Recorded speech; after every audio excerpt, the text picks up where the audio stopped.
Well, a very good morning and welcome to day one of competition at the Junior World Championships here in Abu Dhabi. I'm delighted to be joined for the first time by Gabriella Willems of Belgium. Very good morning to you, Gabriella. Good morning. A little bit nervous, yeah? Yeah. About my competition and a bit for my friends. Yeah, okay, but not about being on Judo TV? Yes. No problem. See.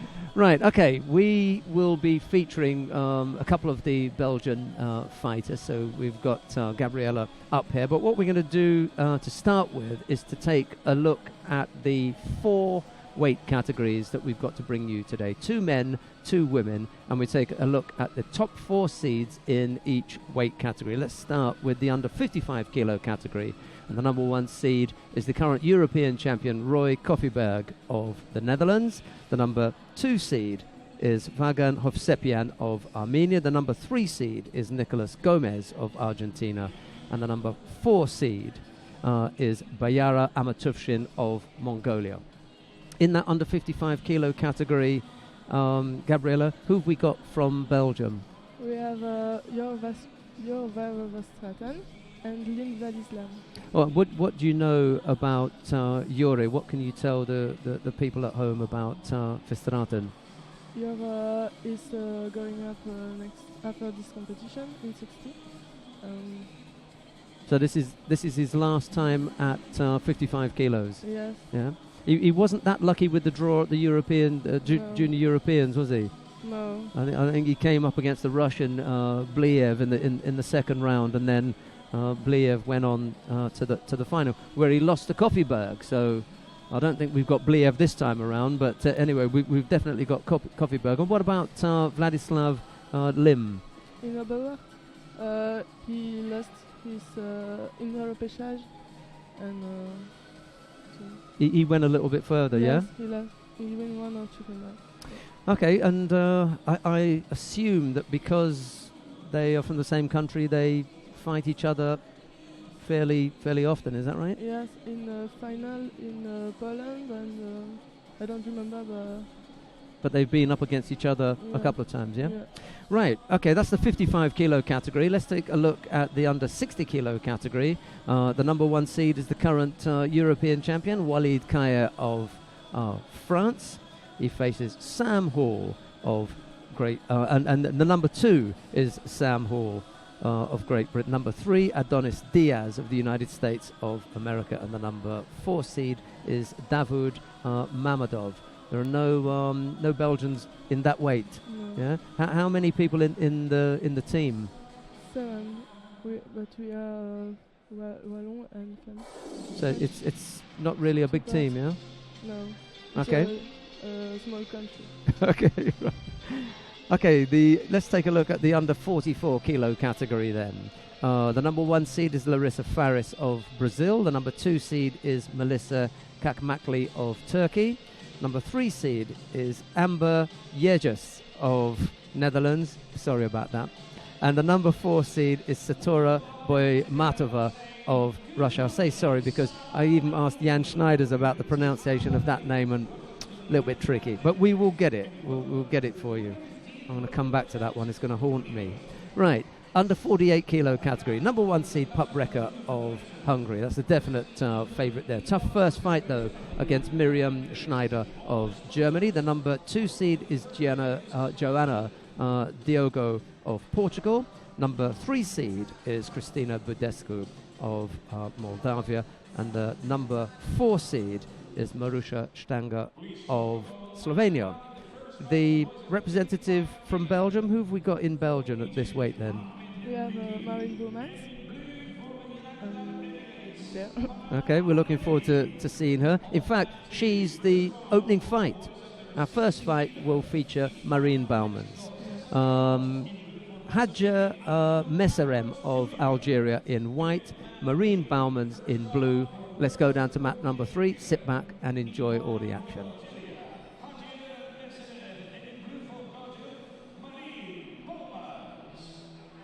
There you go, that was nice and easy, wasn't it? So again, a very warm welcome to everyone who's just joining us, and a very big hello to Annette Berm, because I know that she'll be glued to her television with her little baby boy Mitya. We were lucky to have Annette with us in Paris last week at the Paris Grand Slam. She's back at home with baby Mitya, and we're just waiting for the fighters to take to the mat. You've got the choice at home of whichever mat you want to watch. Mat number 1 is the Egyptian Ahmed El Efiki in the under 55 kilo category. He faces Muhannad Alameri of the United Arab Emirates. Mat number 2 in the under 60 kilo category, Cesar Ramos of Mexico. He faces Carlos Jr. of Mozambique. But we've got the contest between Hadja Messerem of Algeria and Marine Boumans of Belgium. Not quite sure why it is that they haven't got them on the mat yet. Oh, there it is. Annette Blum.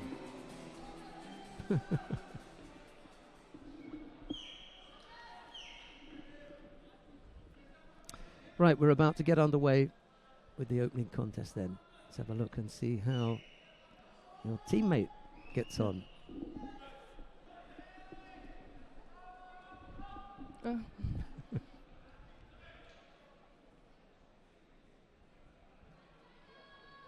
Bauman's in the blue judogi, looking to go right-sided. Just a couple of foot taps, maybe a bit of ashiwaza to try and set something up.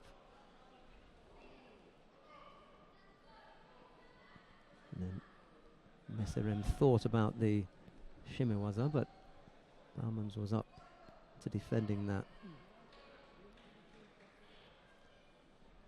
I think it was in Bar in Montenegro at the Cadet European Championships that we saw Bauman's for the first time. That was quite a while ago. She was only 14 then. And then she goes left-sided. So the whole setup at the beginning was right-sided. Maybe that gave Messerem that feeling. Ojigari right-sided from Messerem.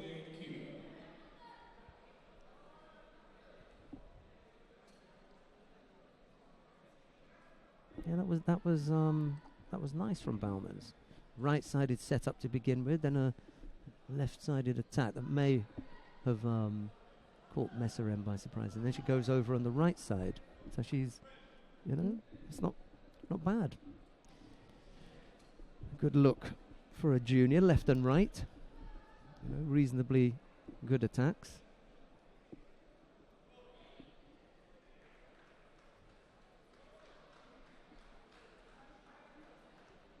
Second time that Messerem has been in there attempting that shimiwaza.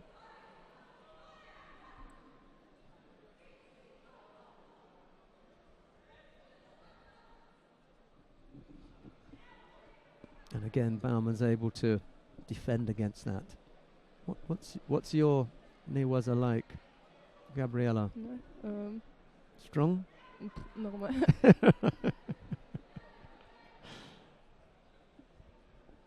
Big part of the game. Right-sided Makikomi effort from Messerem, but she didn't trap the right arm, so no chance of getting Bauman's over from that. Now attempted Sangaku maybe, but it's not tight enough, and Messerem able to get to her feet. The referee calls mate, and there's a little over 2 minutes left to go. No score. Messerem has picked up the single Shido. So Bauman's with the advantage at the moment. Didn't get the feet moving that time. Just had the top half of the body in there, but the feet didn't take the feet with her.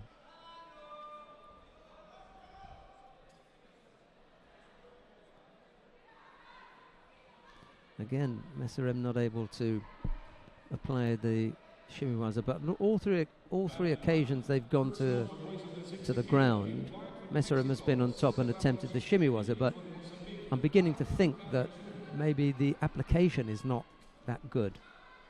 And it's not a question of Bauman's making a mistake there on the ground, it's just not being applied properly. That was a slightly better effort on the right side. Again, the feet just a little bit late in getting there, and as a result of that, not able to come up with a strong throwing action. Minute 24 left to go. Messerem just at the right moment now, getting a little bit of a break, time to tidy her gi up and maybe get some instructions from a coach, but they're back underway now. Ojigari, and then looking to go over on the right side. Just got to be careful about the hand on one side. It was over there for quite some time. Barman's too not able to come up with a really strong throwing effort. I wonder who they've got after this. The winner of this will face Şehaz Guz of Turkey. The Turkish fighters are always good at the lightweights. They've got a whole string of lightweight fighters, 48 kilo, to look out for.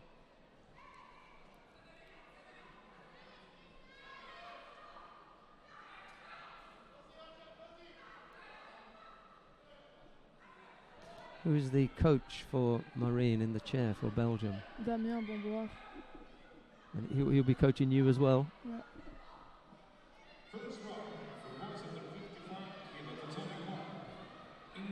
35 seconds, just single Shido. Can't afford to make a mistake now, Baumann. She's got the advantage, won't want to give it up at this stage. Just a single Shido.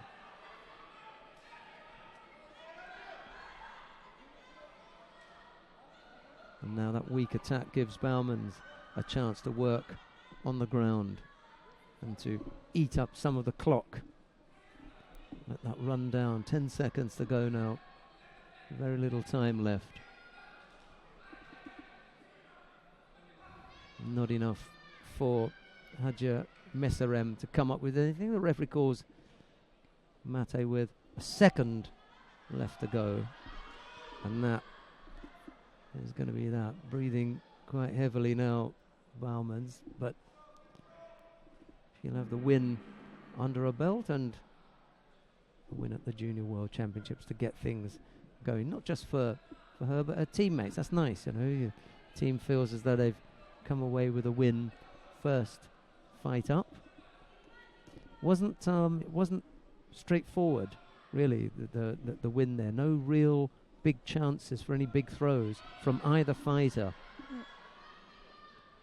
Baumann showed a little bit on the left and the right, but no really big threatening attacks. And if she's going to go further, she's going to have to come up with a slightly stronger effort against Şenaz Guz of Turkey, who I'm sure was watching on from the side. Right, so we're going to ask Gabriela quickly what she's going to do, but first of all we'll introduce the next fight. Let's have a look at Catarina Costa of Portugal. She's up against Elena Hidalgo Ledo of Spain. It'll be Costa in the white judogi, Hidalgo in blue. So, what's your plan for the rest of the day? Now that you've seen the first fight, you're going to go in the warm-up area and congratulate Marine, and then after that, what's next for you? I will look this next fight and see what happens after that. Yeah. Okay, well, we want to thank you very much for taking the time to come up and join us. We wish you all the best. It's not tomorrow, it's the day after. Sunday. Yeah, Sunday. Well, we wish you all the best, and we'll show you too, and we'll have Maureen come up here, and she can sit in the hot chair. Okay, Gabriela Williams, thanks very much. Thank you.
No score yet. Costa of Portugal in the white judogi. Hidalgo Ledo in blue. Left-sided effort there from Hidalgo. Just maybe the shape of Uchimata. Didn't come off, however.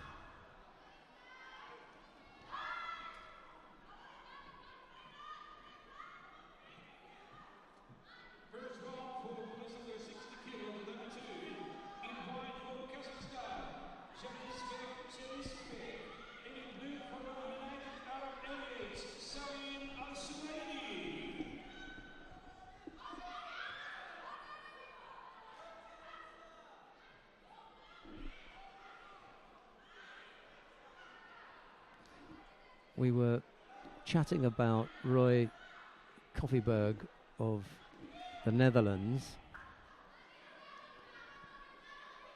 He won the Junior European Championships a month or so ago in Oberwart, and he's the number 1 seed here.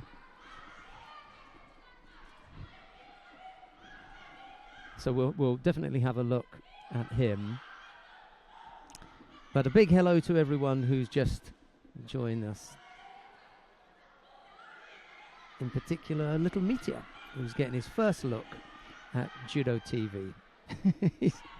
First time that he's ever seen Judo TV. I wonder what he's making of it.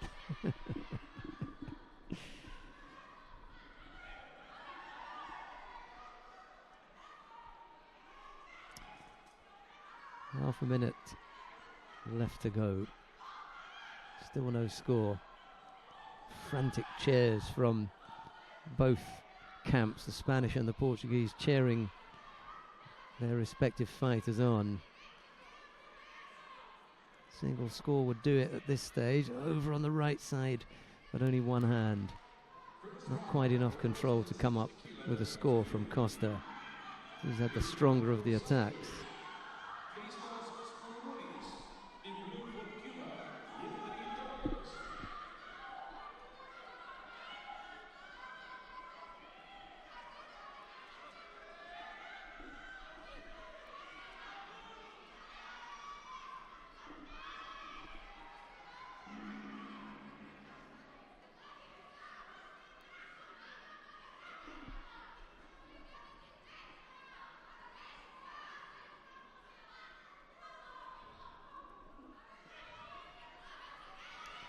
Hidalgo must have picked that up in the last few seconds, the Spaniard. Really bad luck for the Spanish fighter to pick up that penalty right at the end. We've seen 2 fights now that have just gone on the back of single penalties. I'm sure we'll be knocking the Ippons out shortly. Sometimes that happens, a little bit tight. First fight up. Not a great deal you can do about that. We've still got the under 48 kilo category taking place. It's the first round. Closest there, really. Right, in the 48 kilo category. We've got coming up next, Melissa Munoz of Cuba faces Beata Gujak of Asia. It's Bernardo in white in blue.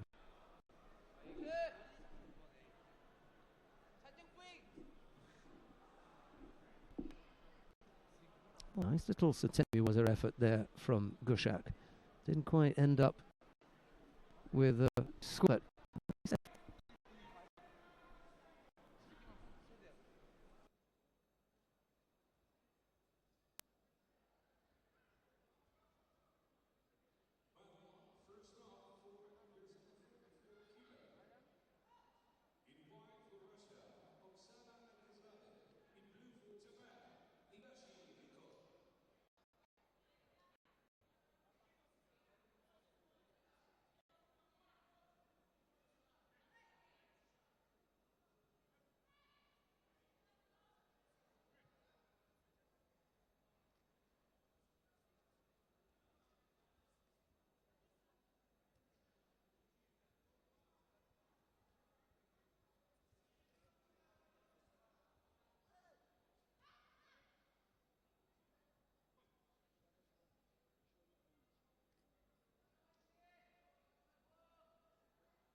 single Shido against Gushak, but she's the Yuko down. Hurtado leading with half a minute left to go. That's the difficulty. Gushak again coming with that Kosodogaki. It's a good attack. It's a good strong one, and then over on the left side again with a Haramaki Komi maybe.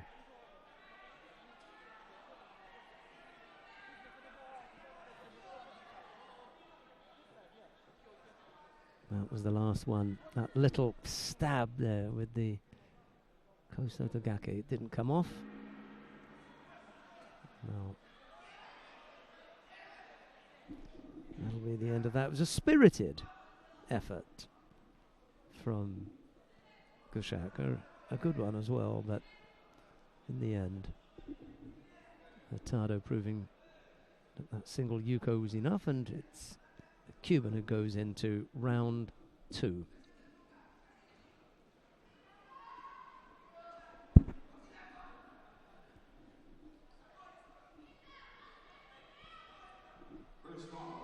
Right, coming up next in the under 44 kilo category will be Melissa Kakmakli of Turkey and Rita Reis of Brazil. We've got a couple of contests in the under 60 kilo category taking place on mat number 2. And I think we're going to have a few. So perhaps, yeah, let's go to mat number 2 if we can.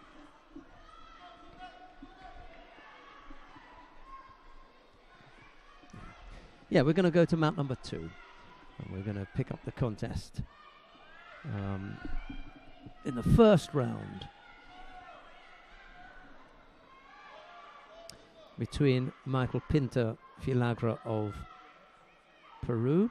He faces Kim Jang-yong of Korea. It's Patino in white and Kim in blue. Patino's picked up 3 penalties. There's half a minute left to go. So Kim proving a bit of a handful for the Peruvian.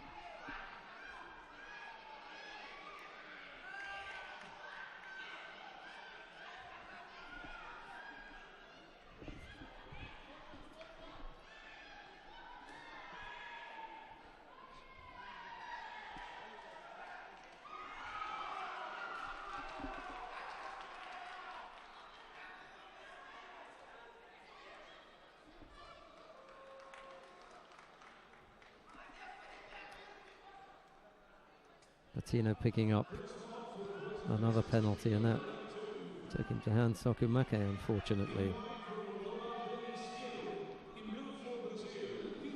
Well, we'll be seeing Kim again. He'll be in round 2.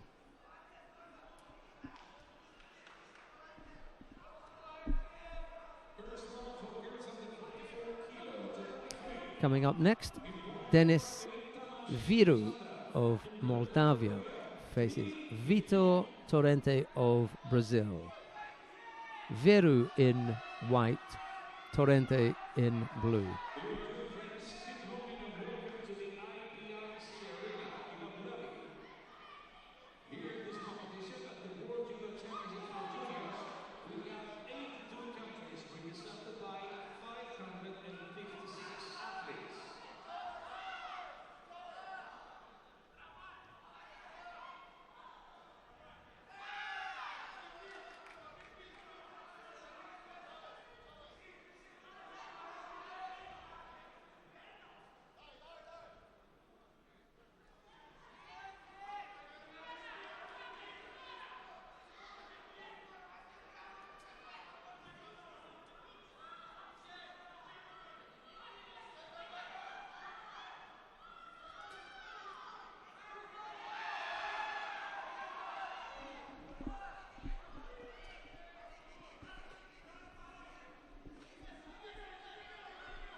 Oh, that was nicely done. Torrente catching Dennis Fierro with that low Seoinage for Ippon. Morote Seoinage, I think it was.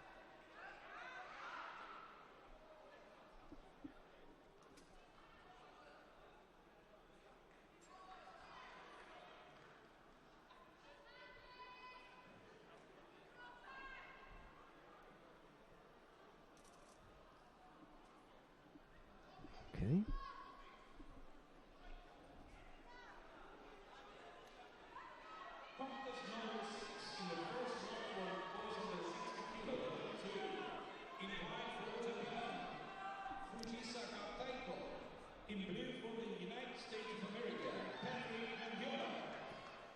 Next on mat number 2, Fujisaka Taiko of Japan versus Patrick Mendiola of the United States of America. Fujisaka in the white judogi, Mendiola in blue.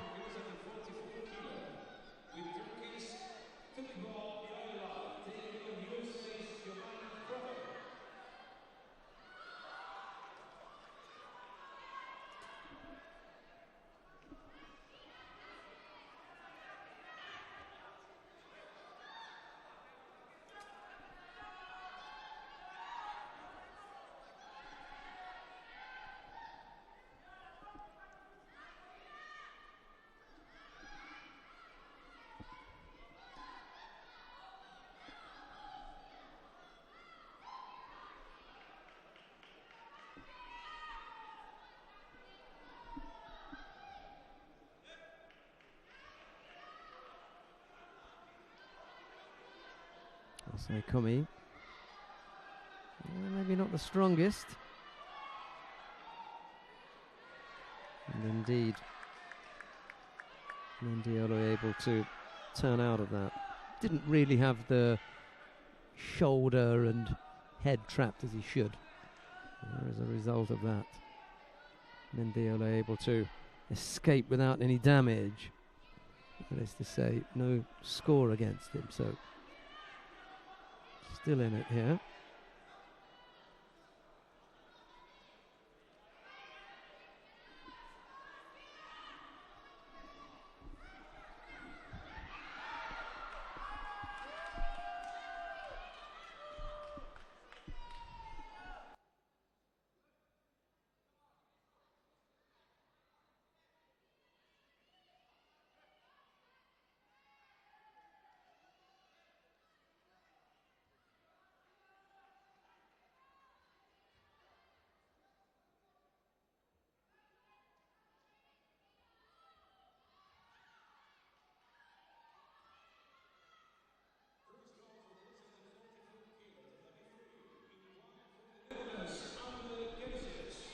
Well, Fujisaka's going to have another go at this now. This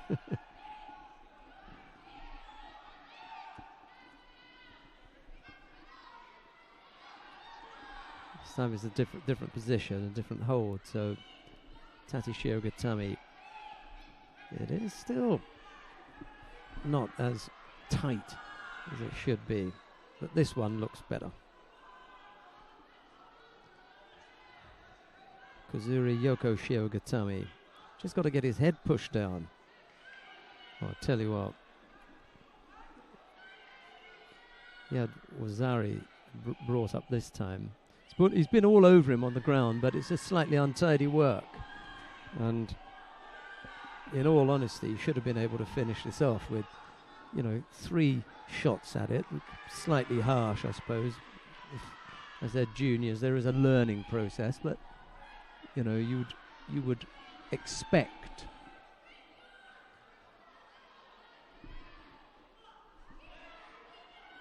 not sure what it is that they're trying to rectify in the scoreboard.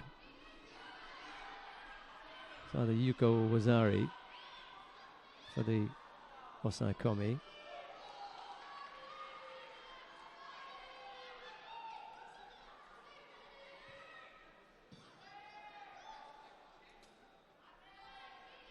This is one of the things that was being discussed about the amount of information that we're able to give you with regard to what's happening at a particular time. I can't say what it is that they're looking at, because like you, I've been watching the contest, but they've obviously seen something else and we're not aware of what it is. It'd be nice to have that, as they do in some other sports, where you get the information from the commission as they're talking about it. At least we'd know what was going on. In any case, minute 14 left to go. Shido against Mendiola. Wazari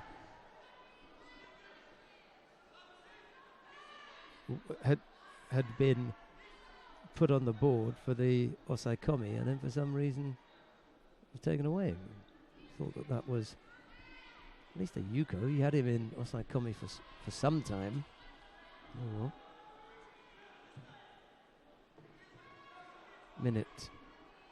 A little under a minute left to go.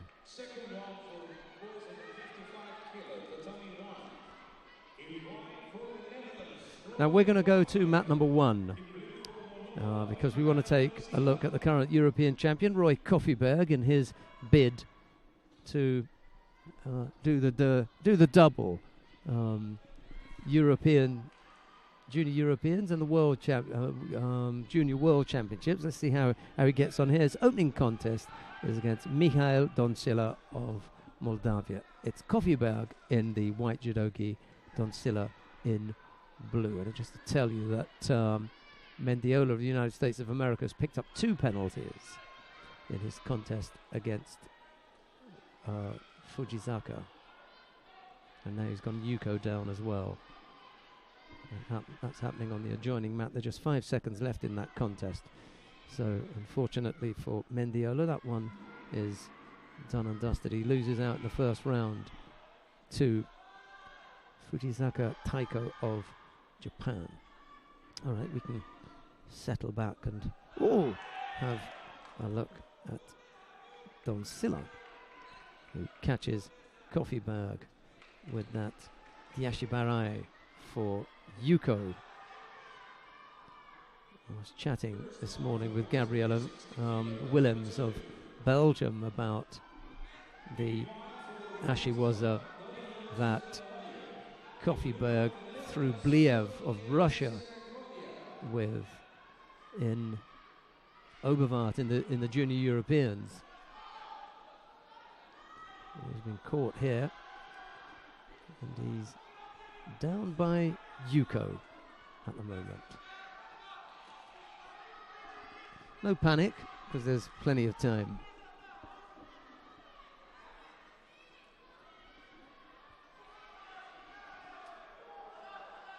Oh, huge Haraigoshi.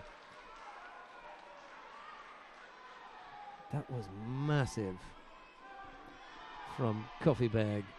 He's in the lightest weight category. He's only 55 kilos, and yet he really hammered him there.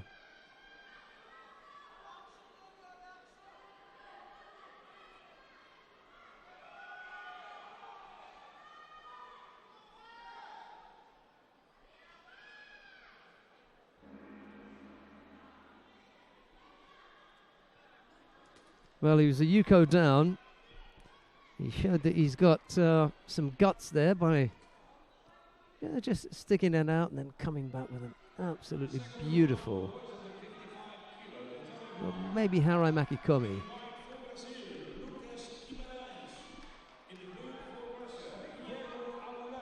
Right, who have we got coming up next then?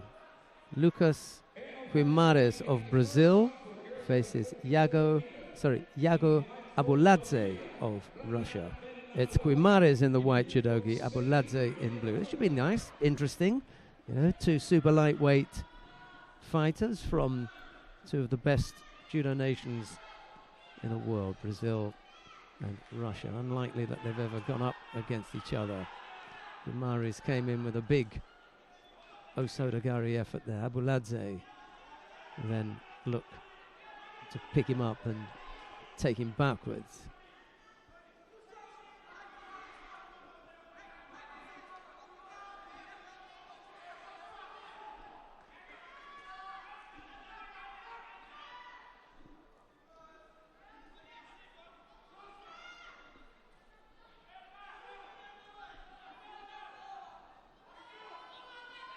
Again, same attack,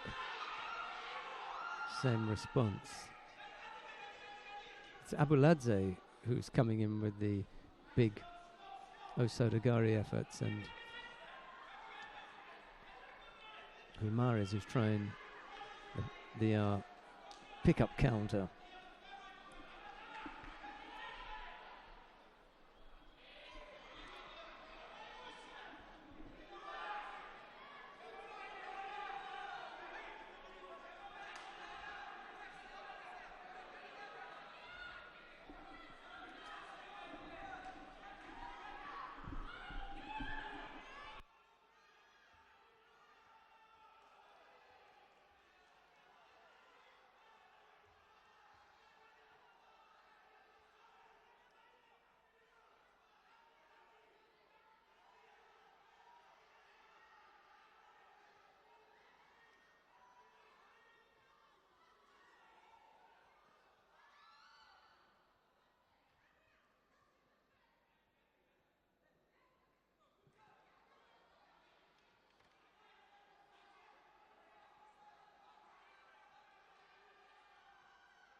Single Yuko the lead for Abuladze with a little over a minute left to go. Single Shido picked up by Guimaraes as well, but it's the score that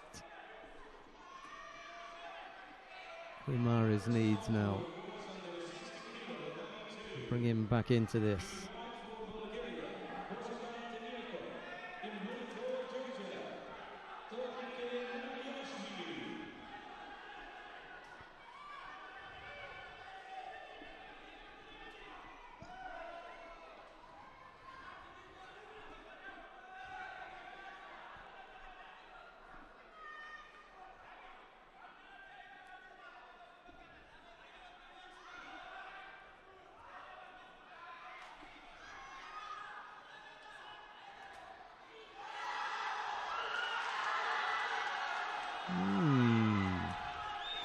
Well, the Brazilians claiming an ippon. I wasn't that convinced when I first saw it, but I don't have the IGF badge, so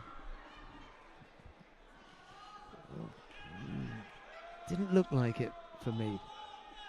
I've only had the one look at it.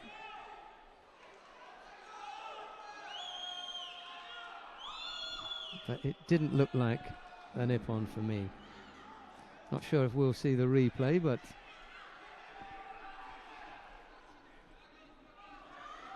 what you want is control from Guimaraes. This is a sumigaeshi effort here from Guimares.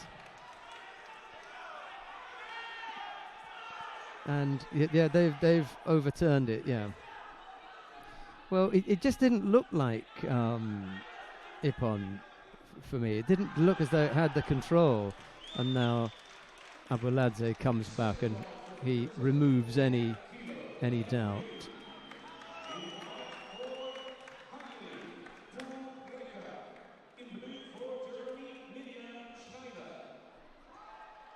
Right, we're going to go down to mat number 3 quickly because the number 1 seed in the under 48 kilo category, Pup Recker of Hungary, is about to take to the mat against Miriam Schneider of Germany. It's Pup in the white judogi, Schneider in blue.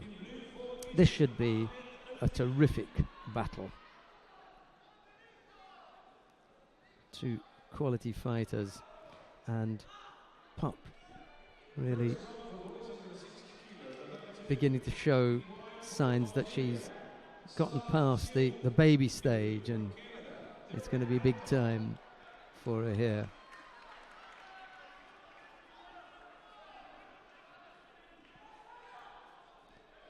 It's taken a while to get up there for Pup Recker.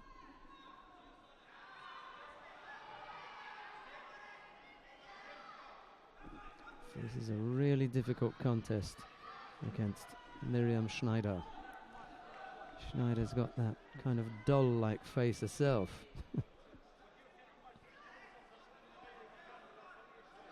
Needs to get going with some footwork here just to unsettle the Hungarian. Ichimata right-sided from Pup. Hasn't quite come up with a score.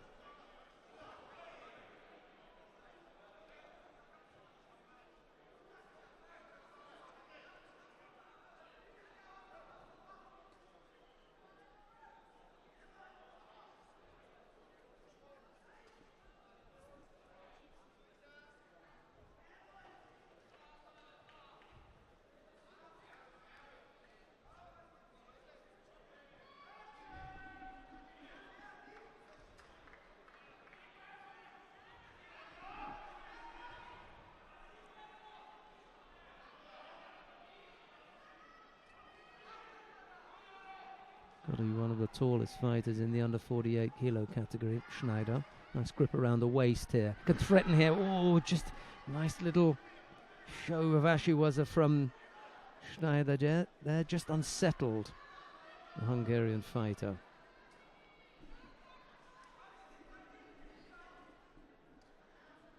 Second round for boys under 55 kilo. That's only one. In white for Japan, Judo. In blue for Korea, Lee Garin.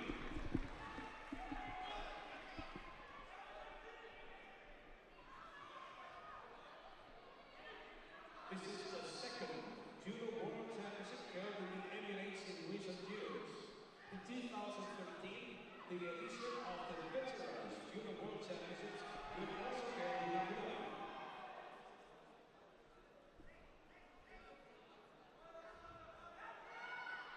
A little more attacking intent here from Schneider on that side, right side.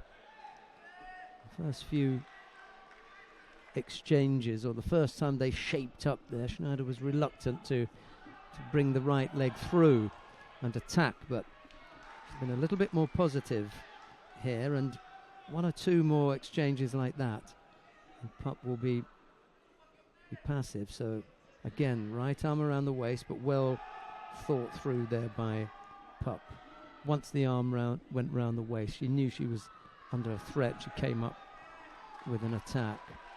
But Schneider's looking the stronger of the two here, the physically more imposing. How can that be? That's not right. That cannot be. She's just come up with the attacks.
made it into golden score.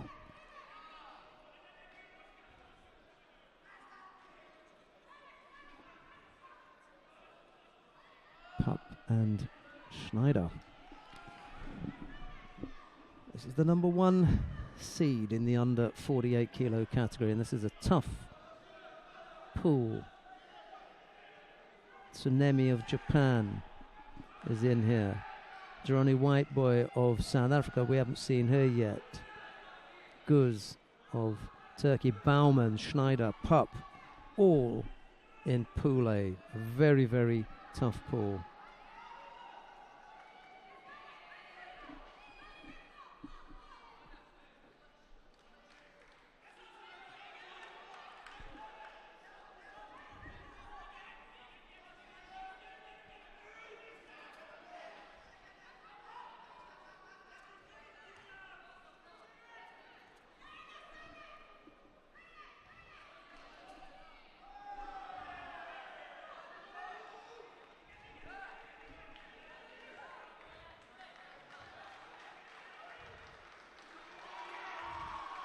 Oh, Pop picked up the penalty for a false attack.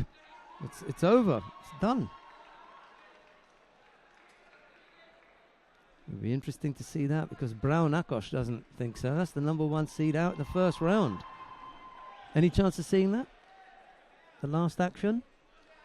Because that's the one that decides the contest. The false attack right at the end there. Might be a little bit difficult to unearth. In the meantime, when we're looking for that, Shenaz Guz of Turkey is up against Marine Baumans of Belgium. It's Guz in the white judogi, Baumans in blue. We saw Baumans in her opening contest. Let's see how Baumans gets on here, and then when we're ready, we can have a look at that here. Here comes the attack.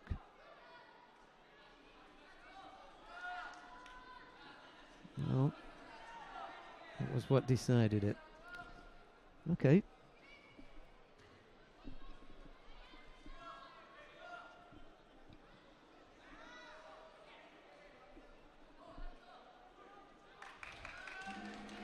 What was it that Baumans overcame in her opening contest? It was Hajer Mesarem of Algeria.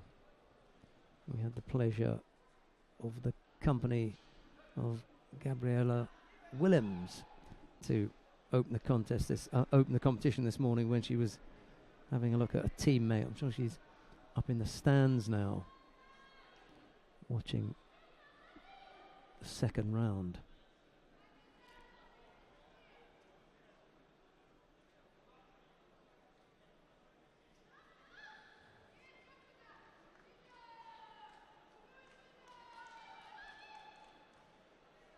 Yeah, a bad little effort from Guz. Didn't complete it.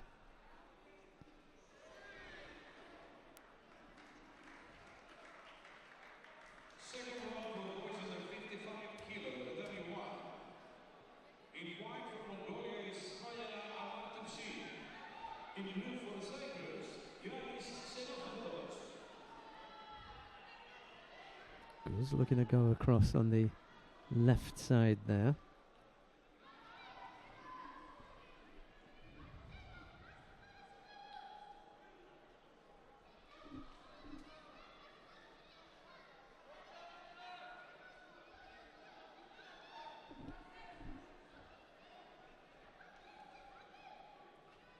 We're ready for the next contest on map 2. First round for boys under 60 kilo. In white for Uzbekistan, Kevra Nulayev. Just went through a little bit too far there, did Baumans, and couldn't get enough of her opponent's body. There goes the passivity penalty for Guz. Just fell off the pace a little bit.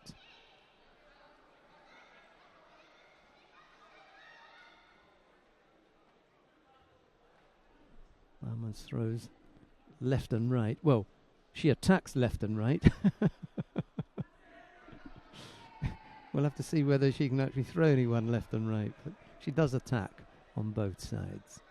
A little bit unfair to Bauman's there, but I'm sure you know what I mean. Guz has picked up a single penalty. There's a minute and 40 odd seconds left to go.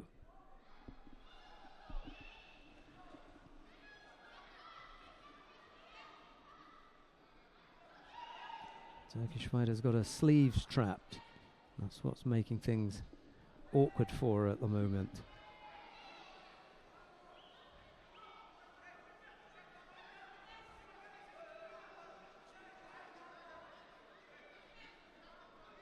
That one not really showing any sign of progress, so Frank Wolf is the referee in the middle. He decides to call Mate. Stands him back up, and there's a little over a minute left to go. I wonder if Mrs. Wolf is watching at home. We're going to see what Mr. Wolf is up to. Well, thanks very much for the cough remedy that you sent. That worked wonders.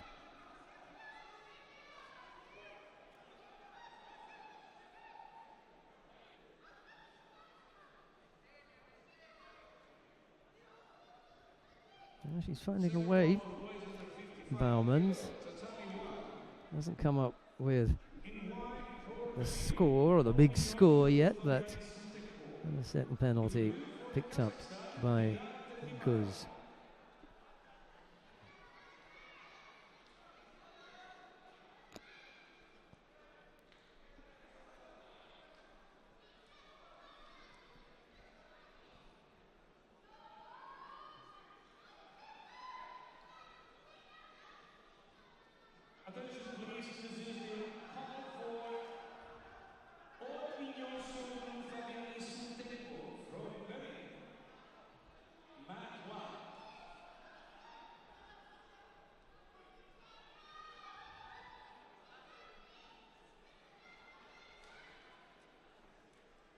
Bauman's keeping busy, and that's been the difference between the two fighters.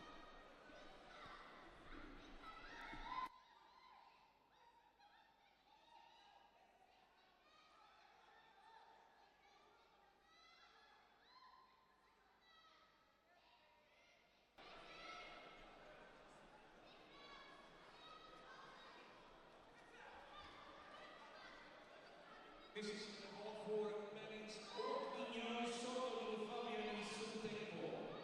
Mat 1. Bauman's picks up a penalty herself, throws in one last attack there. And that was it.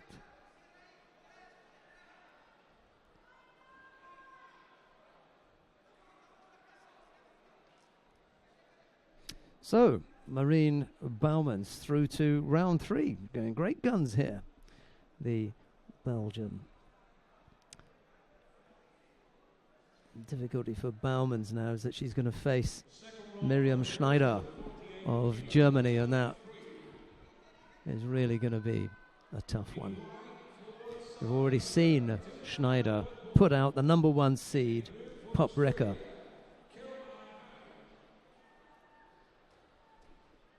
Racing past us was Zuntekpo of Benin. He's managed to find his way to the mat down at the far end. I wonder what the problem was there. Anyway, he's managed to get there. Let's concentrate on our contest here. And that's Jirani Whiteboy of South Africa. She faces Caroline Hain of Australia. It's Whiteboy in the white judogi, appropriately enough, and Hain in blue.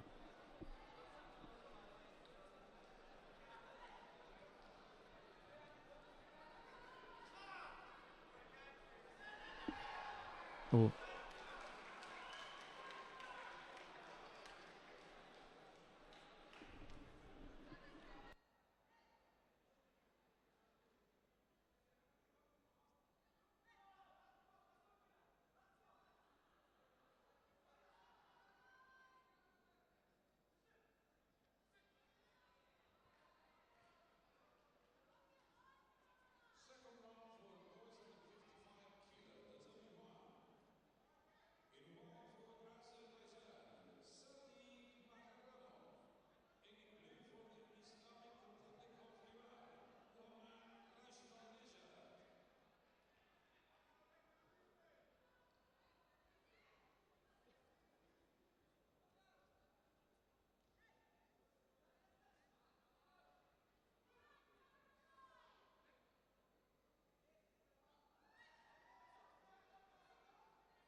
Second round in the under 48 kilo category. As we're getting to heat up here. Eden Sotsog and Kelly Yorova. Eden Sotsog in the white judogi and Kelly Yorova in blue. Well, look and see what happened with Gironi Whiteboy, the South African. She was up against Caroline Hain of Australia. That was the a round 2 contest. It was Whiteboy who won through. And she'll face Tsunemi Mikoto of Japan in the third round. That third round lineup at the moment is Schneider against Bowmans and Whiteboy against Tsunemi. That's in Pool A. What a tough pool that was. Pup, Schneider, Guz, Bowmans, Whiteboy and Tsunemi all in that top pool. Let's see if we can have a word with the IJF media manager, Mark Pickering. We'll drag him in for a minute and see what his thoughts are of the day so far.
Right, we've managed to unearth the media manager, Mark Pickering. He joins us for the first time today. It's just that, well, it's just after midday. I know he's had a mass of other duties on his hands. In the meantime, there in the background, you'll see Erdensog and Kelly Yorova. We'll leave you with that one. 2 penalties picked up by the Mongolian, 1 by the Uzbek fighter. There's a minute left to go. And a very good afternoon to Mark Pickering. Good afternoon, Mark. Good afternoon, Sheldon. How are you doing today? Well, yeah, I'm good. And it's been a good start.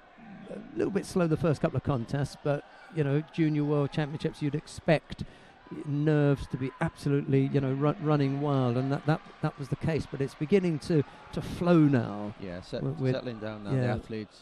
With some scores, yeah. Nice venue? Absolutely. It's been dressed up. It's got all the presentation, all the branding, all the logos, everything we usually expect at an event of this level, and even for seniors. I mean, you say that, we've got the Grand Slam following this immediately, so, you know, it's back-to-back IJF events, and it really followed, didn't it, that if you were going to set it up for the Grand Slam, that the juniors were going to reap the benefit of that. But there will still be a few modifications here and there, but We was even at the Cadet World Championships recently, and Lucy DeCoste was saying how the level is almost the same standard, same presentation for senior competitions, looked like a Grand Prix, she said. Yeah, and for me, that there's absolutely no doubt whatsoever that had we done this the other way around, that it would have been absolutely perfect for the Grand Slam. It's a really nice venue and a nice setup. I'll just tell you about the two fighters coming on now. Daria Bobrikova of Russia faces Agnès Maudière of France. Bobrikova in the white judo gi, Maudière in blue. And what else is happening that we should let people at home know about? Well, we encourage all our fans to get active on social media. You can join in on the action using the hashtag JuniorJudo2015. If you want to use that on Facebook, Twitter, Instagram, we'll pick that up. We'll be following all the discussion. We'll be posting some updates as the competition progresses today.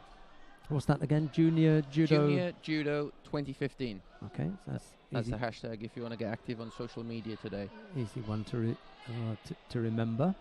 What about... we've got Kano's birthday coming up soon, haven't we? We do indeed. What news 28th of October. have you got for us on that? That will be the 5th edition of the World Judo Day this year, and the theme is Unity, which was handpicked by our president, Mr. Marius Visa, and the whole judo family will be celebrating by organising activities on that day, be it inter-club competitions, demonstrations, going out into the community, activities right across the world. So I encourage you, if you're organising something, if you've got something in mind, to let us know. Get in touch with the media team. You can reach us at press@ijf.org. Press@ijf.org. Okay. If you can send us information, pictures, or even videos about what you've done, what you've organised. So, I mean, this is a high-flying championships that we're broadcasting here, Junior World Championships. Maybe if I'm at home and I've got a club, or I'm in a club and I'm doing something and my coach has got me doing something, I might think, they won't want to know about that, will they? We absolutely do. We want to know from every club, every school club, every performance club. There's absolutely all the levels of the sport. You can organise an activity, you can get active in any way, whether it's a demonstration for newcomers or a masterclass in an Olympic champion. There's absolutely endless ways, endless possibilities to get active on the day. So anything that is done at a judo club or by a judoka with regard to celebrating Kano's birthday, let us know about it, yeah? Absolutely. And you can find all graphics and posters available as well on the website worldjudoday.com. What can they use those in their own promotion? Or yes, absolutely. Yeah. You can just enter. There's a section at the bottom then on the poster. You can enter the name of your club or where the activity is taking place, and then you can put that up, all the posters around your community, around the clubs, around the sports venues, and to attract more people. You're a busy guy. You've got this on your hands, the Junior World Championships, which is massive, really. I mean, we're here. Is it 5 days we're here? 4 days for the individuals. Finishing on Tuesday for the teams. And then the teams. Don't miss the team event. Absolutely. That is going to be That'll be a barnstormer. terrific, yeah. I was only recalling the men's team final from last year. Do you remember it was Georgia against Russia? And it was it was Georgia against Japan in the final, and it was the Japanese Ogawa who won the third contest to take the gold medal. So maybe we'll see something similar this year, because both of the two finalists are here again. I can't remember a bad team event. Yep.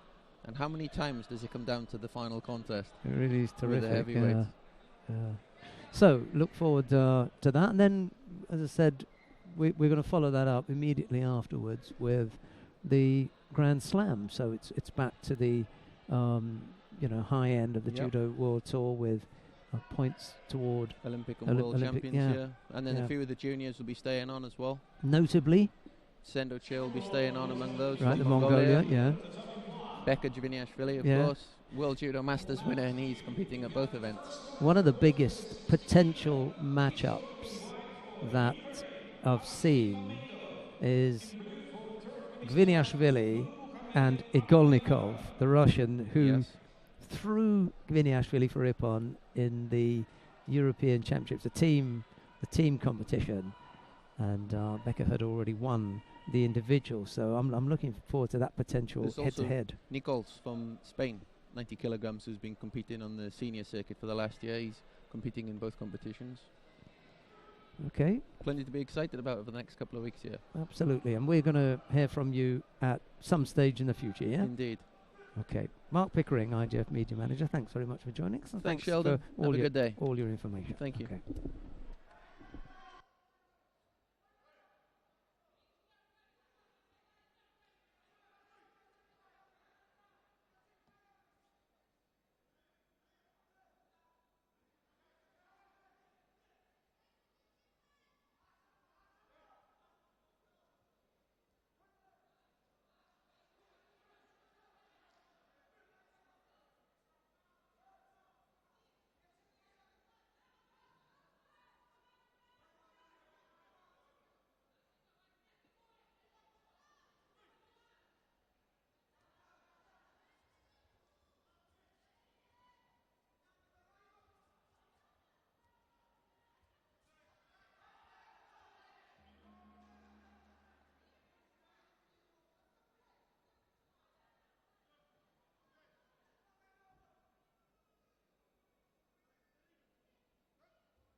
Just the single Shido picked up by Zilki Baeva at the moment. Costa looking to go right-sided there. Sutemiwaza on the left from the Kazakh fighter. Costa able to avoid it.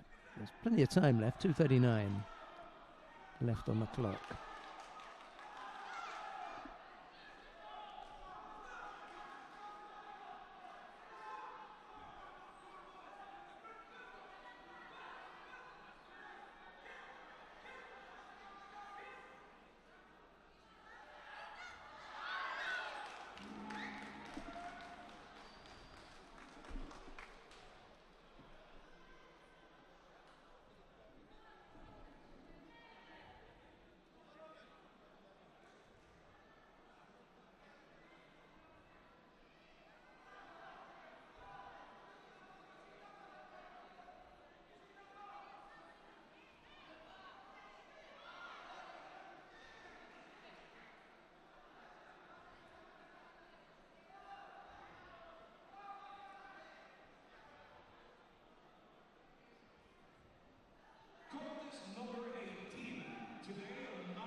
Well, Costa picked up a penalty.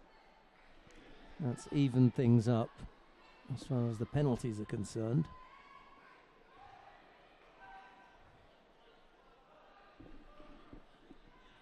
And now, just as I say that, Costa comes up with the Yuko. So that's the positive score. That's the lead for the Portuguese with 1:20 left to go.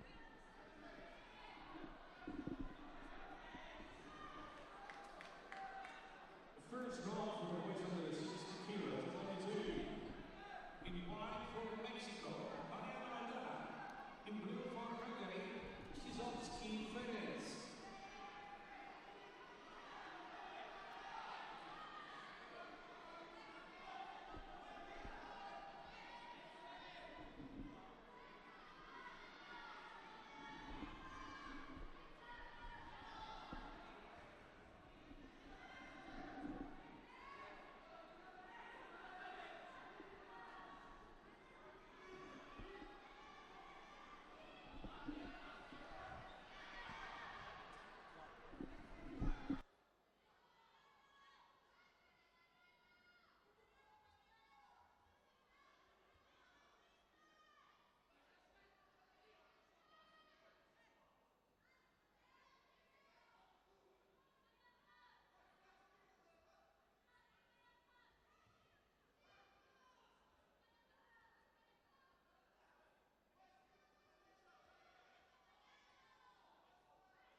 Odd seconds left, and Silky Bayeva struggling now. Oh, one last effort that Sutemi was, but Costa blocked that.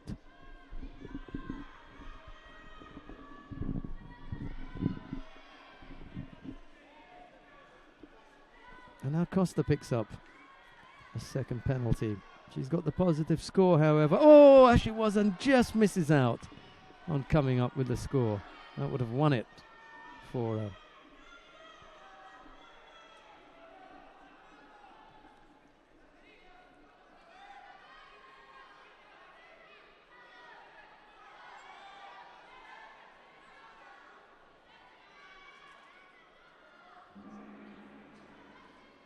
Well, Kazakh fighter gave everything she had there, but couldn't come up with a score, and it's Katerina Costa who goes into round 3.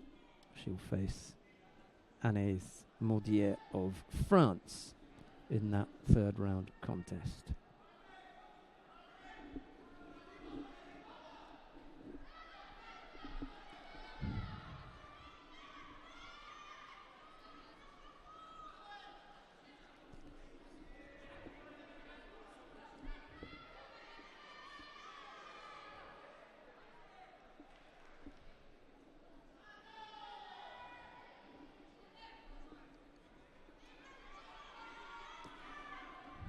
Right, got another Portuguese coming onto the mat now. This is Joana Diogo of Portugal. She faces Summer Truong of the United States of America. Diogo in white, Truong in blue. I wonder what's happened to Summer's brother. We haven't seen him for a while.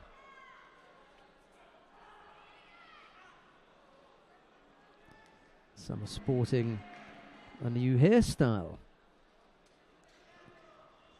Oh dear. Right off the sleeves there. No chance to settle. Caught coming on to her opponent and really walked onto that. Tremendous disappointment for the young American.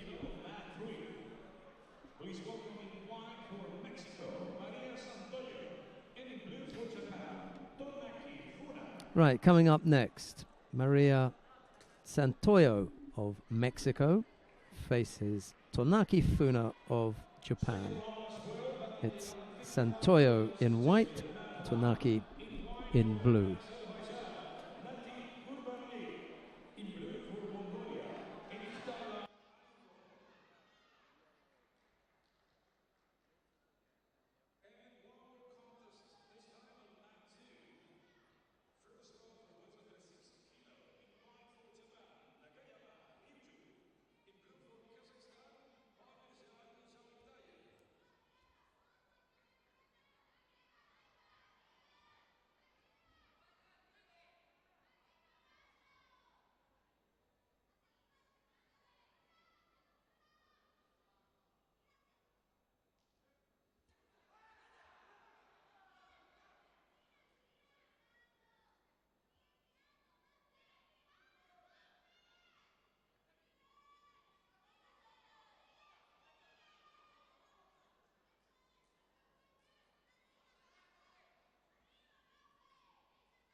Natalia Mercadante of Brazil up against Celia Hidalgo of Spain. Mercadante leading by Yuko with a little over a minute left to go.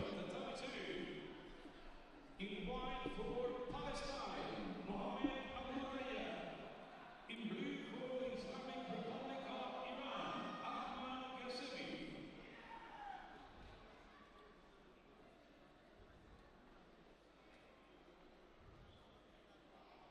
Second round for boys under 55 kilos, there's only one. In white for Argentina, Nicolas Gomez. In blue for Hungary, Monari Daniel.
Well, the single Yuko enough for Mercadante to make her way into round 3. It's a big group in that under 48 kilo category. 34 fighters in total.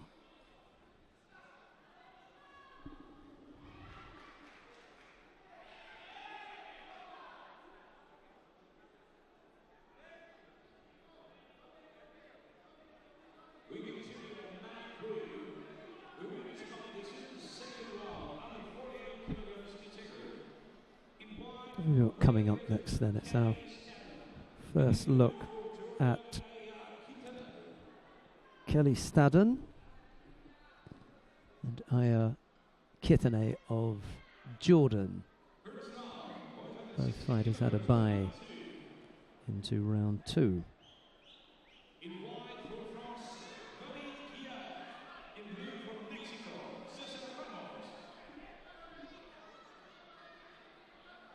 Quickly into things there from Stadden as she throws Kitane for Wazari and then the Osai Komi.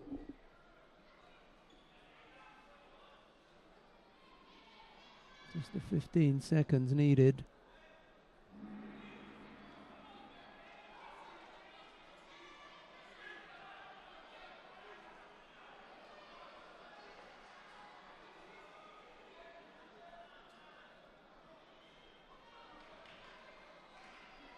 He could really do with calling Mate here, couldn't he? To tidy the board up. Never mind. They've managed it now.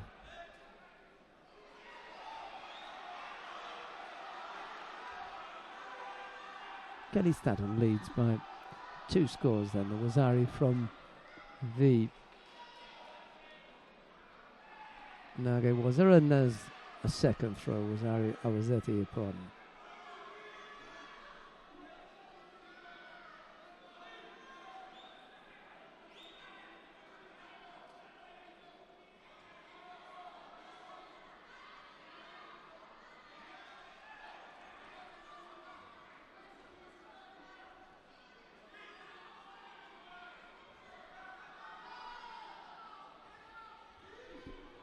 Stadden through to round 3.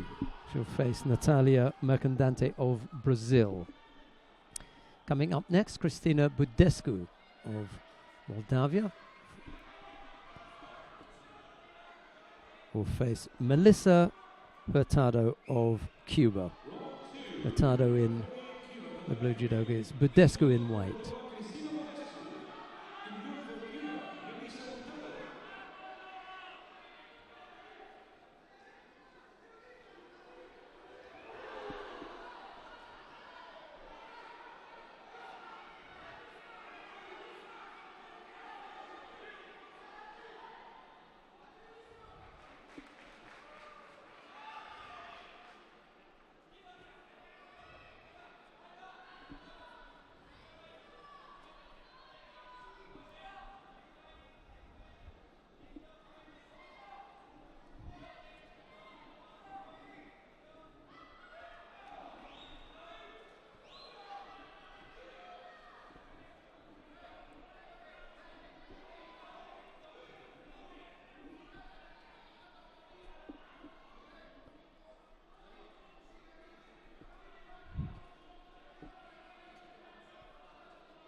Budescu leading here by Yuko. Hurtado feeling the pressure there.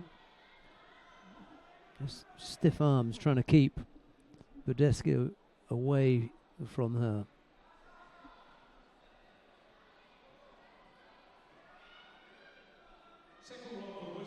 Sutemi was ineffective. Ojigari left-sided from Budescu. Now she attempts to follow that up with the Sangaku, but Hurtado was on her way up and onto her feet, so had that blocked.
Inside the last minute, Budescu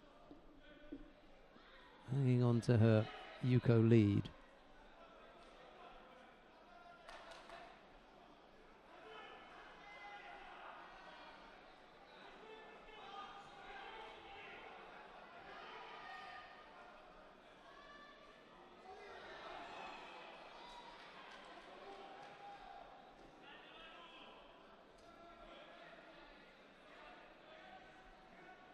Third penalty picked up by Hurtado.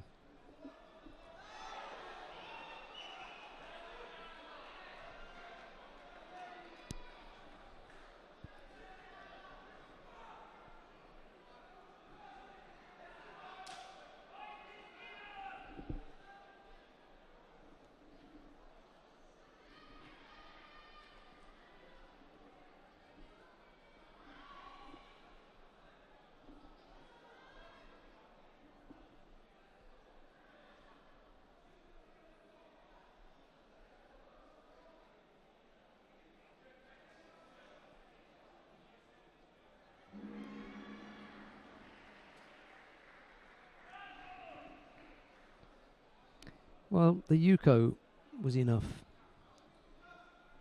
to give the win to Badescu. Hurtado picked up 3 penalties along the way in a slightly untidy effort from the Cuban.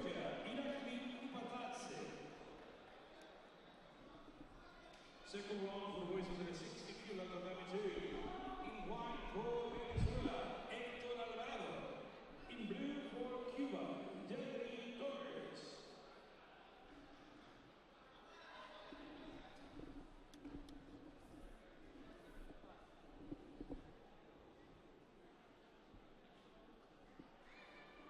Second round for girls under 48 kilo Abu-Dhabi 3.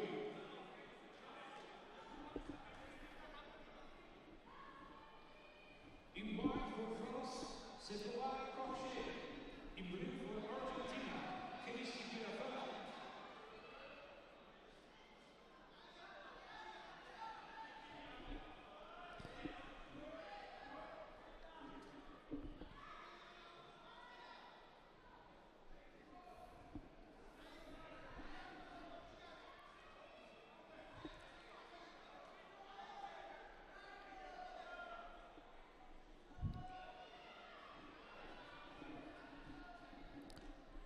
Right, on the mat now, Sephora Kocher of France faces Casey Perafan of Argentina. Kocher in the white judogi and Perafan in blue.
Left Uchimata there, nicely done by Sephora Kocher.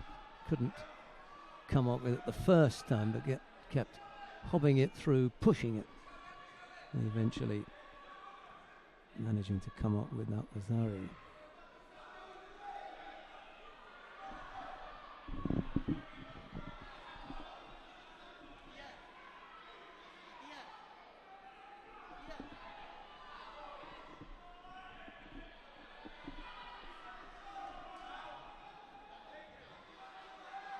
Little over a minute left to go. Porsche leading by Wazari.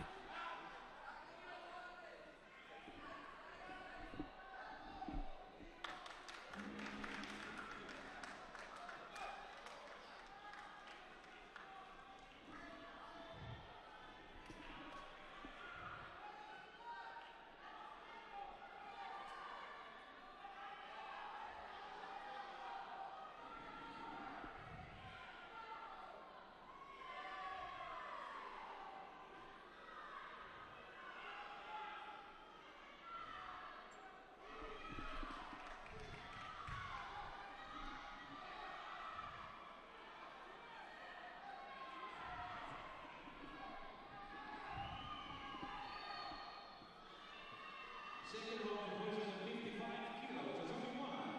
In white for the United Arab Emirates, Abu-Dhabi. In the blue for Tunisia, Mohamed Ayali.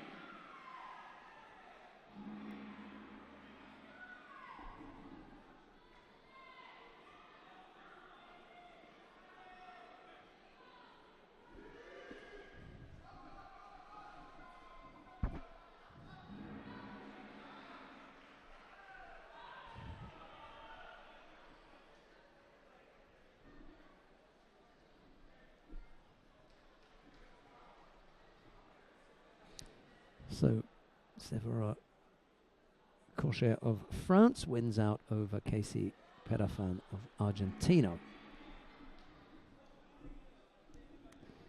What have we got coming up for you then? Maybe on mat number 1, the quarter-final in the under 44 kilo category. I suppose that's the best place to go. Yeah, let's go down to mat number 1 then, because we're going to start with the quarter-finals in the under 44 kilo category. We're just watching the end of the round 2 contest in the under 55 kilo category, but let's get acquainted with the quarterfinalists in the under 44 kilo category. Ganbata Narantsetseg of Mongolia faces Igarishi Riko of Japan. It will be Ganbata in white and Igarishi in blue. This is in the under 44 kilo category, the first of the quarterfinals.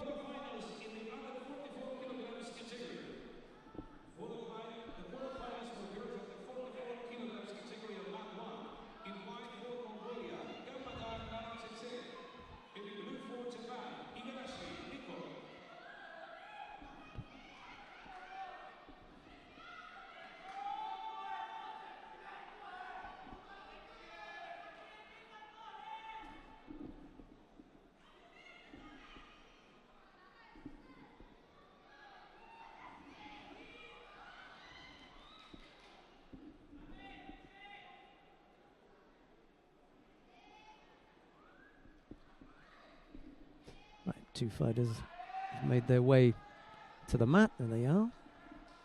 Ganbata in white, Igarishi in blue.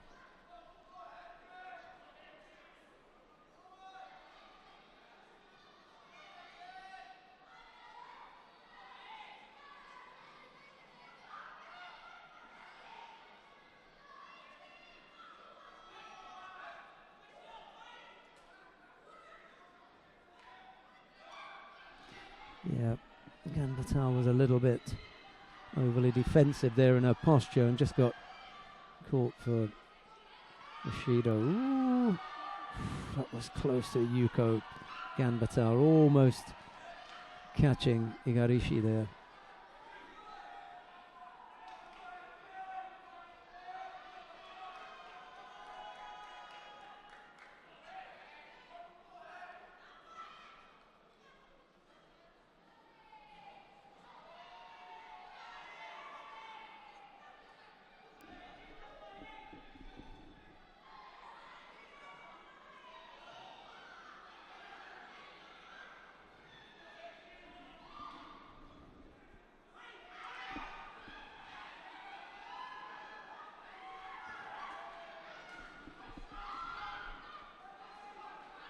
Yeah, reasonably strong attacks from Ganbata.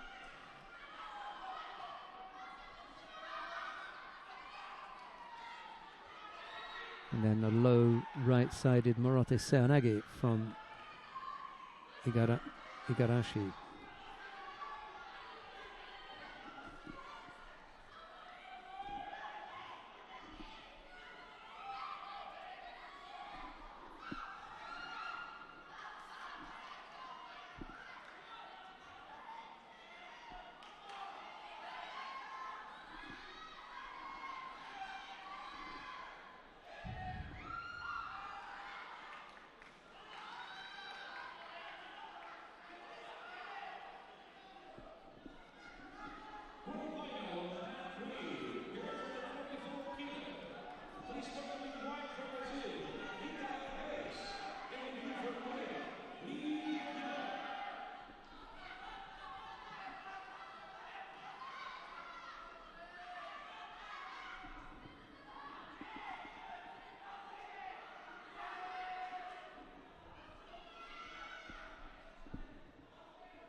Two penalties picked up by Ganbatar. Desperate for a score now, with a minute 40 odd left to go.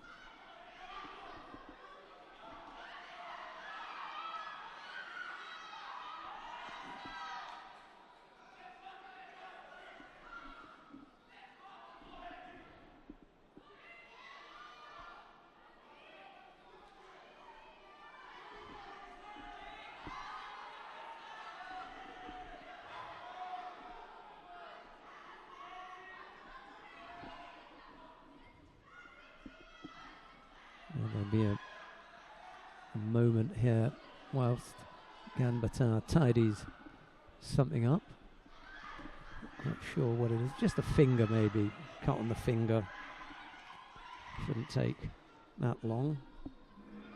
And then we'll be back underway. Meanwhile, there's another under 44 kilo category quarter-final taking place down on mat number 3. That's Rita Reis of Brazil. She faces Lee Hae-kyung. Sorry.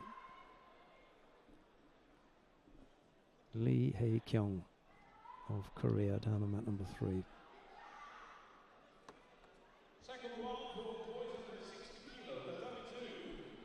Shouldn't be that long, and we'll be back underway. They're just putting a bit of tape onto the little and second finger on the right hand of Ganbatar, and then she'll be back on the mat.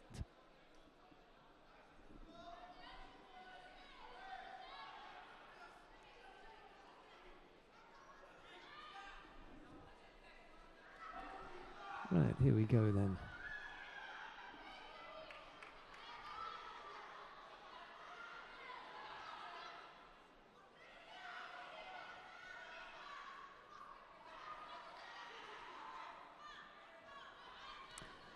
Can't seem to get Igarashi upright. If she does, I think she'll be a real threat, but Igarashi's been bent over a little bit, and that's made it more difficult for Ganbatar to come up with the scoring techniques. 50 odd seconds left to go.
Ganbata picked up the 2 penalties. Igarashi couldn't get on the board. Oh, what a hip technique over on the left-hand side.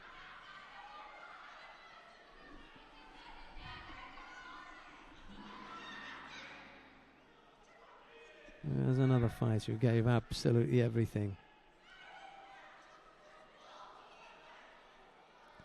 Neither fighter was able to come up with a score, and it was Ganbata who picked up the 2 penalties. So she's on her way out.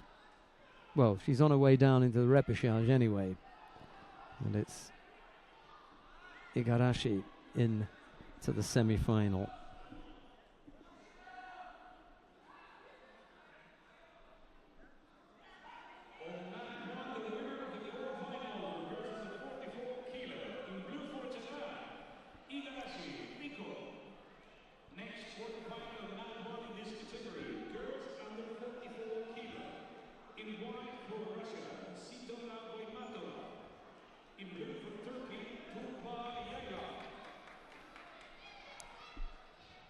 Right, the next quarter-final features Sitoro Boimatova of Russia and Tugbayala of Turkey. It's Boimatova in white and Yala in blue.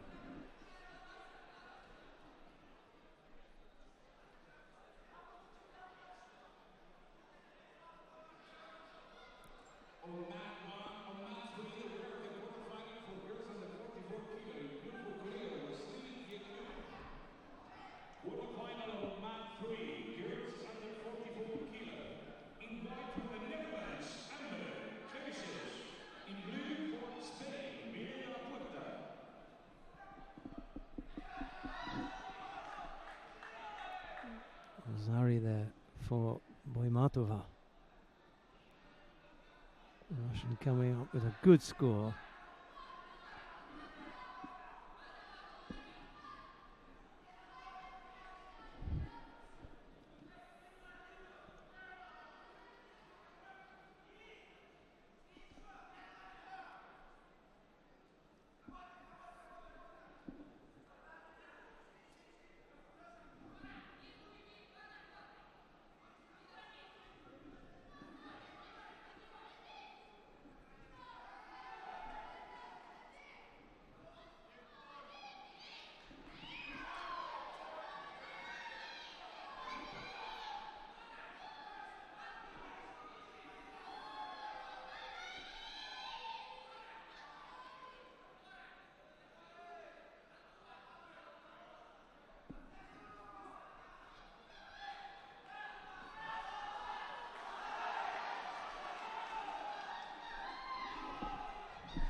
Zari the lead for Boimatova. 2 minutes and 10 seconds left to go. The Russian ahead at the moment.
Well, Boimatova appears to have this quarter-final reasonably well tied up.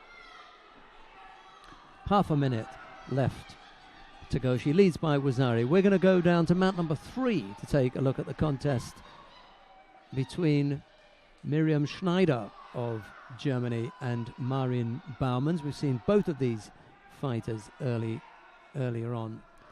Let's see how this pair get on. This for a place in the quarter-final. Schneider in white, Baumans in blue. We'll keep you updated on the quarter-final down on mat number 1, but there's only a little less than 10 seconds left to go in there, and Boimatova leads that by Wazari. Schneider with a big right-sided hip technique, and then into the Osai Komi.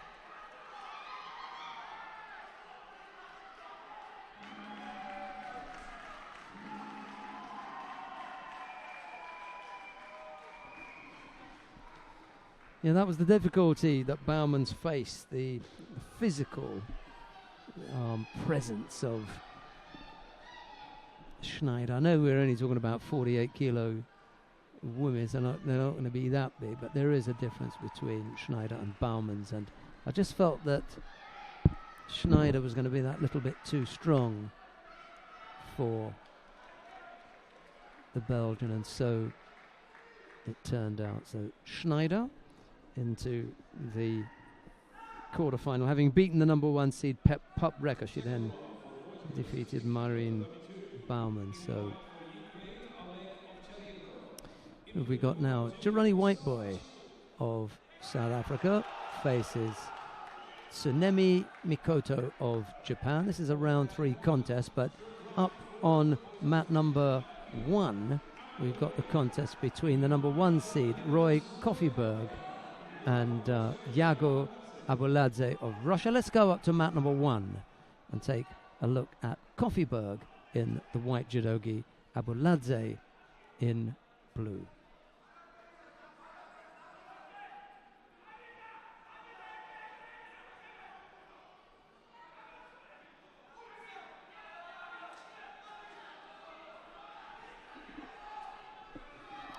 Abuladze picked up a penalty for that cross grip for a little bit too long. Sumigaishi was acrobatically avoided there by Kofiberg. Single Shido against the Russian at the moment for that penalty.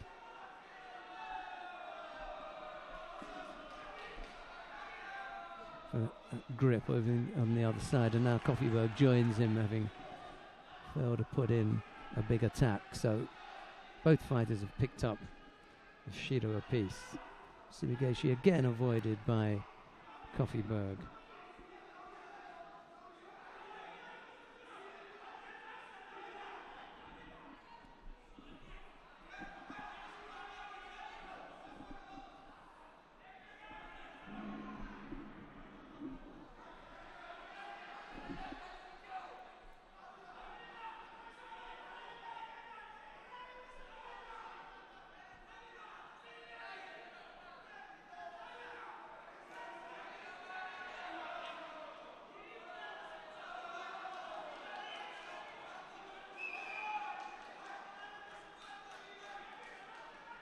Next comes to mat 3, third round for Jerusalem 48 kilo. In white for Slovenia, Manuša Štrja. In blue for Uzbekistan, the young Ilya.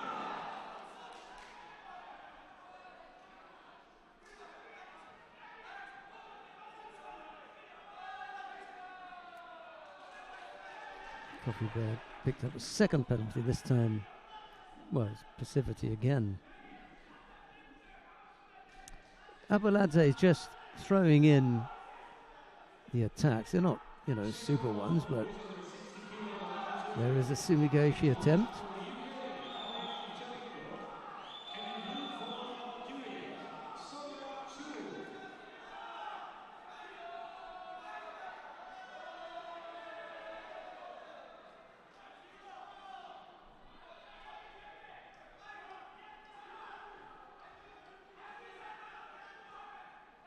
Minute 50 odd, plenty of time.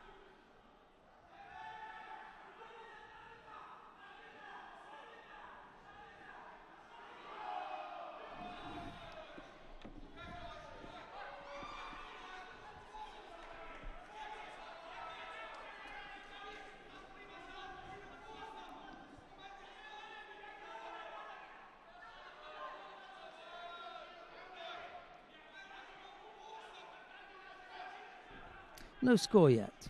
It's an interesting point of the contest here. Minute 43.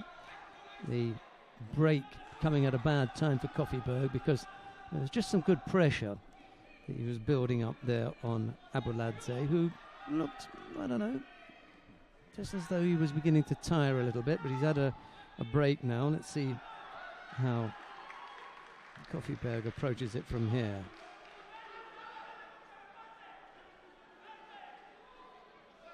Really wants to go over on that right side, but Abuladze is only showing him the left.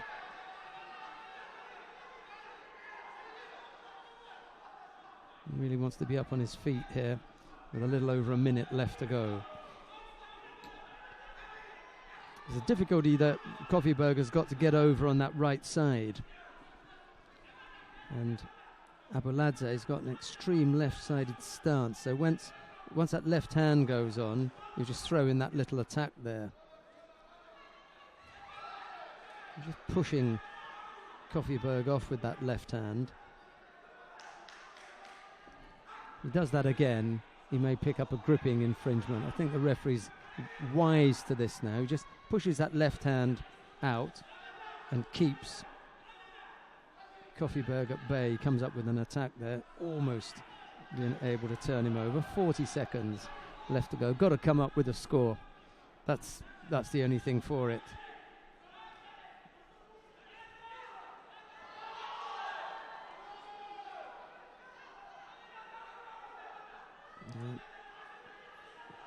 Got to find a way past him now, Kofiberg. There's 20 odd seconds left to go.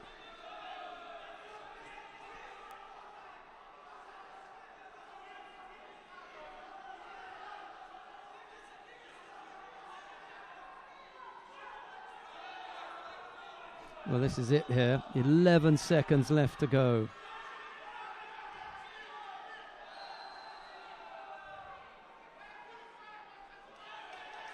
Another penalty picked up by Kofiberg. Oh, and onto his front. That was the best attack of the contest. Abuladze frustrated Kofiberg out there. He did what he was supposed to do, did what his coaches told him. He couldn't get past that left hand, that was the problem. He only showed him one side of his body, and every time Kofiberg got the right hand on, he was able to throw in some kind of attack. That was just enough to keep it going.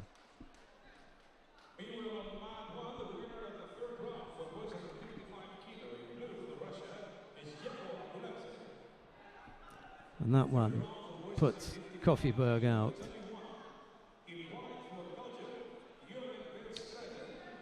Coming up now, Jordi van Straten of Belgium faces Lee Harim of Korea. It's Verstraeten in the white judogi, Lee in blue.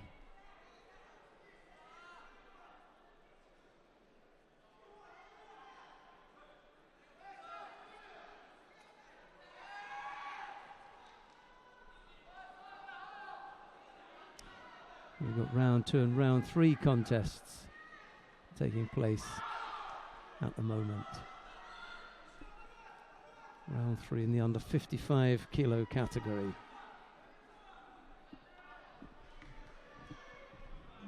Right, let's settle down and have a look at Jordi Verstraeten.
No score yet.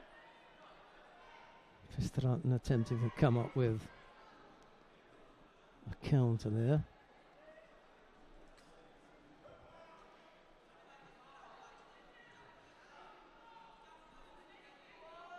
Just over a minute left to go.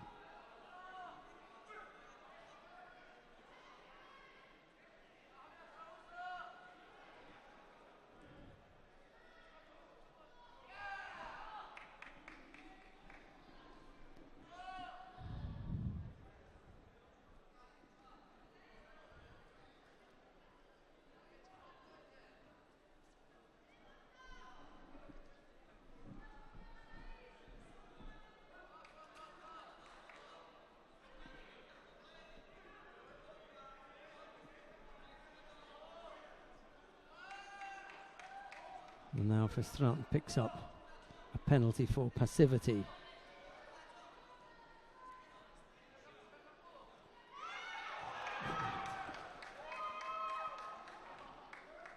And Lee, just as Verstraeten opened up, able to get underneath the Belgian and throw him for Ippon with that Morote Seoinage.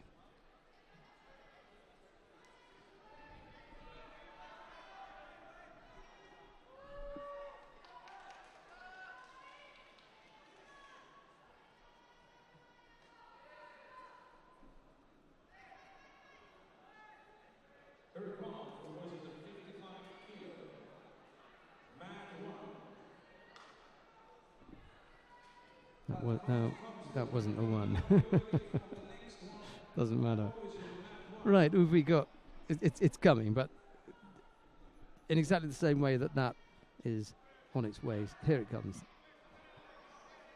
Whoa. Well, I'm going to leave that. It's not the best ever Ippon, is it? Right. Who have we got now? Biyara Amatovshin of Mongolia faces Dida Tatibay of Kazakhstan. Biyara in the white, Judogi Tatibay in blue.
We're going to have a little change here. We're going to go down to mat number 3 because there's a really interesting contest taking place down there. It's round 3 in the under 48 kilo category.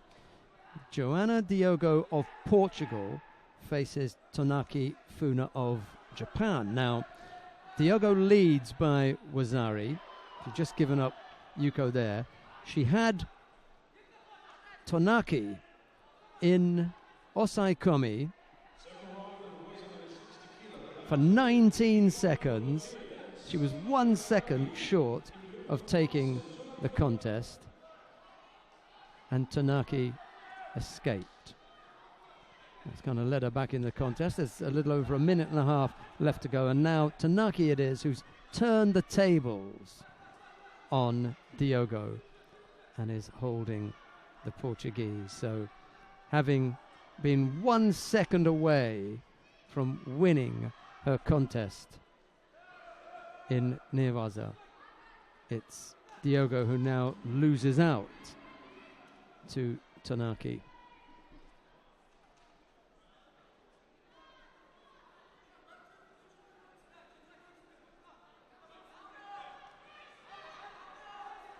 Really difficult for Diogo to believe that could have happened to her.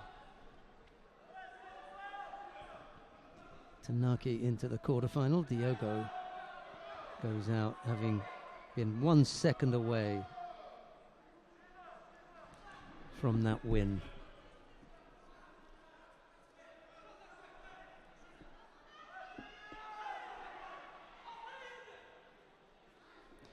Right, now we saw Natalia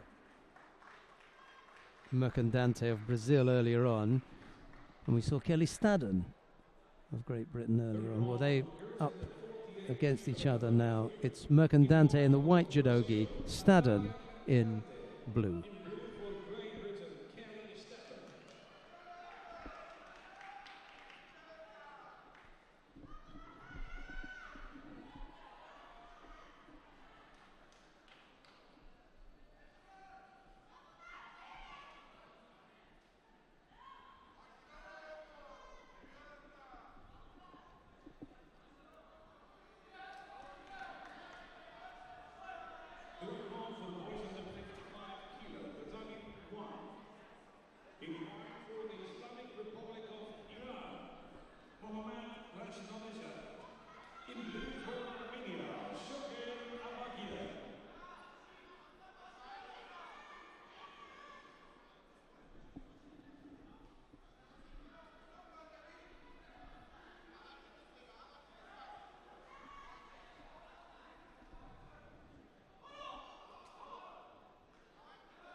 Both fighters picked up penalty.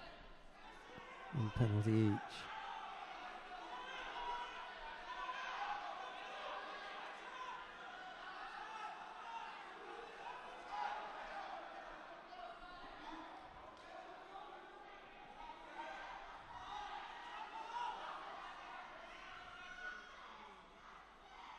Mercandante a second now.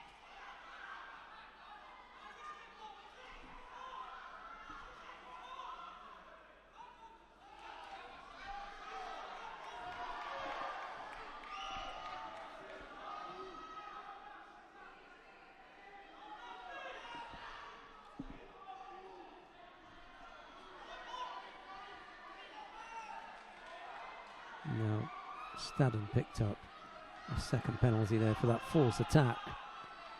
Little over a minute left to go.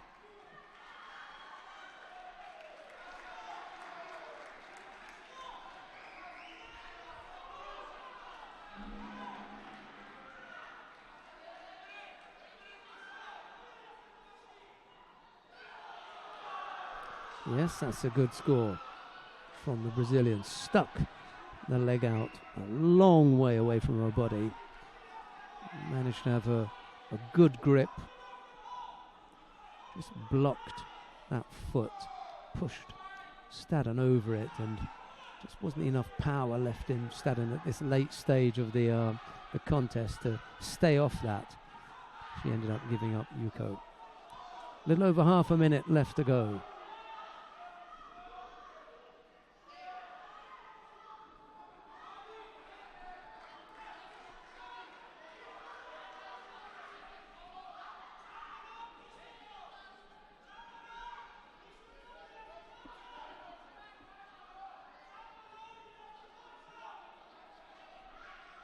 Second round for boys under 60 kilo at number 2.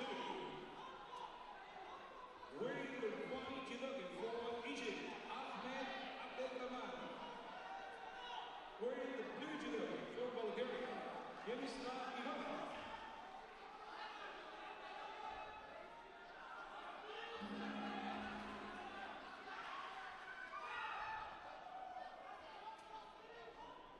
Well, that single Yuko by Mercandante was enough to take the contest from Staden. Couldn't come up with a tying score, unfortunately for her. Right until the end.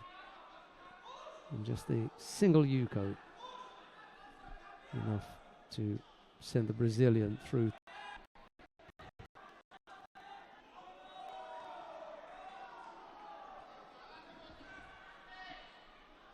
Nice Ochigari from Vedescu. Really well done. Left-sided Ochigari into the Osai Komi, and there's a chance for the arm lock here. She's sticking with the Kezagatami, however. That's probably going to be enough. So it is. Kristina Budescu of Moldavia into the quarter-final.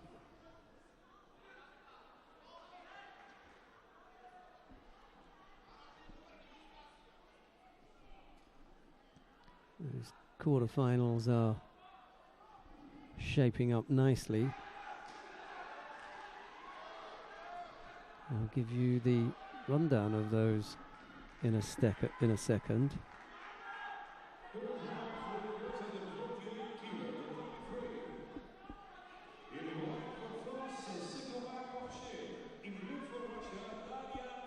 Right, coming onto the mat now, Sephora Kocher of France faces Daria Pishkaleva of Russia.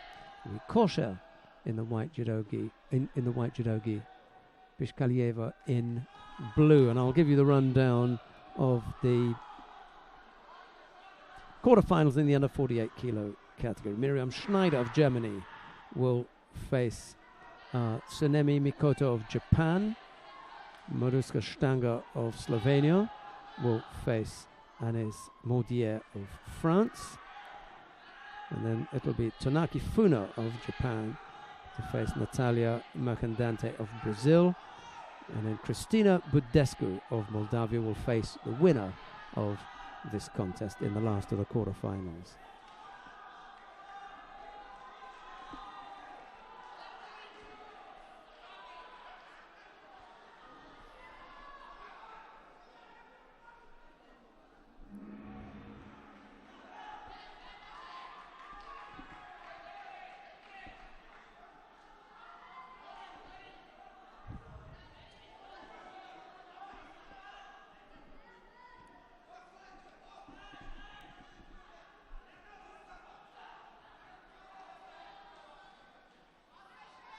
Pishkaleva leading by Yuko.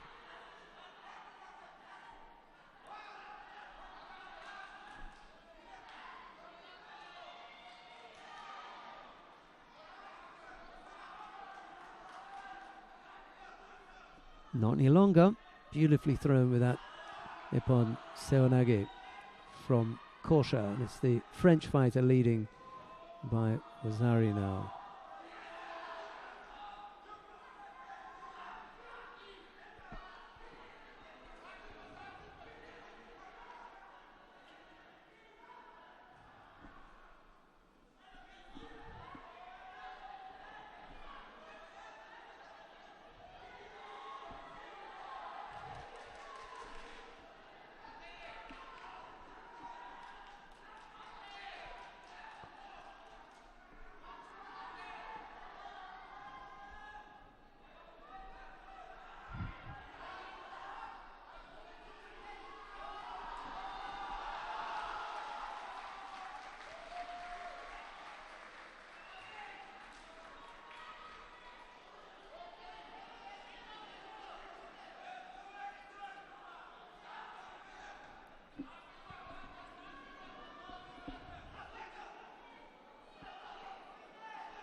Pishkaleva working hard on this attempted shimiwaza. It's not coming off, however, so the referee calls mate.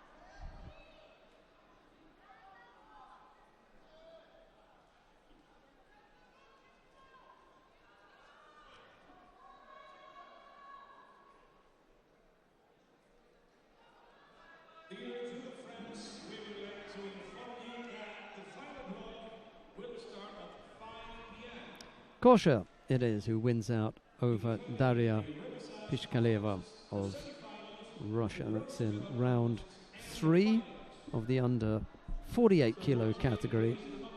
Kosha will face Cristina Budescu of Moldavia in the last of the quarterfinals.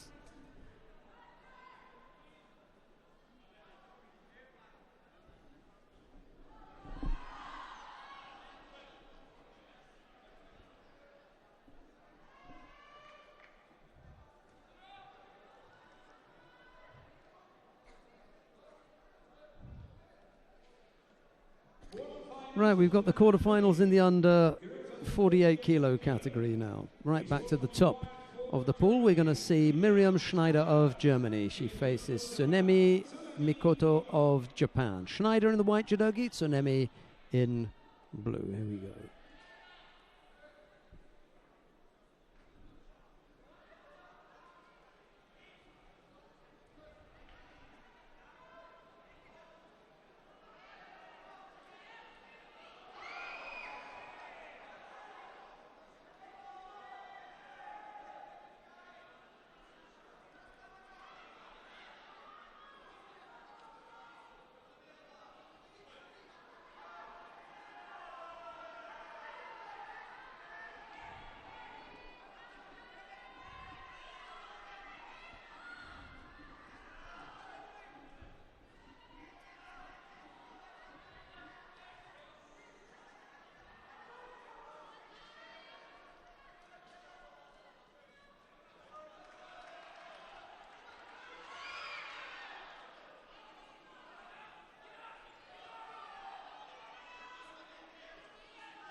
Schneider brought down for Yuko there.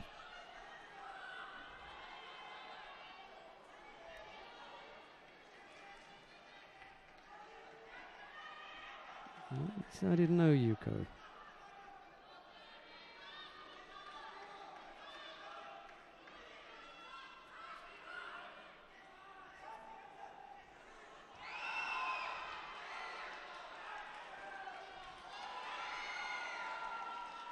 Ooh.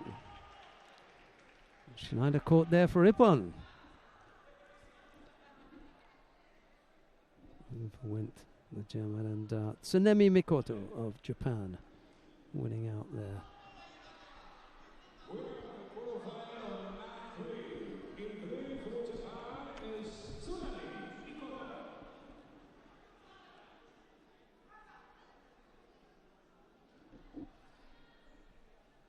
We've got the second of the quarterfinals coming up now. Maruska Stanger of Slovenia faces Anne Mortier of France. Stanger in the white judogi, Mortier in blue.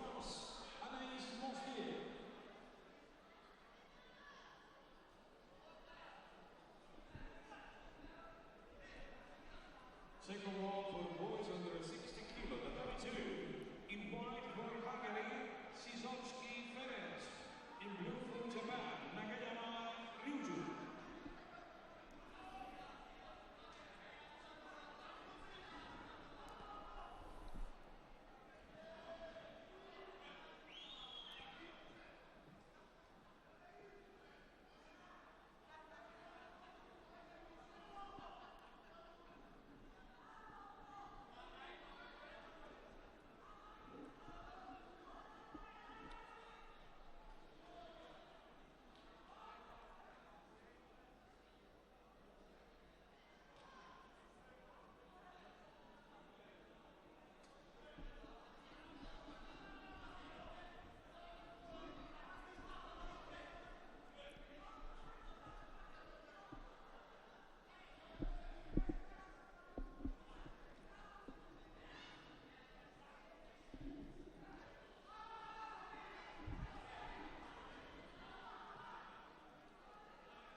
No score as yet. Stanger and Mosdier. 2:20 odd left to go.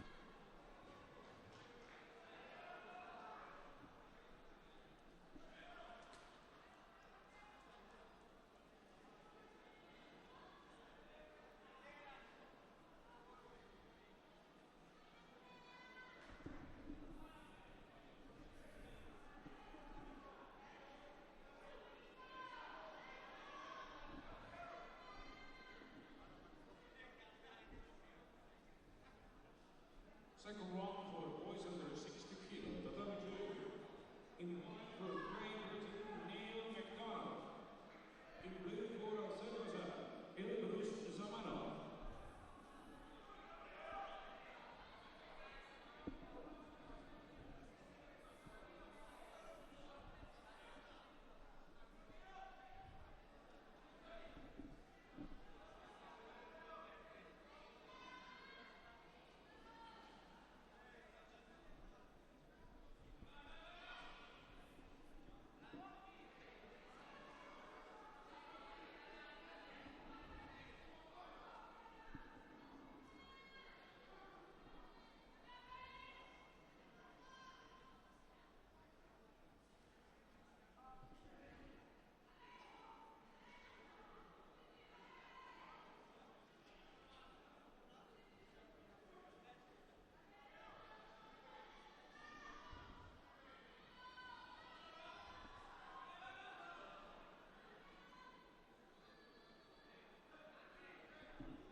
Stanger trying to work something on the ground here.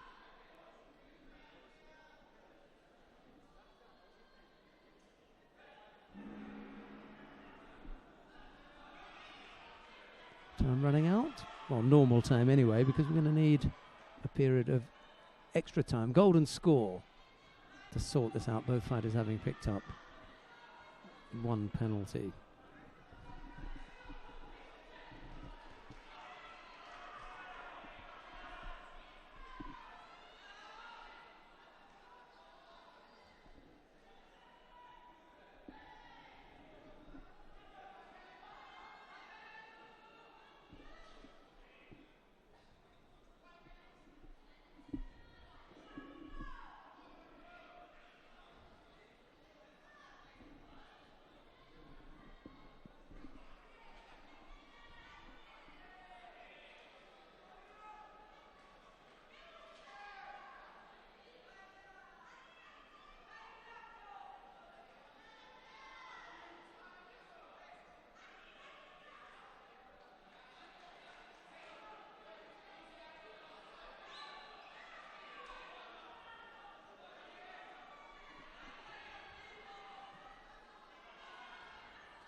And Frank Wolf, the referee, is asking the two fighters to tidy themselves up. So could be that after 40 seconds of golden score, the penalty is going to be awarded, and that'll be the end of the contest. Or a false attack from Mosdia, the French fighter, which gives Marusa Stanger of Slovenia the contest. She goes through to the semi-final. We'll see Mosdia in the repechage contest. Stanger, by the way, will face Tsunemi of Japan in the first of the semi-finals later this afternoon.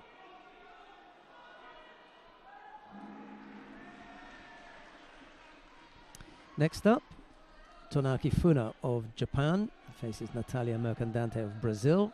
Tonaki had a narrow escape in her third round contest when she was held by Joana Diogo of Portugal for 19 seconds.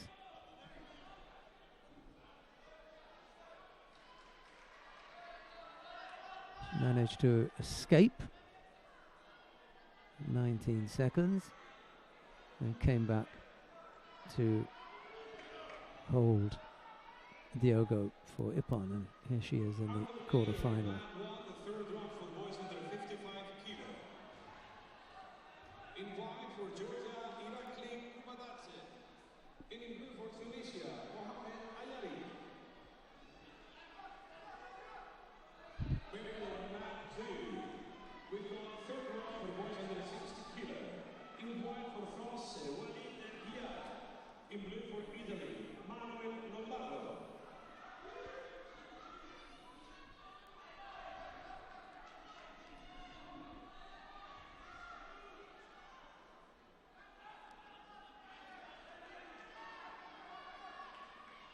Underway the quarterfinal for girls under 48 kilo, Tatami 3. In white for Japan, Tonaki Funa. In blue for Brazil, Natalia Mercadante.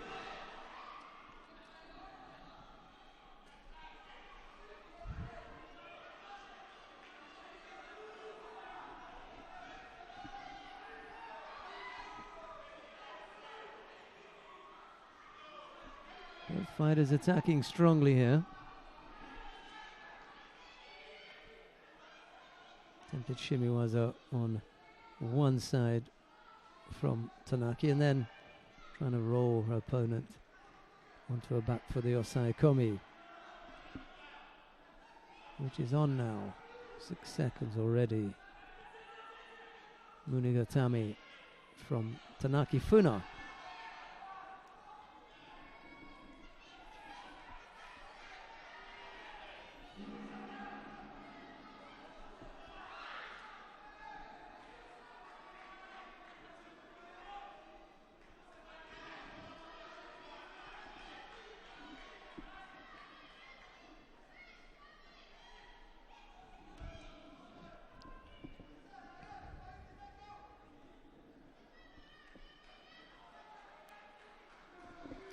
Right, coming up next, the last of the quarterfinals in the under 48 kilo category. Kristina Budescu of Moldavia faces Sephora Korsha of France. It's Budescu in the white judogi, Korsha in blue.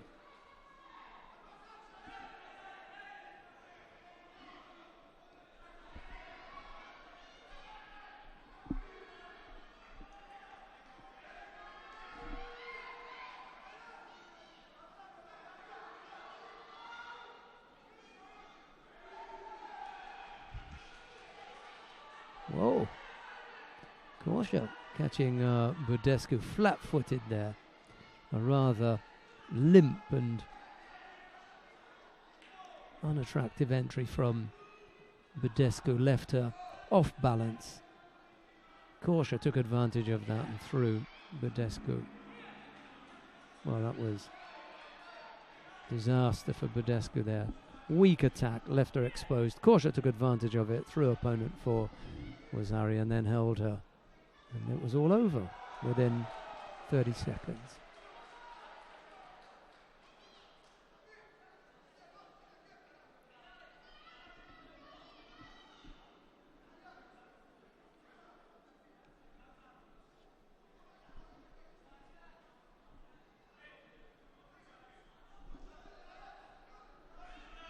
Right, we're going to move to mat number 2 now to see the contest in the under 60 kilo category.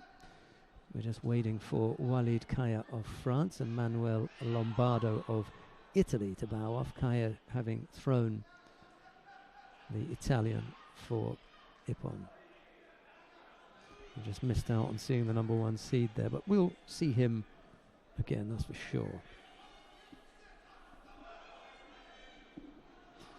We'll see him in the first of the quarterfinals. Right, coming up next then in the under 60 kilo category.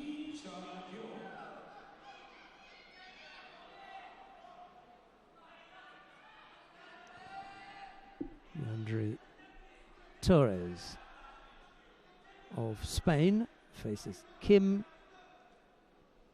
Chan-yong of Korea. It's Torres in the white judogi, Kim in blue.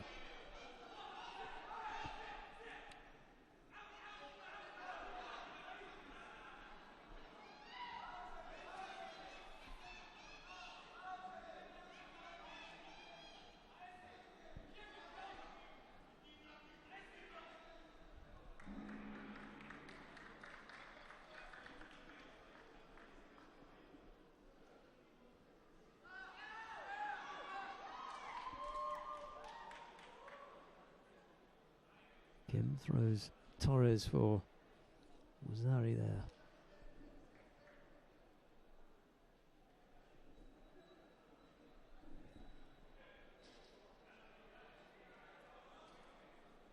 Well, whilst they're battling it out on mat 3 in the under 60 kilo category, we've got quarterfinals about to begin in the under 55 kilo category.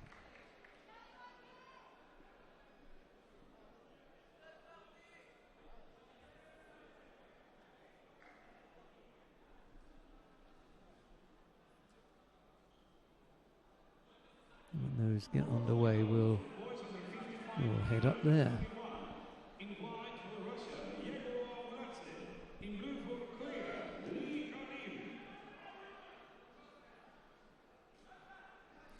Yeah, let's go to mat number 1 then, where we've got quarterfinals in the under 55 kilo category. Yago Abuladze of Russia faces Lee Ha-rim of Korea. It's Abuladze in white, Lee in blue. Abuladze has already knocked out the number 1 seed, Roy Kofiberg, in round number 3. So he's in the driving seat now.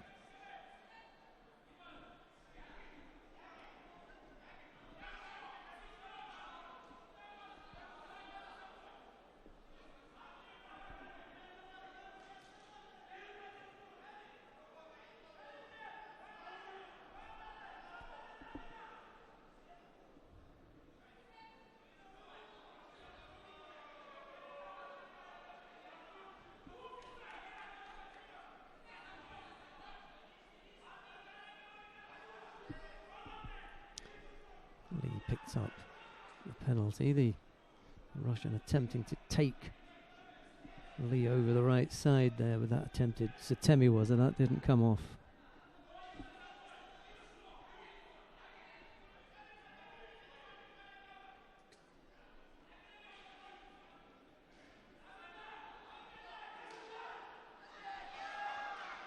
Yeah. Lee got hold of Abuladze there.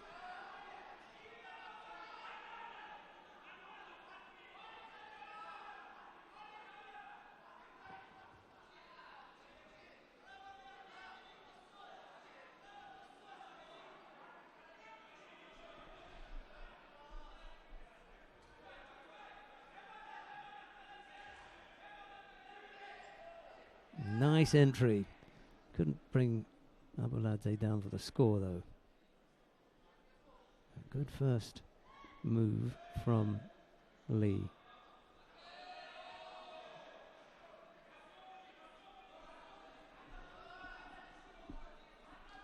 Abuladze picks up the penalty for passivity.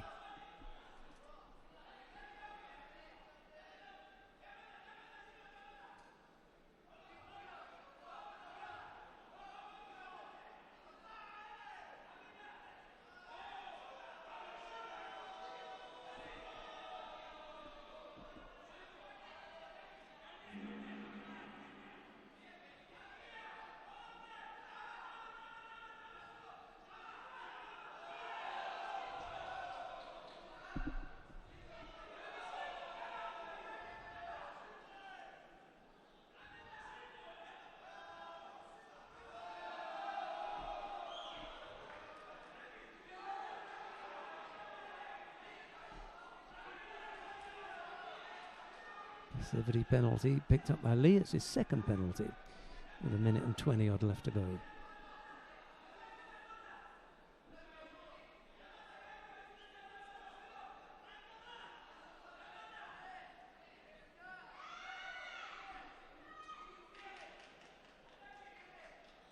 The record for boys under 60 kilo, the number 2. In white for Azerbaijan, Dario Mammadov.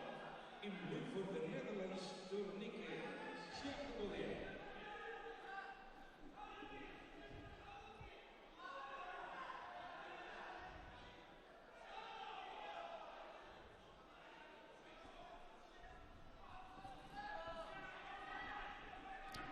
Still the Wazari lead for Lee.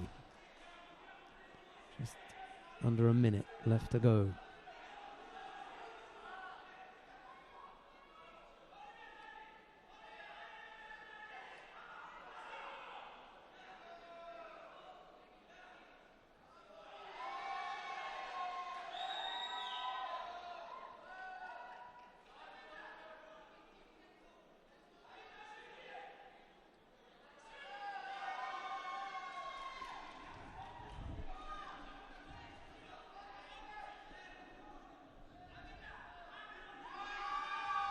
Yeah, that'll be it. Wazari Awazeti pun. Lee coming up with a second good score to put the Russian down into the repechage. Lee Harim goes into the semi-final, first of the semi-finals. That was the first score. And he comes up with a second. Just a little bit too sharp for the Russian.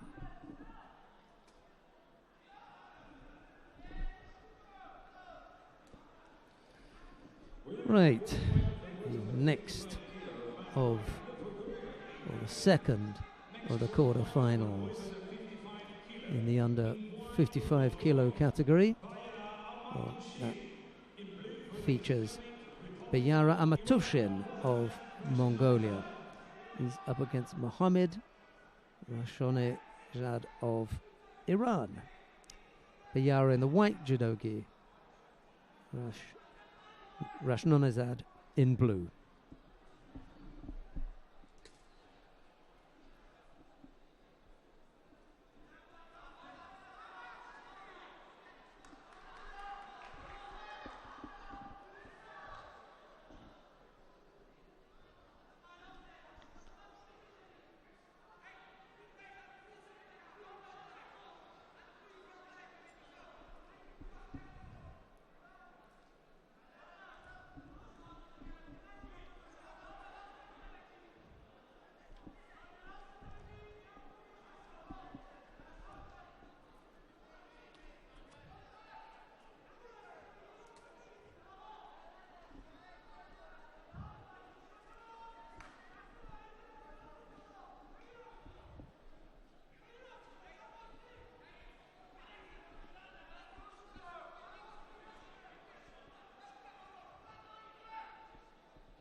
Single Shido at the moment against Rashnonezad.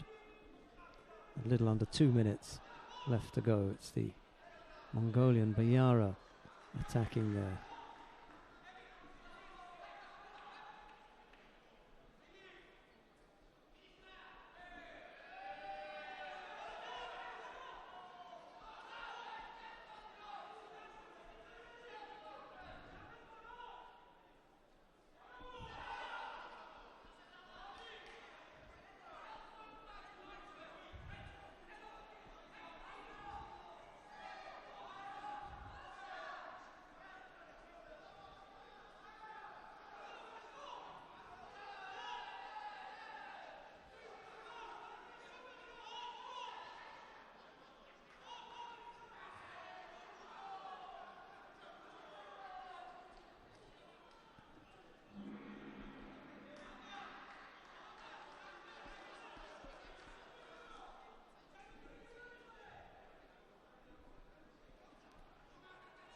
Minute to go then. Yara still attacking strongly.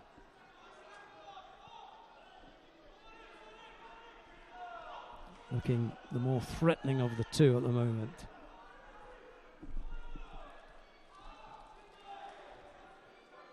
Third round, boys under 60 kilo, Abu-Dhabi 2.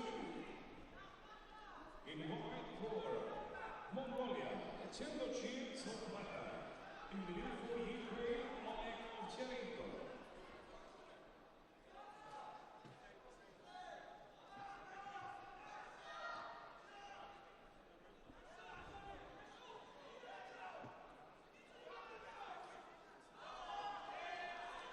Second penalty picked up by the Iranian Rashnonezad, this time for stepping out of the area.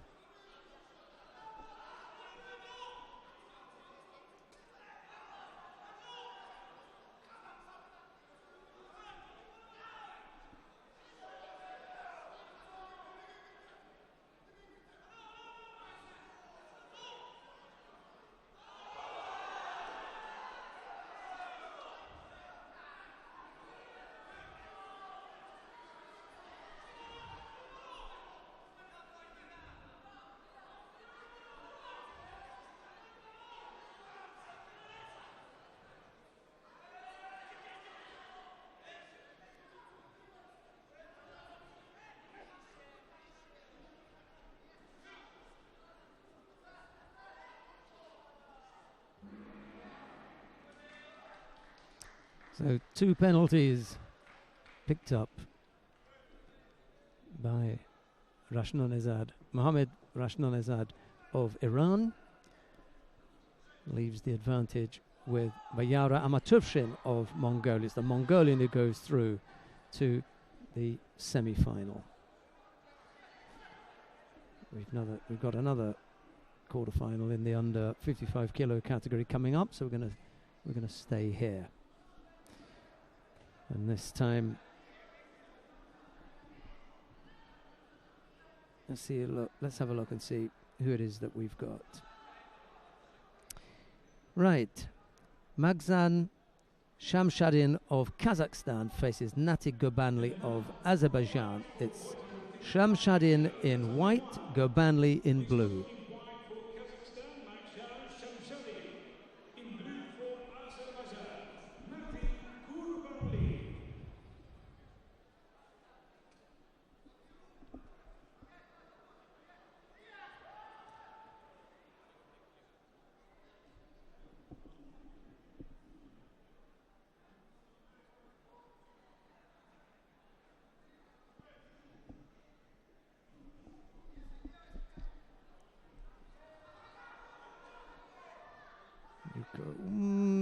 He went the other way.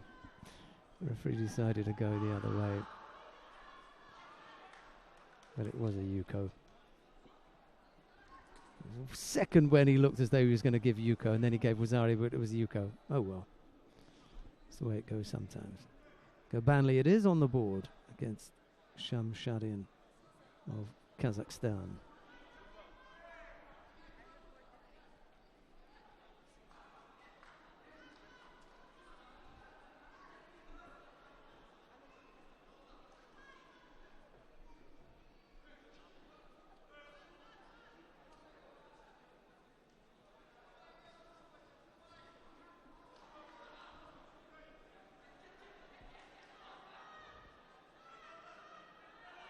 Chance here for Shamsad Shadin. Yes. Ooh, you can just turn him. Looks strong enough. Problems here for the Azerieta tap out.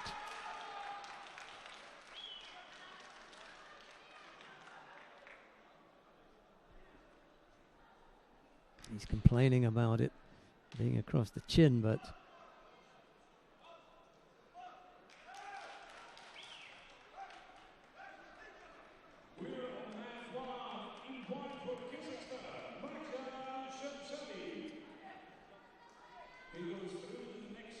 no complaints from the coach.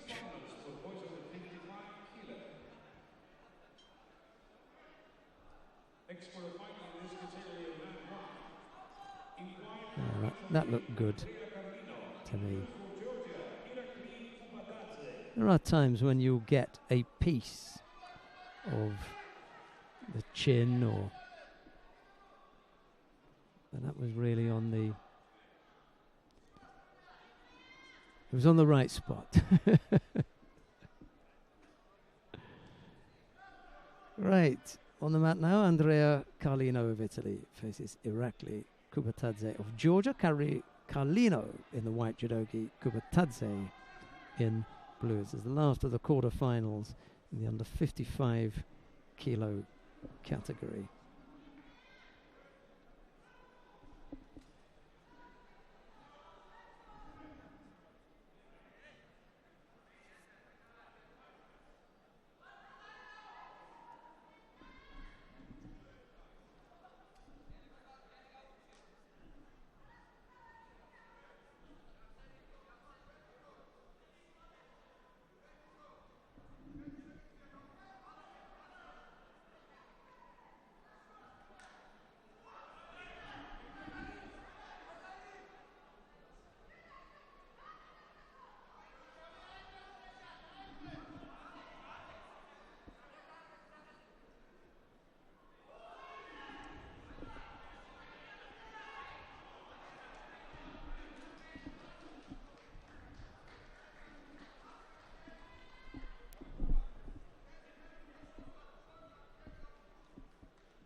Well, Carlino trailing here by Yuko.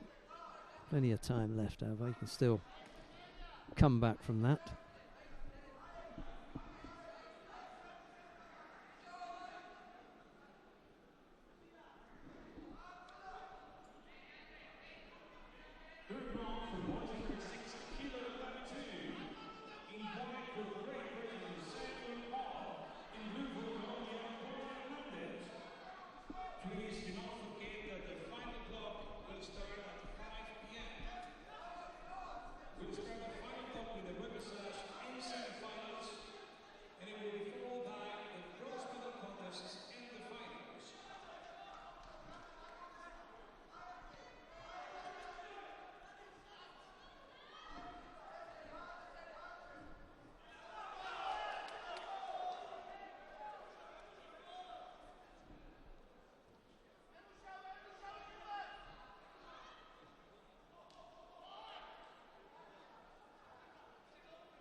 Kupatadze couldn't hold on to Carlino. Set him for the 4 seconds.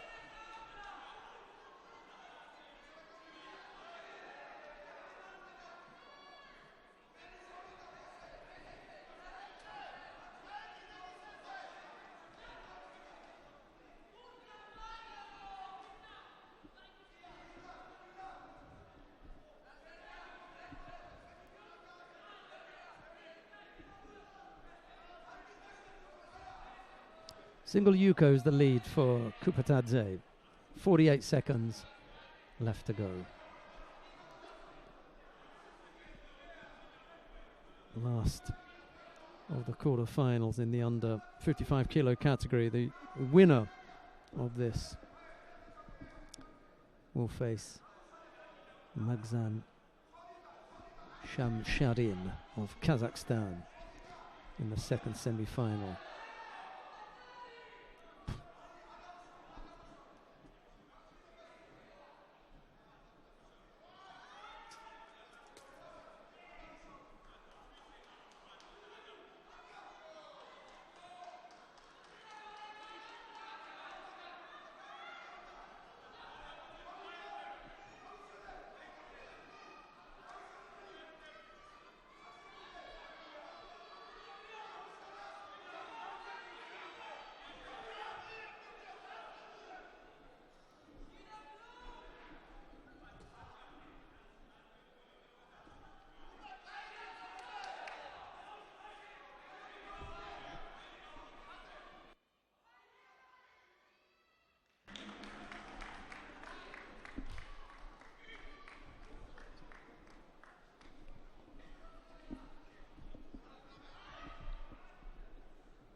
Kubatadze able to hang on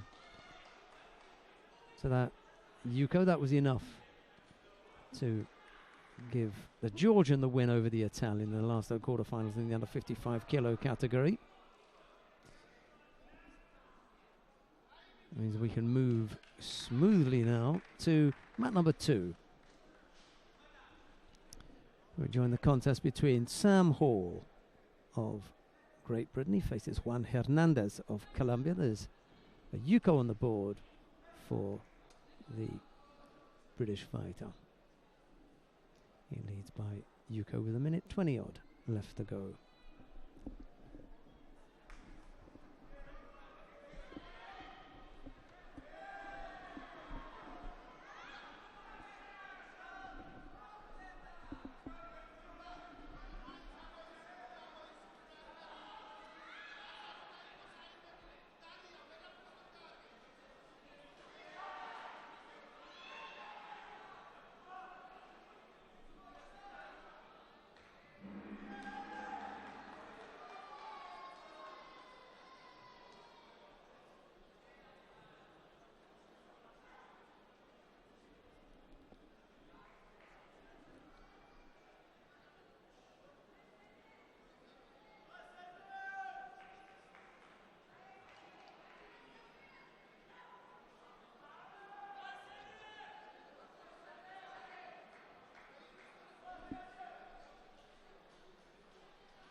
Coming on to mat number 2 now, Salim Rabahi of Algeria.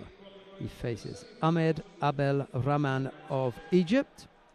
Rabahi in the white judogi, Abel Rahman in blue.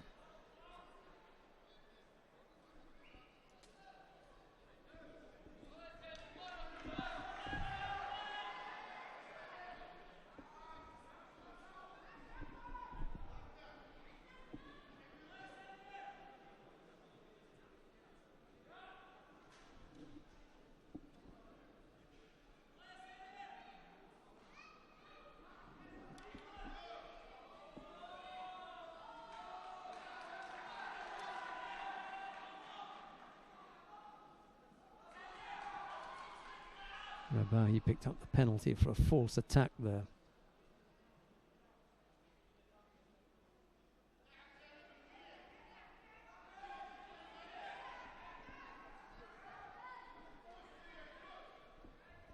Still got a good few contests in the under 60 kilo category to come. The other categories we've wrapped up until this afternoon, but we've got this contest between Rabahi and Abel Rahman.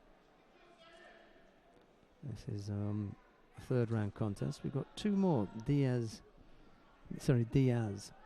and Nagayama, and then McDonald and Khasemi. And then we'll have the 4 quarterfinals. So 6 with this one, 7.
Kim was the fighter there who picked up the penalty.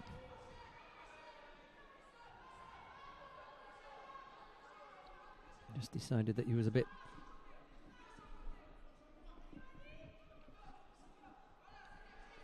overly defensive there.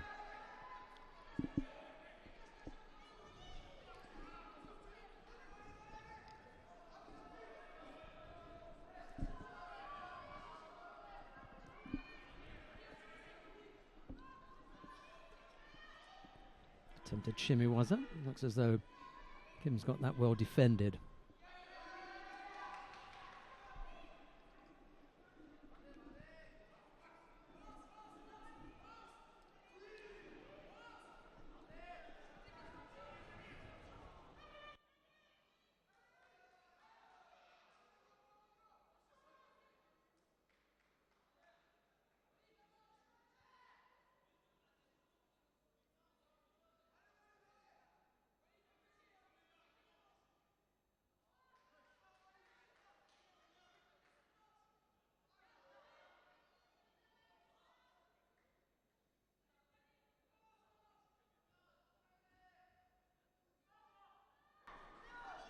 He's now picked up a second penalty.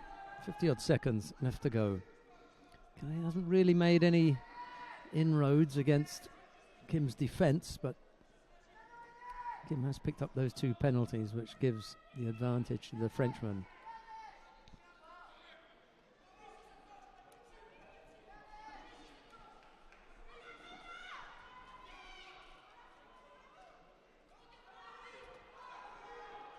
Bit of a stalemate between these two.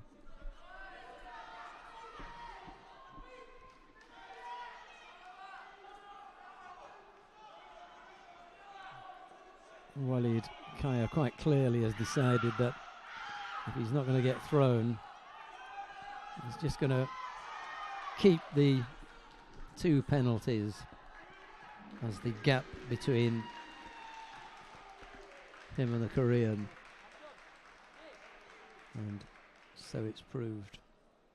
So we'll see Walid Kaya in the first of the semi-finals. Kim goes into the repechage contest. Coming up next, it'll be Davud Mamadov of Azerbaijan and Sendocher Tsogbatar of Mongolia. That will be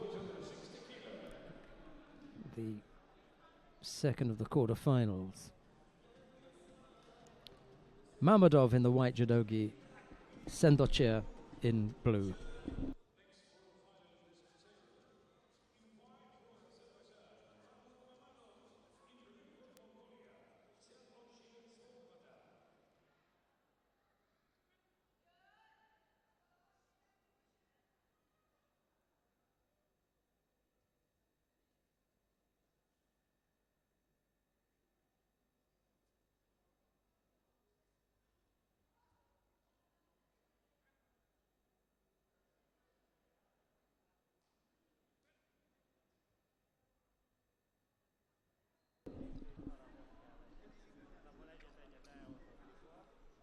Left-sided effort from Sendocher. Mamadov just moved off that smoothly.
Trying to come up with a little combination there. Uchimata, Sumigaishi.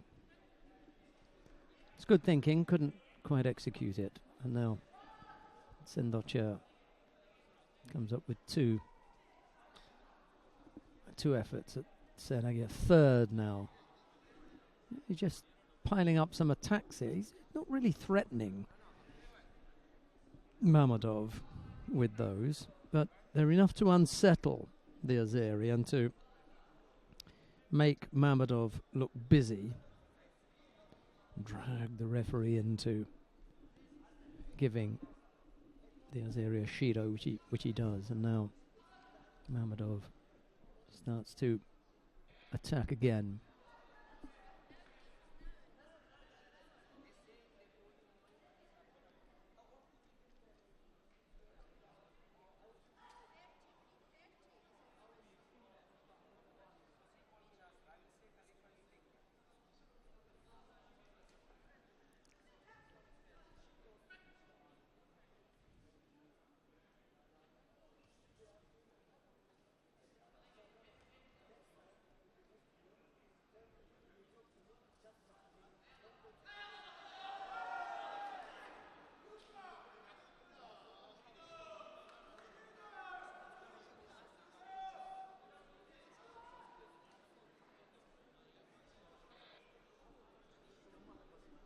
Minute and a half left to go. Single Shido against Mammadov at the moment.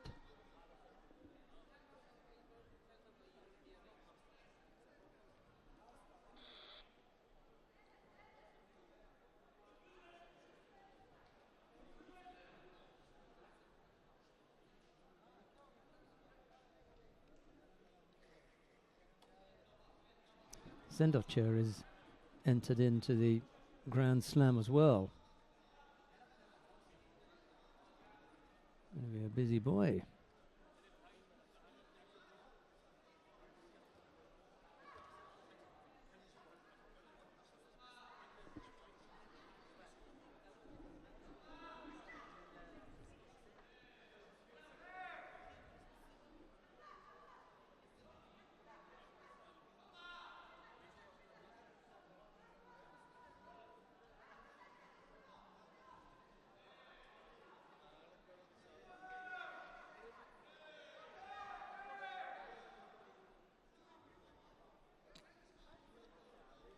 Half a minute left.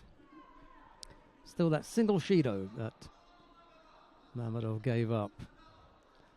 That period of passivity, the only mark on the scoreboard.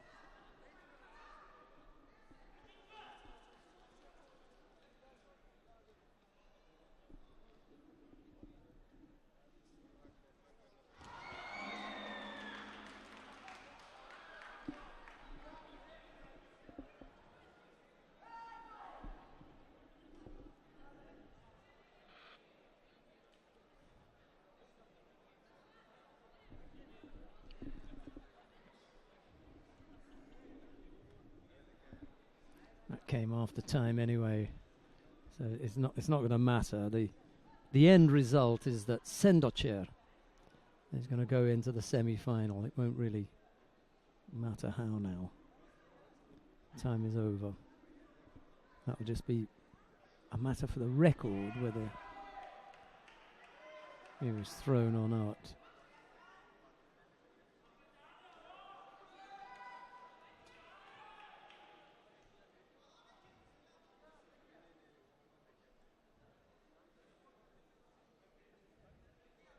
There's going to be Ippon as well, so they give Sendocha the Ippon.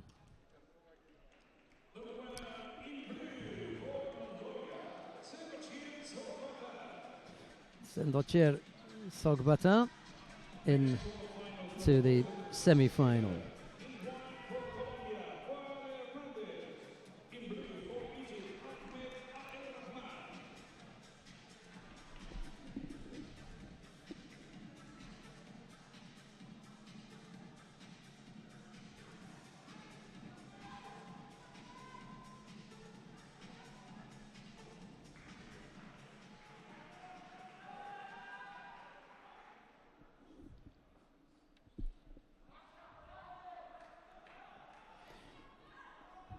Up next, Juan Hernandez of Colombia faces Ahmed Abel Rahman of Egypt. It's Hernandez in the white judogi, Abel Rahman in blue, and Abel Rahman attacks immediately and scores Yuko.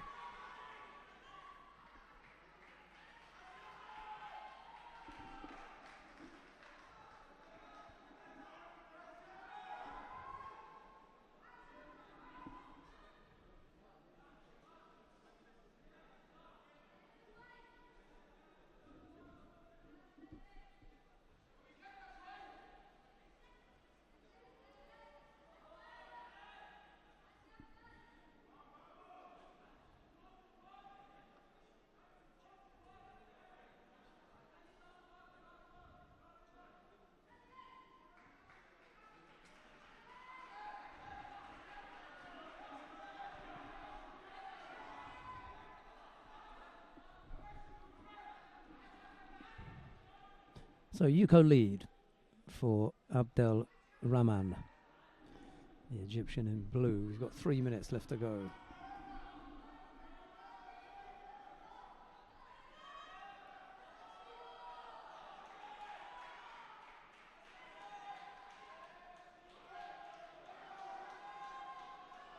Not quite sure what's happened to our cameraman, but he's decided to practice something. Apologies for that. He's back on track now. Left-sided effort from Abel Rahman.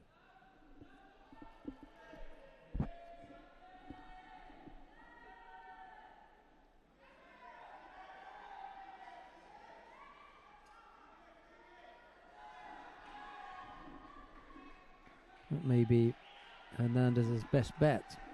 Try to work Abel Rahman on the ground. It could be that he's got slightly better Newaza.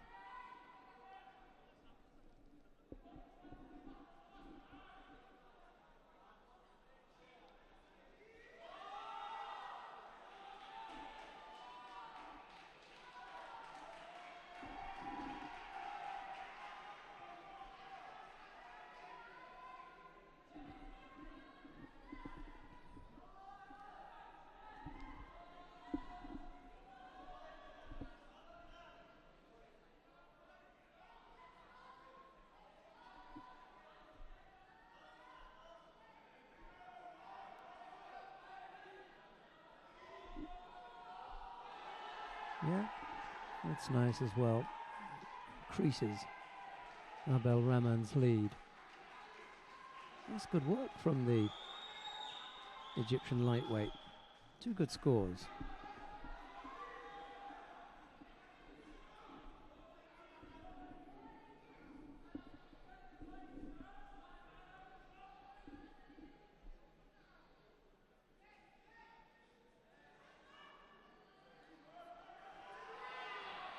And over on the left side, that was well done by Hernandez. Didn't come up with a score, just as Abel Rahman went over, the Egyptian went on to his front. Real danger for Abel Rahman. That big left arm around the waist or up around the collar, and then hip technique coming in. Hernandez looked dangerous there.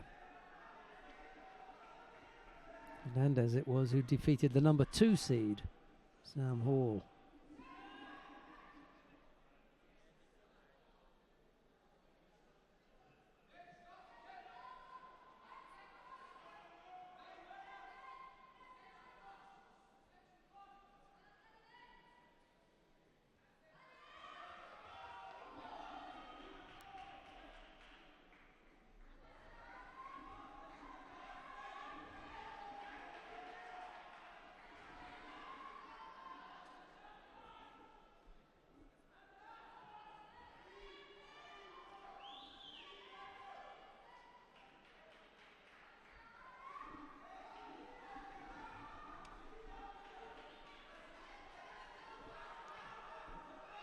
Abel Rahman picked up Shido there for passivity. He's got 2 scores on the board, however, 2 Yukos.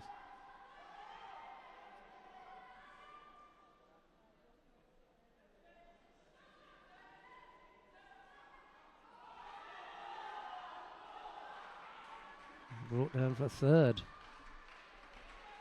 Just a little bit loose on the left-hand side there and pulled down onto his right side by Abel Rahman for a third Yuko.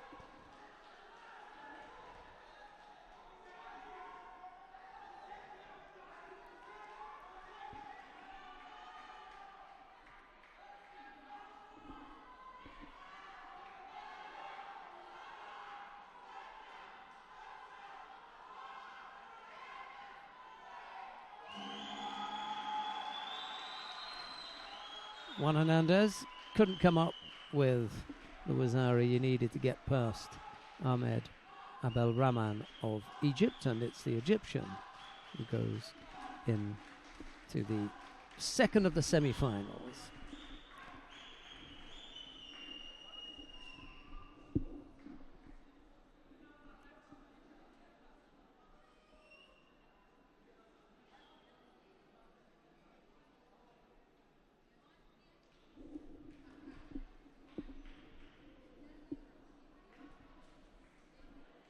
Well,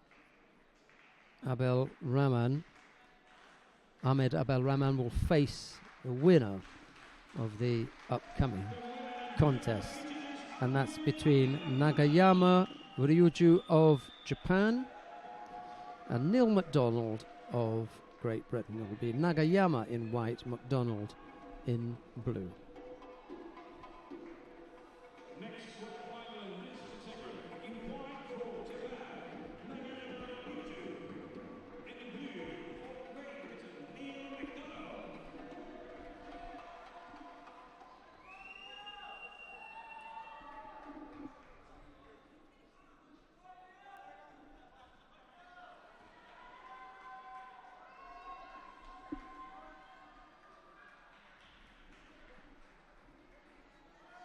It's Nagayama in the white judogi and MacDonald in blue. Attacks there right-sided with Uchimata. Thought about going outside there with the Osadogari, but gets caught with the Ippon Seoinage low, Ippon Seoinage for Wazari.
Just couldn't get his balance for that.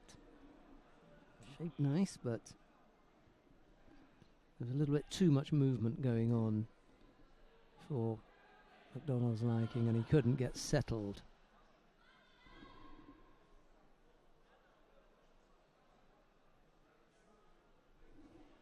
And that's Wasario Aouzeti Ippon goes over a second time there. Good piece of work from Nagayama to finish off Neil MacDonald. A little bit too quick and got down low. He was very sharp, was Nagayama, and caught MacDonald twice.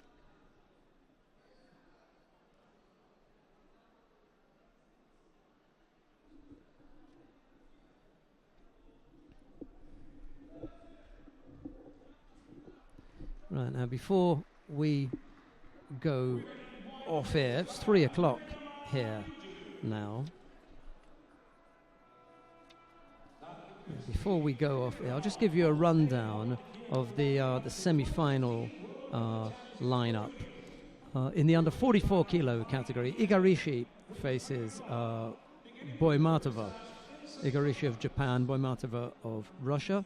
It'll be Lee of Korea to face Hirsches of the Netherlands. That's in the under 44 kilo category. In the under 48 kilo category, Tsunemi of Japan faces Stanger of Slovenia, and it will be Tonaki of Japan to face Korsha of France. In the under 55 kilo category, well, no Roy Kofiberg. He went out.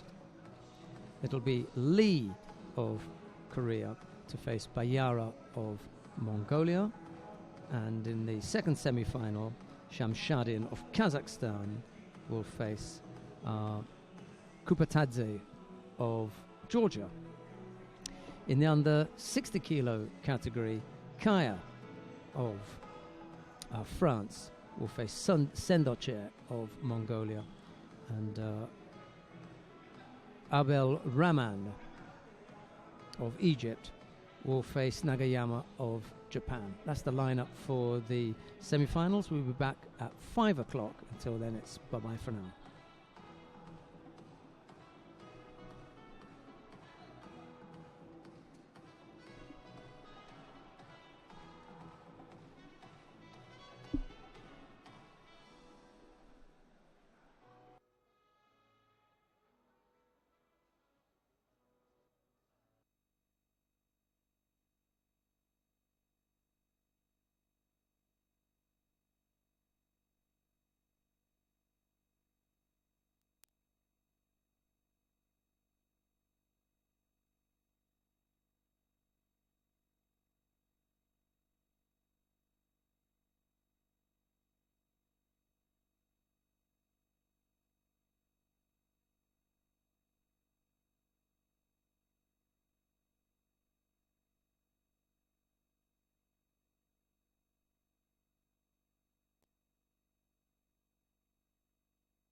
Well, a very good afternoon and welcome back to Abu Dhabi for the final block on day one of competition at the Junior World Championships. We're about to get underway with the repechage contests and then the medal matches. And we're going to begin with the repechage contest on mat number 1 between Ganbatar Narantsetseg of Mongolia. She faces Tugba Yala of Turkey. It's Ganbatar in the white judogi and Yala in blue. There's a second repechage contest taking place on mat number 2. That's Rita Reyes of Brazil. She faces La Puerta, of course, Comas of Spain. It's Maria La Puerta Comas. We're watching Ganbatar and Yala. Ganbatar narrowly missed out on a place in the semi-final. She was looking good, and just one single mistake, and she ended up in the repechage. Now, we had 4 weight categories today: the under 44 and the under 48 kilo categories for women, and then the men were the under 55 and the under 60 kilo category. And in the under 55 kilo category, we had the number 1 seed, Roy Koffieberg of the Netherlands. Unfortunately, he came unstuck in the 3rd round and against Yaga Abuladze of Russia. It wasn't the most attractive of contests.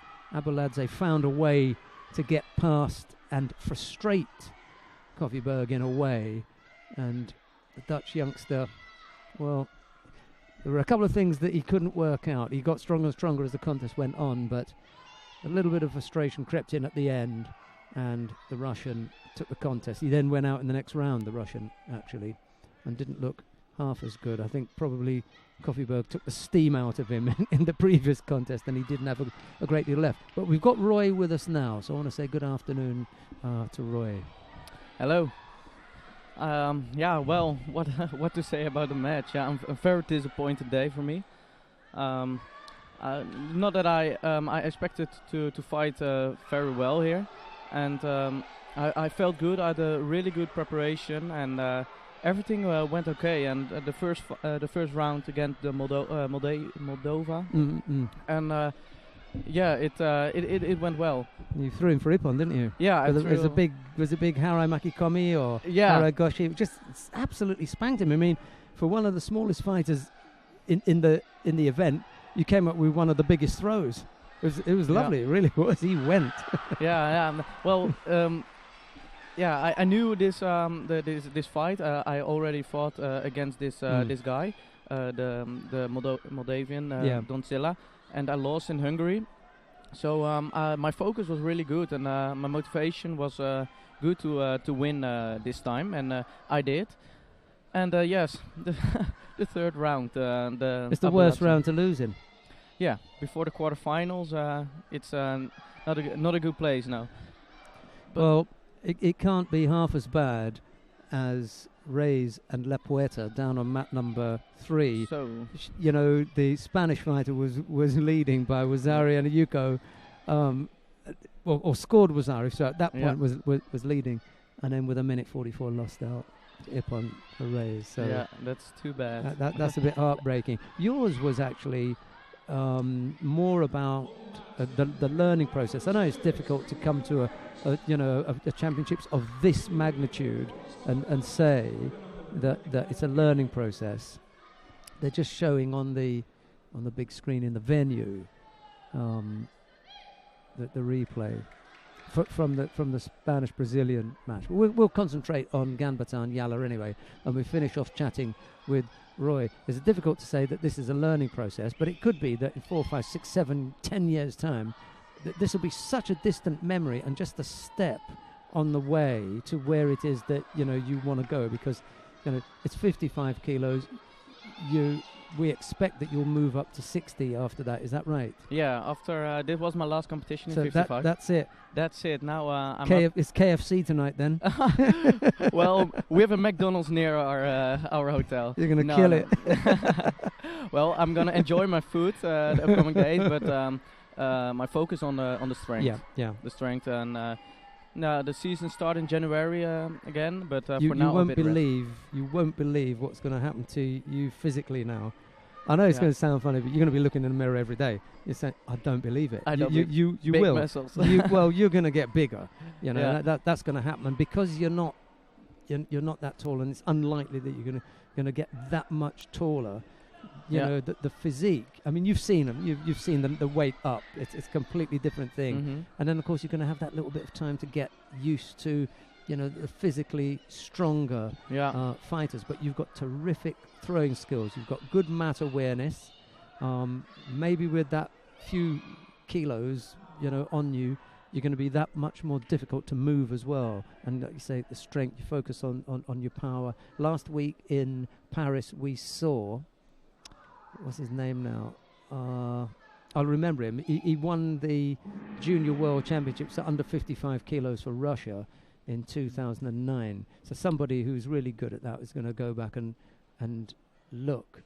Anyway, Gadzhiev. Gadzhiev, yes. Sakavat Gadzhiev, yeah. What a boy. I mean, same as you, not a big boy, but has now packed it on. I mean, 66 kilos next stop for him. Because he's really strong and his movement is so nice. He drew the Japanese first fight though, so that was unlucky in Paris. Yeah, but that's also the reason I go up to 60 now and fight the last year in under 60 kilogram because later on I have to be 60 in seniors.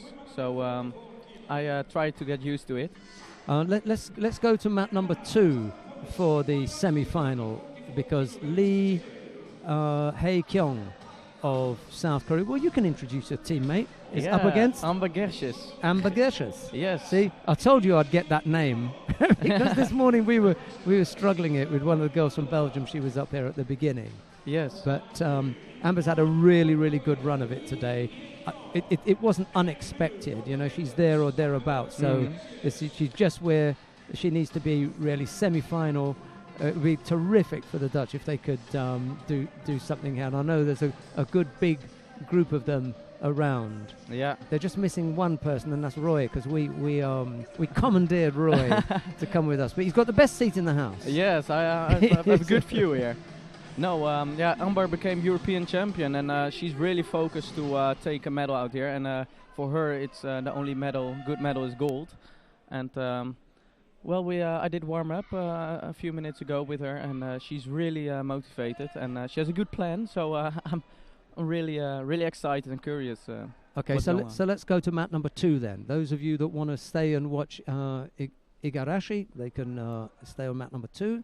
That's the boy Matova and Igarashi, but we're watching Lee in the white judogi from Korea and Gershis in the blue judogi for the Netherlands. Nice and tall as well. Yeah, the Korean girl you want left in the neck, and Amber wants to pick it up and try to defend her left arm.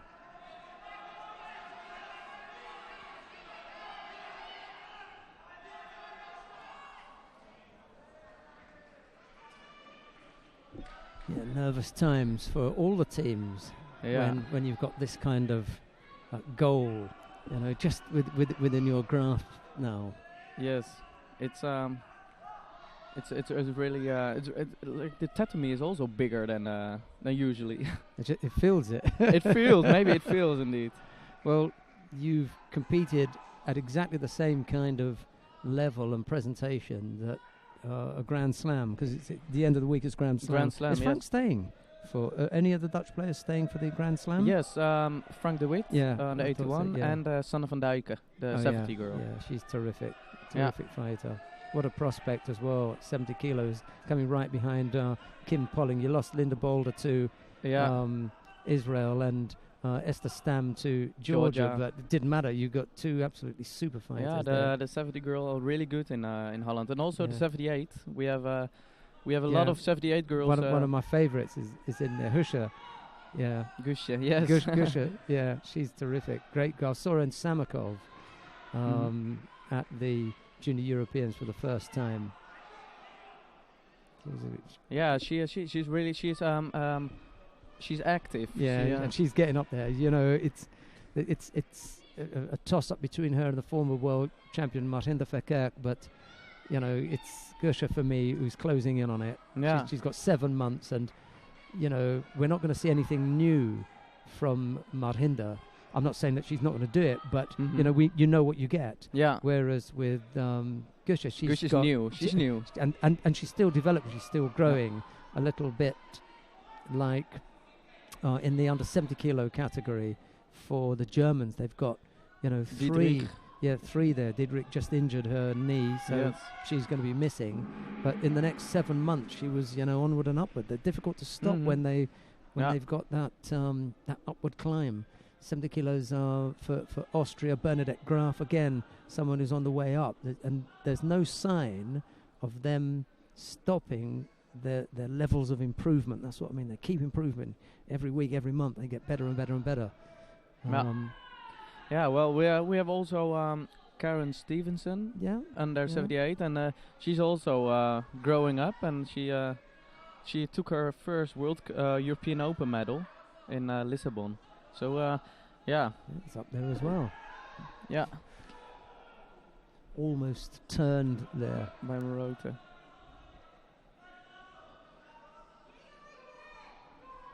I think they never faced each other. It's the first time. The first head-to-head then. Head-to-head, yes.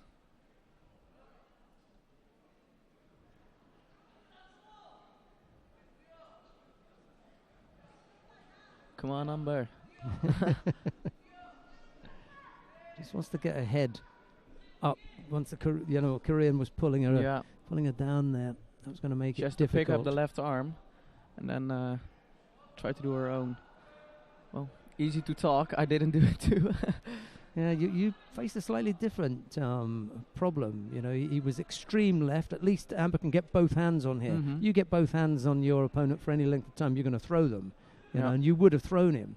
But he did everything that he could to make the smallest possible face on target, so that you only ever got to see one side of him, and that side was always pushing you away. You know, I think my good side was he pushing away, indeed, and the strong side, but every time I was too late, and in the last seconds I did my first good attack. The big attack. And it was too late. And you came closest to throwing, and he went right over and landed on his front. His rotation is really great. Although I think that wasn't really him getting out of it. It was you putting so much into it that you got thrown onto his front. You know, sometimes people are acrobatic and they avoid things, especially like Sutemi was a. You know, they get hand down and they spin out or cartwheel out.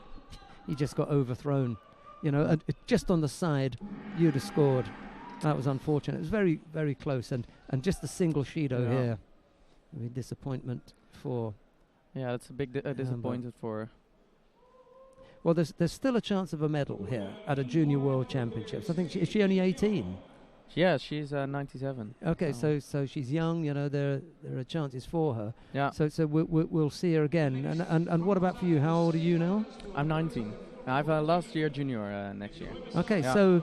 But that'll be at 60s, and you'll be comfortable. You'll have a long time to get into it. And you're well set in the Dutch setup, in the team. They like you. Yeah. It's a great team, and they everyone support each other. So it's great. I really like it in the Dutch team.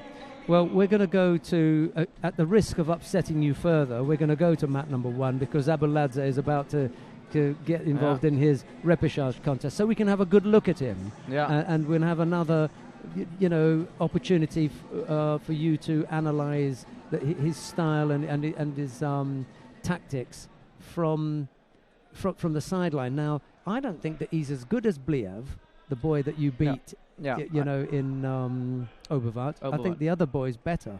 But I he had a think Bliev slip is this better. morning. Yeah. Yeah. Yeah. Yeah, Bliev is much stronger, and his Yeah. technique is better. Yes, exactly.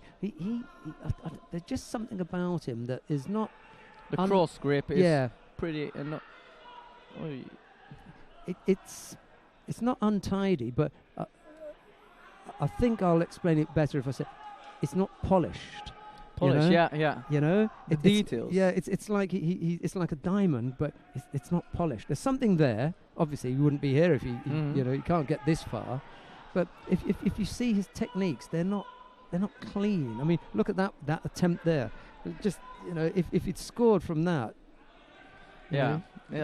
I know. It's and slightly unattractive. Yeah, I agree. I totally agree. But it's pretty hard to fight with because he is going Yeah. everywhere, Yeah. and to have the control is is a bit difficult. But I could win in Oberwart. I won against him in the quarterfinals, and by Shido. Now I lose by Shido, and it's for me the first time I lose by Shido for passivity. It's not my thing. Yeah, well, I think that what happened was that the timing, in trying to work things out and come to grips, you just lost the tempo a little bit there.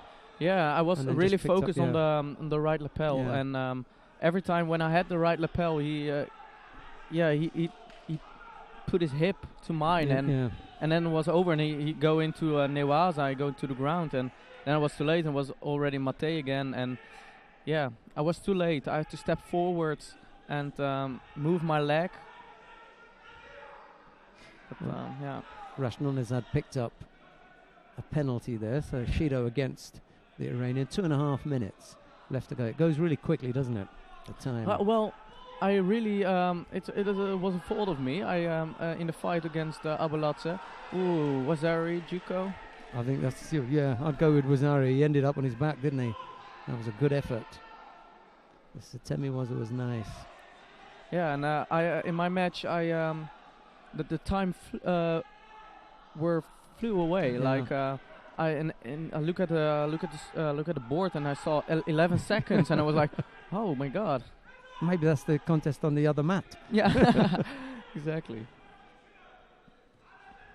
I really like the cross grip. Yeah, it's very unsettling because then you start guarding against that. You know, in a way, because the cross grip, the attack must be immediate. You know, you might want to give it to him. It's okay, I know, because you know what's coming then. But if he goes over and he doesn't attack immediately, he gets the Shido. Yeah, and that was happening in the first minute. I got Shido. Just didn't get enough of the scoring part of the body on the mat. That was a good counter. It was exactly the same position as the for the bronze medal in Oberwart. He lost also by Urnage. Exactly the same position. Oh, Ippon for Azerbaijan on the other tatami. Against the Italian, Carlino. Yeah. Oops, problems there if he can't get off his back, but he manages. Strangle. And there's still the possibility that Shimiwaza, yeah.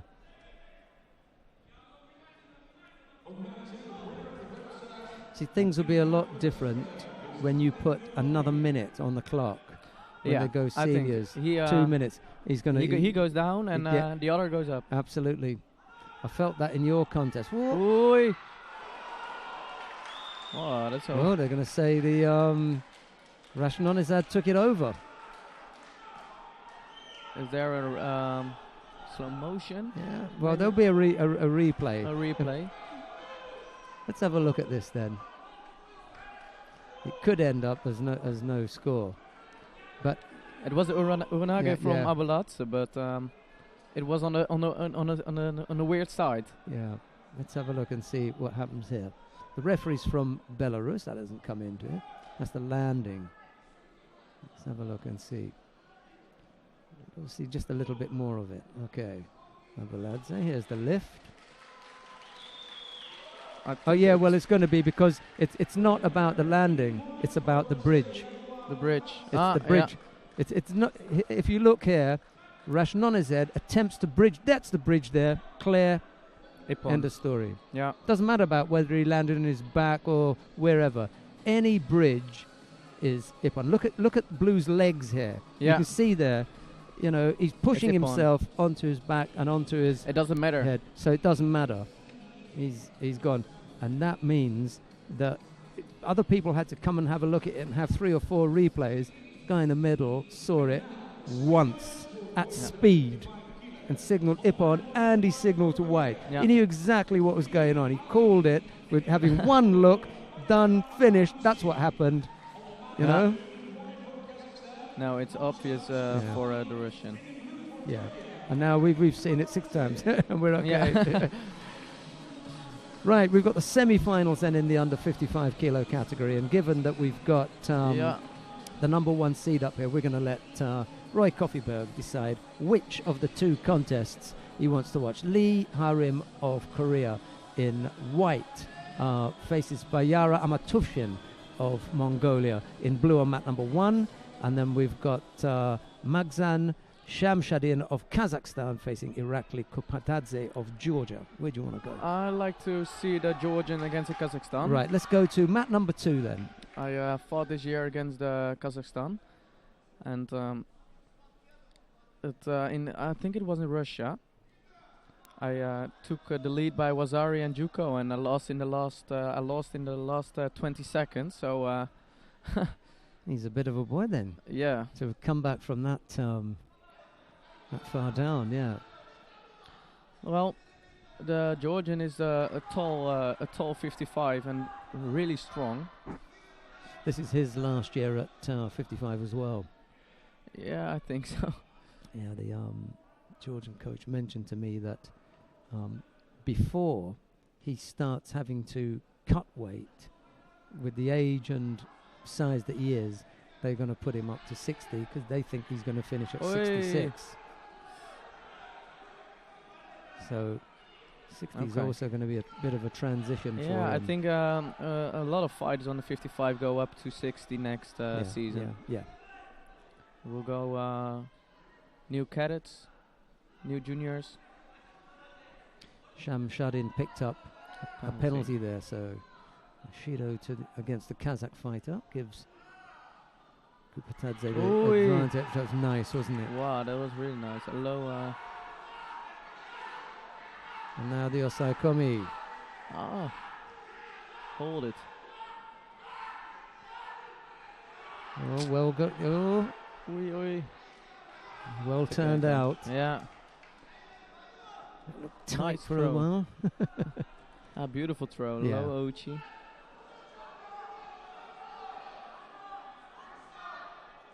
Kazakhs have got a good history at this weight class, I think.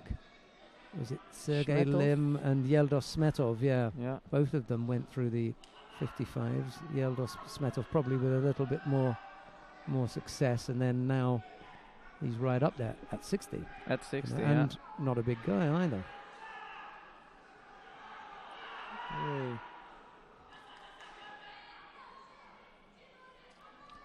Kupatadze's got his hands full here. Coming at him from all angles is Shamshadin.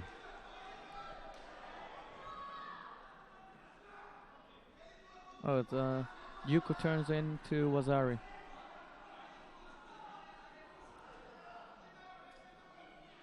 Did look good. They really did catch him well. And again. Nice. Yeah. He was doing exactly what Shamshadin wanted him to do, which is to come forward. Yeah. So everything pushing, going the final for Kazakhstan. Going to be an all-Asia final in the under 55 kilo category. Shamshadin will face the winner of the contest on the adjoining mat between Lee and Bayaro. We'll have a look at that after we see a replay of Shamshadin's score.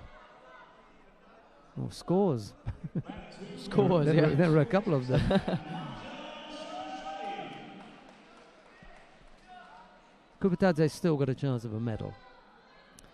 He'll fight for the bronze. Yeah. We have 2 Europeans fighting for bronze in the 55. Abulatse and Gubanli. There you go. Yeah. Okay, let's see what's happening in the last minute of the contest between Lee and Bayara. There's no score, but Bayara Amatovshin of Mongolia has picked up 3 penalties, so he's struggling against Lee, and we've got 40-odd seconds left to go. Only one thing will do it here, and that's a score to Bayara, but Lee's proved really difficult. I'm not sure what he's given up as far as scores are concerned. Have a quick look. Wazari against the Japanese in the first match. I'm just looking at the scores against him. Nobody. No scores. Yeah, no one scored on him. That's his problem. Yeah. That's the problem for Bayara. You know what he needs is a score, and it's pretty hard. And no one else has done it. He's done Abuladze, Festraten of Belgium, and Gucci of Japan. Okay, that will be Lee in the final. No, Bayara has also gone over scoreless against Lee. So Lee, as they say in football, has kept a clean sheet. Kept a clean sheet, yeah, exactly. Or in boxing, no one laid a glove on him. And he's managed to rack up a couple of Ippons and a Wazari along the way. So scoring as well as keeping his record clean. Lee, it is. We'll see. Yeah, Bayara took last year in Fort Lauderdale, took also the bronze medal, and maybe this year again.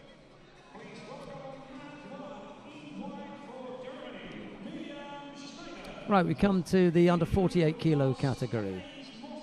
And the bronze medal matches, the repechage contest. To fight for a place for a bronze medal will feature Miriam Schneider of Germany and Anis Mosdier of France. There's Natalia Mercandante of Brazil and Cristina Budescu of Moldavia on mat 2. We're going to stay on that one. We're going to have a look at Miriam Schneider and Anis Mosdier of France. For a time, I thought that Schneider was going to do it, especially after she knocked out the number 1 seed in their opening contest. Marine Bauman's, okay, I think, that one she could get past. But it was Tsunemi, the Japanese, that did for her into the semi. Yeah, in that quarter-final contest. Right, here is Miriam Schneider, one of the tallest fighters in the weight category. Say that.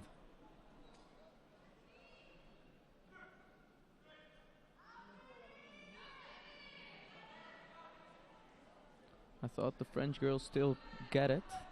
She was fighting in Sofia, I think, in the Europeans.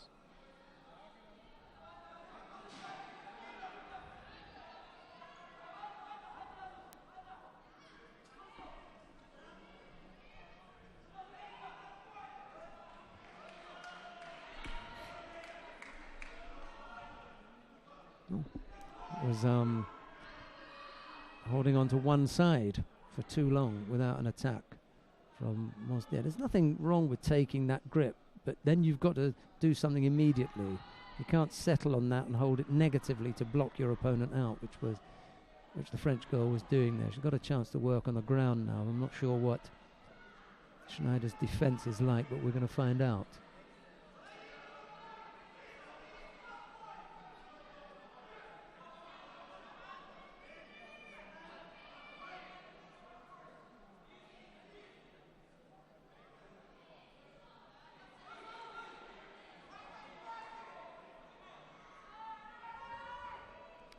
Mosdier thought about a little Koichi and then left it, and then it was the Murata Seonagi low down.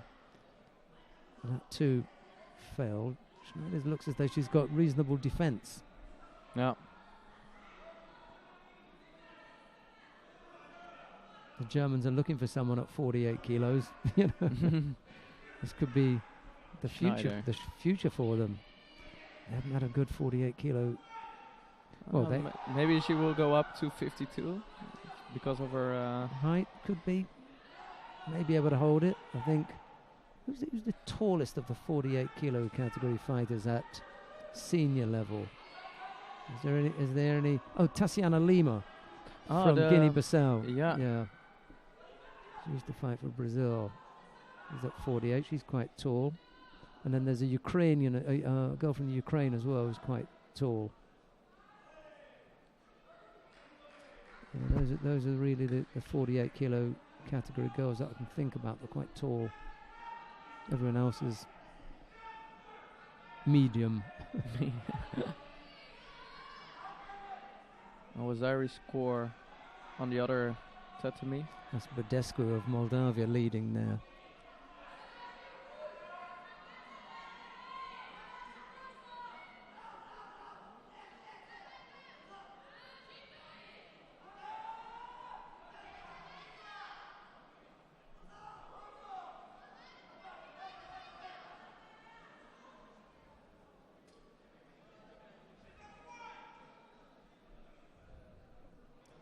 He's given her plenty of time.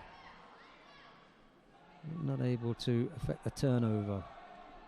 Yeah, there was like, oh.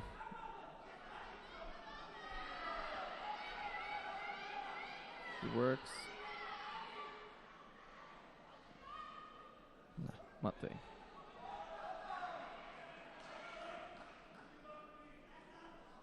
I say the Germans are looking for someone at 48. The French may be looking at someone for 48, given that Amandine Bouchard failed the weight in Paris. Okay. And then their only other hope was Letizia Payet, who's just coming back after having a baby, so, might be a little bit soon for her.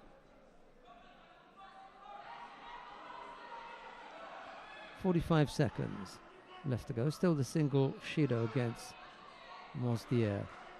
It's the only thing on the board.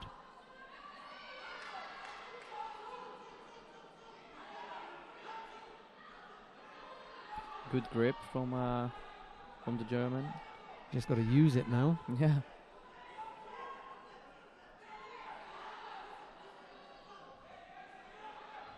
Ooh. Couldn't join the two actions up quick enough. Close to coming to a score. She definitely brought Schneider down, but wasn't able to follow it up, so no score. Last few seconds then. Mosdier got to come up with a score here.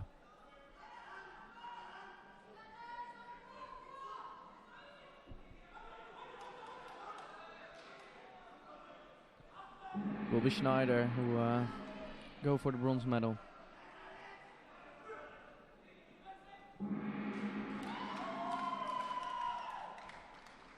But even the last seconds can be critical. Yeah, it was a hard-fought bronze medal. You felt that, Mosdier was getting back into it. Yeah. But she never really threatened her. I mean, I can't name a big technique. I said, she came close with the Harai Goshi or the Uchimata or something. She just kept working away busy, but without coming up with a really big effort. Big effort, yes. That was a tight contest there. Schneider it is, who wins out.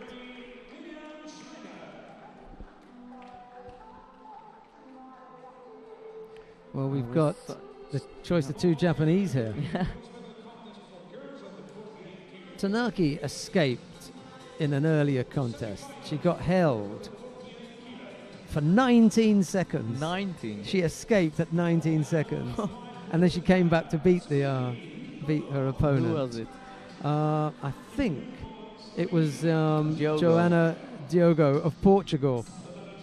Diogo held her for 19 seconds. And that was in the third round, so she went out. Diogo went out. And now, Tanaki's on. Yes, she's on the brink of. I mean, she could end up being the gold medalist, and you were 1 second away from winning it. That's a tough one.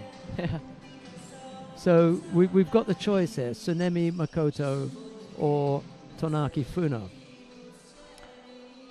Stanga. I think it's worth having a look at Marusa Stanga, the Slovenian. Why not? She's up against Tsunemi she's young. Mikoto. She's young, the Slovenian. Neither of the Japanese were seeded. Just luck of the draw if you happen to draw one of the Japanese. Well, You see it a lot with those countries. Yeah. They don't do a lot of competitions. for point scoring, yeah. Also for the Mongolians, they're not really high ranked. Okay, well, let's see if Marusa Stanger can come up with something. Right-sided effort from Tsunemi just brings Stanger down onto a front, and it's always a dangerous position here. The Japanese lightweights are so adept at executing turnovers. Yeah, he's working for Newaza.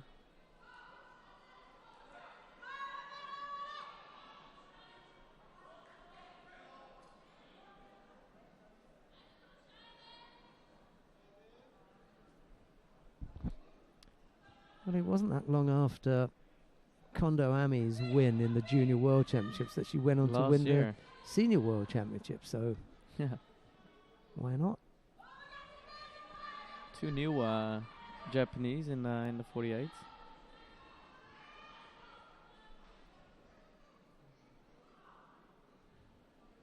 Uchikari. Stanger managing to turn onto a front. We may see these in Tokyo at the Grand Slam in a couple of months' time. Slightly better position to work the turnover from. She's lost it now. She's gone back to working from the side, which doesn't look as strong. I like it better when they come head on for that turnover.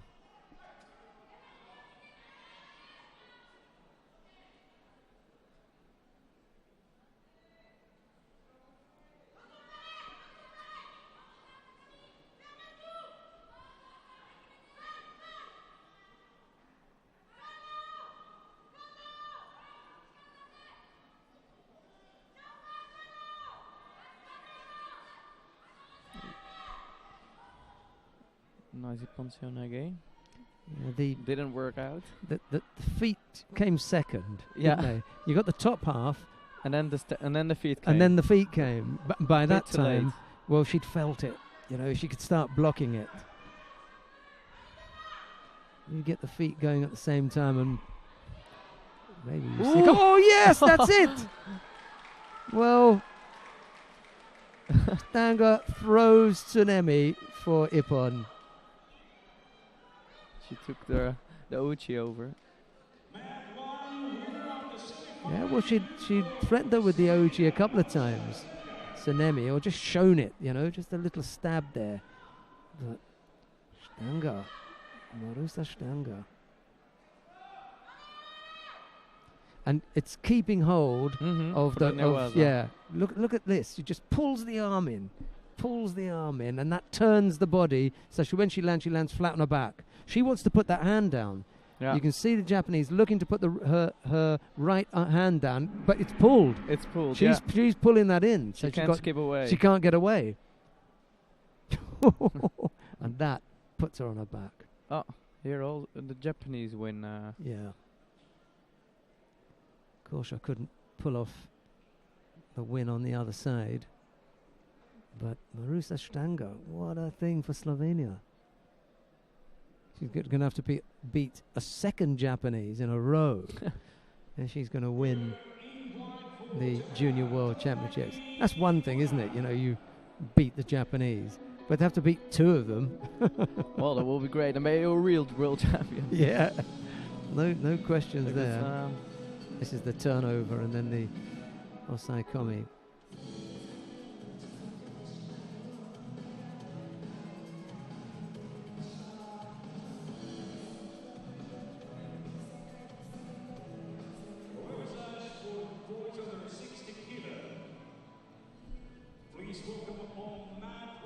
Nice and strong, didn't it? Right, well, we're going to stay on mat number 2, because I'd like to have a look at Juan Hernandez of Colombia. He knocked out the number 2 seed, Sam Hall. Well, maybe Marusa Stranger's got to beat 2 Japanese, but Juan Hernandez may have to beat 2 British fighters. He's done one already. He already beat Sam Hall. Sam Hall, The number 2 seed. Now he faces Neil McDonald. McDonald, and there is Neil McDonald.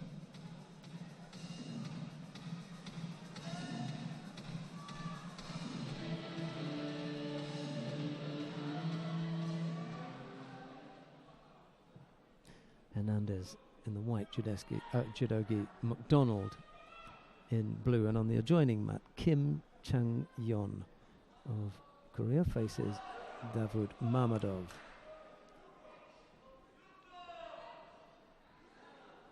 Oi. Was that a score? Yeah, he's angry with himself because he felt that coming and knows that he should have got off it. Yeah. But he ended up hanging on that little bit too long and then going over. Mamadov is leading on the other tatami by Yuko. Yuko, yeah. There she was up. Couldn't follow up with something else.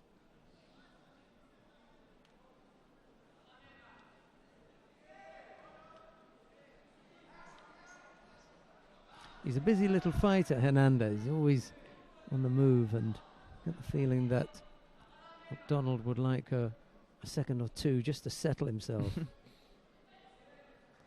not getting it at the moment. To get his grip, and then judo.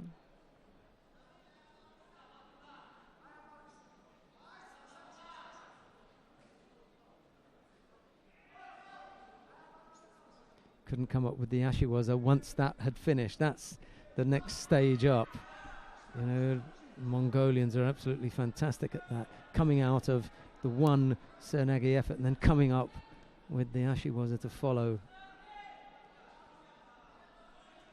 Davudor Temurkaleg is adept at that.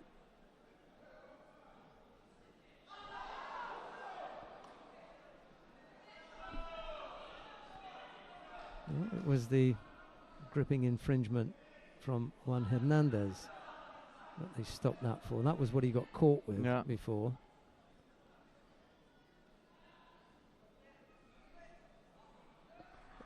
Oh.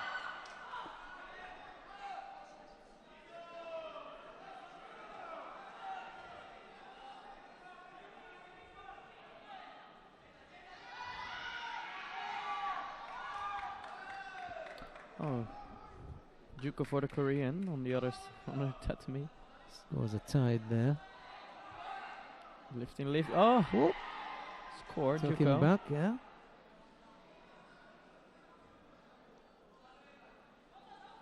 Doesn't look as though McDonald fancied that position to work anything on the ground. He gave that up pretty quickly. Minute 54. Maybe he fancies his chances standing up.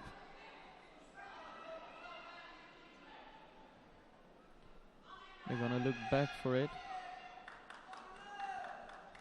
Seemed okay to me. Oh. Yeah. Ooh. They gave Wazari. It was so okay. Yeah, cancel the Yuko and give Wazari instead. Yeah, okay. And now is McDonald leading? McDonald has got the advantage because Hernandez had picked up the single sheet. We can see a slightly different Hernandez now. And there's a degree of maturity that will tell you don't have to change your tactics. You've been leading up until this point. Don't do anything silly. And McDonald, if he can feel that, will just wait for Hernandez to come on to him. You can see that right from the get-go. Since the Rosari's given up, that Hernandez wants to press on. Hernandez has to keep his rest in his judo. Dean Elias for stepping out there.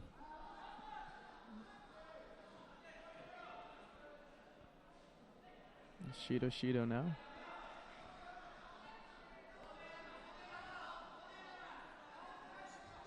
Well, who's going to go?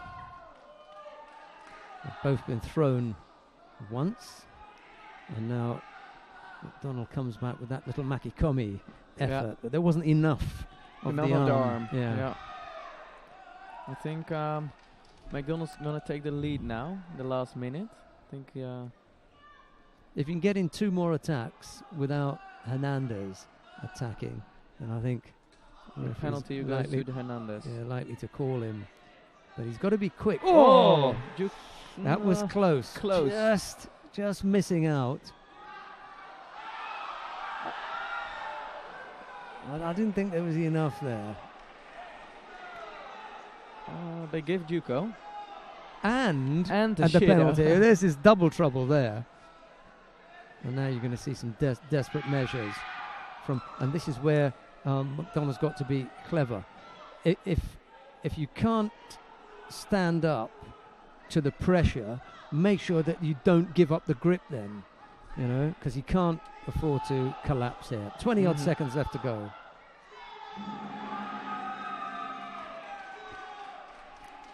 The Korean on the other Tatsumi took the win.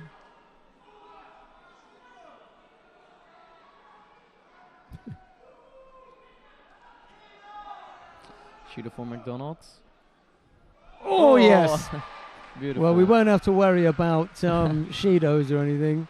McDonald absolutely dumps Hernandez there. Full board. Yeah.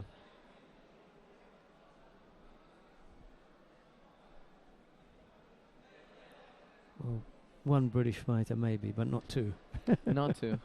It's a small amount of revenge there for the British team in McDonald coming back to defeat Hernandez. He looked like a good boy, the Colombian.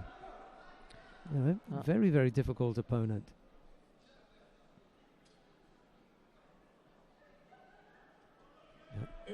All lined up there. 1-1-1. 1-1-1. Yeah. You don't want to see that.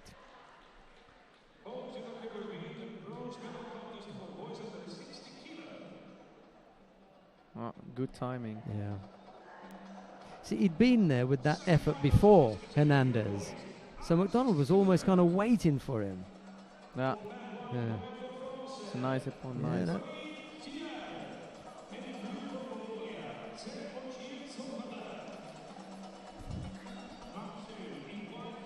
Right, well, those were the repechage contests. We're going to go up to mat number 1 now.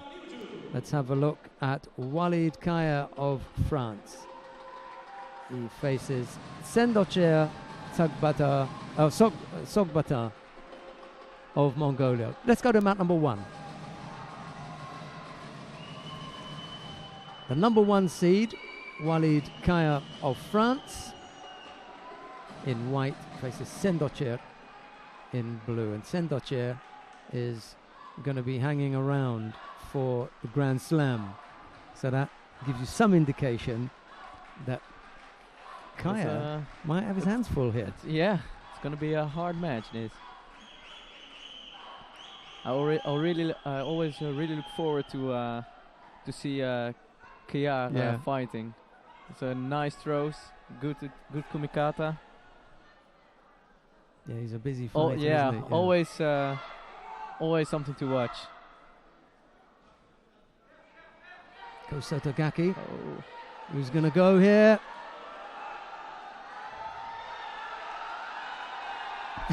Oh! Yuko. Even the coach is laughing. Yeah.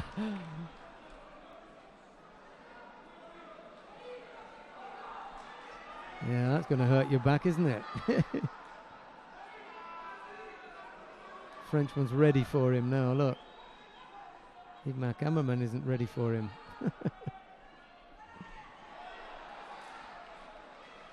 Great little tussle there, one way and then the other. Yeah. We'll try to feint him. The Juko's stand by Kia. Now it's... Yeah, now it's it was good. Sendocher, yeah. Originally they pushed the wrong button, yeah. Yeah, has seen the score against him, and now he's remonstrating with the officials, but got to concentrate on the job in front of him and not the one that's on the board. Can't get distracted now. It's easy to say, but got to just concentrate on dealing with Sendocher. They like it close fight. be next to each other.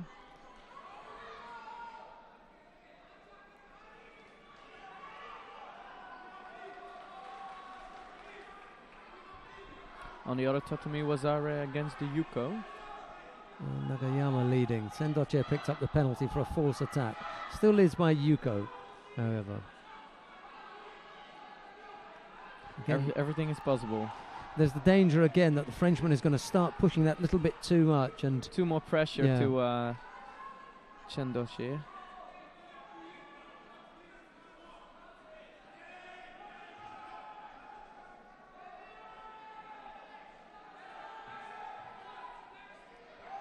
You want to lift, Oh! Couldn't get him onto his back. He missed the arms. Yeah.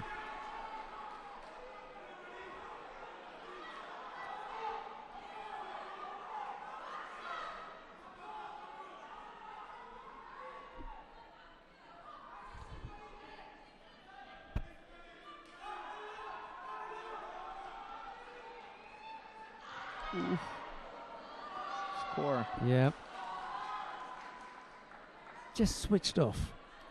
I wonder if he was thinking about the penalty that Sendoche just picked up. You know? Yeah, so it's an unusual one, you know, and distracted him. It just seemed to switch off. It's only a Yuko. It's been changed from Wazaru to Yuko, but he just seemed to look up for a minute. And as I was saying earlier on, you know, he's got to just try and stay focused on his opponent. What he has to do. And not the things going around on and around the contest. There you go. Almost got it. But he won't give it to Sendoche because he didn't take it over. Yeah.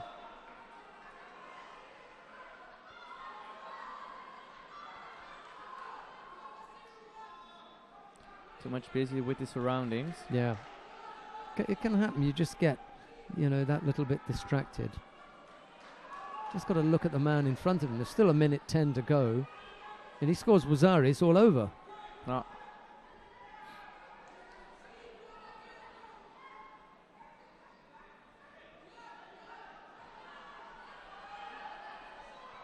Ooh. Beautiful combination. Yeah.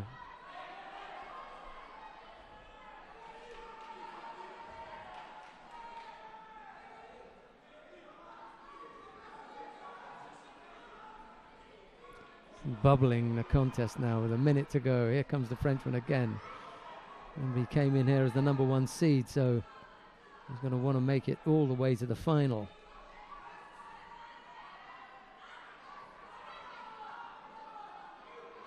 You only want to wear the white judo gi. That's right, all day. Oh! That was a lovely entry, wasn't it? That was really good. I really thought that he was going to finish it off there. To Ippon. Oh, arm lock. Yeah.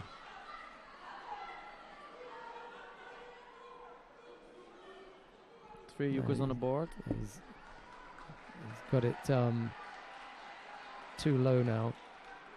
Can't apply pressure to the elbow. It's too low. It's just against the forearm. So Mate called. 17 seconds left to go. 3 scores for Sendoche. Well, Wazari is enough. Yeah. But single score Wazari would do it for Walid Kaya, France. Yes, a bit control. And again, that's another one. Score. Oh, cheap, yeah. 4 now.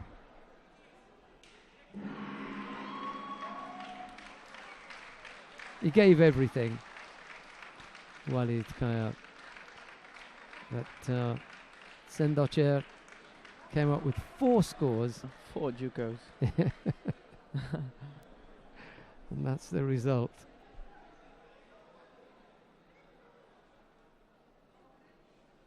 Walid's only warming up. He's got the Grand Slam to come after this. Yeah.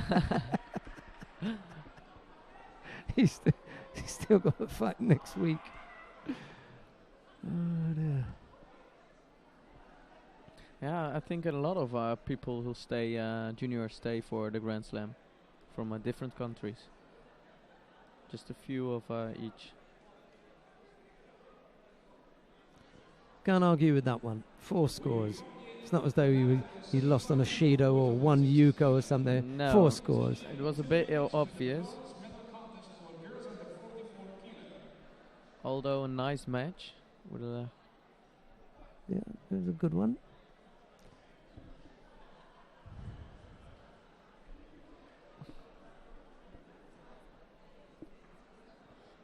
So now the bronze medal contest starts.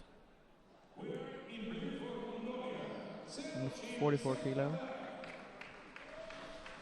Yeah, I'm just looking at they're going to have bronze medal contests running at the same time, I think. Okay, so we get our choice. Ganbata Narantsetseg and Amber Gershes.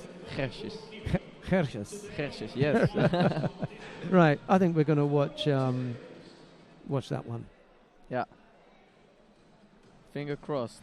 And then Abuladze, we can see that. That's another bronze medal match there. Schneider, we can see that. Yeah.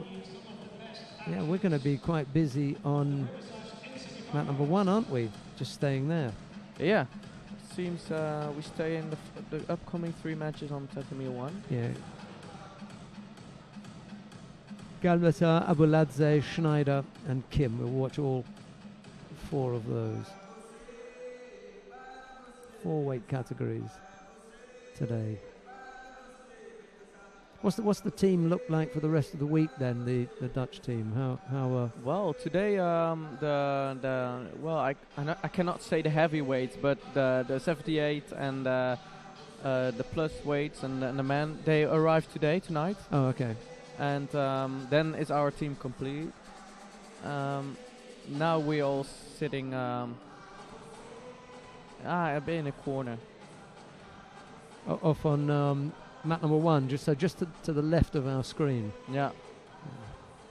With the white shirts. Few parents come out, or? Yeah, there are a lot of parents actually. Except my parents. Are they're watching at home, yeah? Yeah, they're watching home. They're moving at the moment. From where to where? The same city actually. Oh, but okay. Where is that? Where do you live? Dronten. It's Dronten. It's near Almere. It's like 45 minutes from Amsterdam.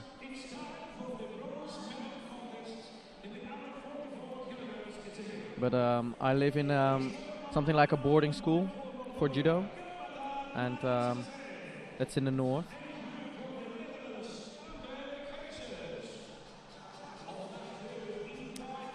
Right then, seeing as it's Roy, I think it's Roy's second time up here, but Roy's going to introduce the contest on mat number 1. Who've we got? I'll do the Mongolian for you, and then I'll leave you with Amber. Amber, Okay. right. So on mat number 1, then in the under 44 kilo category, the first of the bronze medal matches, Ganbata Narantsetseg is up against Amber Gesjes from the Netherlands, and let's finger crossed. Okay. Well, I'm sure there are lots of people at home in the Netherlands watching on, wishing her good luck.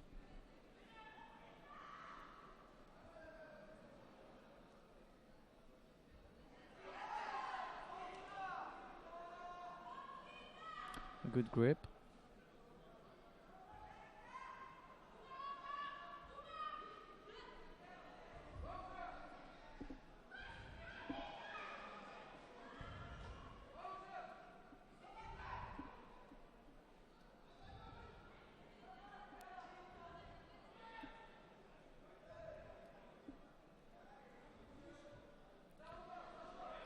Judo for the Mongolian.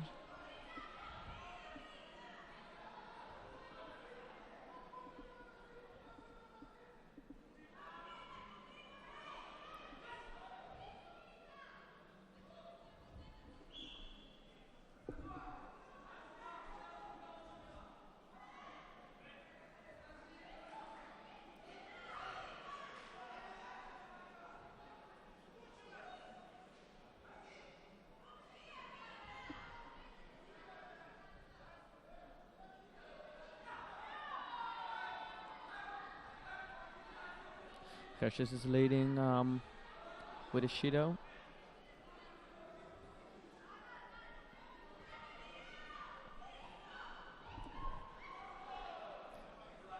A little over 2.5 minutes left to go.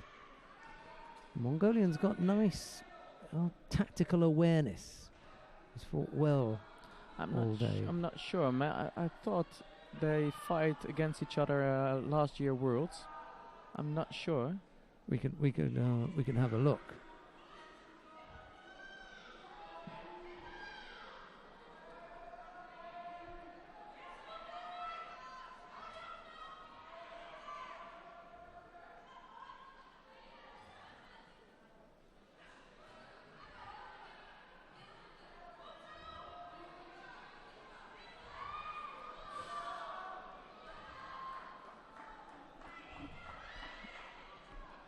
Almost score for the Mongolian. Well, there's a long way to go. 2 minutes. That's only half the contest gone. So. Judo for the Mongolian now. Okay, so it's a slightly different picture. It's not just a case of Amber Kershas hanging on. She's got to put a score on the board here.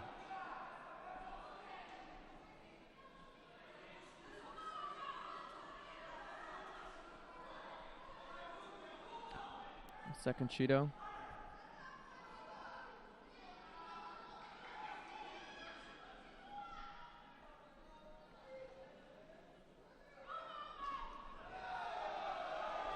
See, the real question is, where is the throwing threat going to come from? And is it going to be with that Uchimata, Ochigari, maybe Tayatoshi, all on the left-hand side?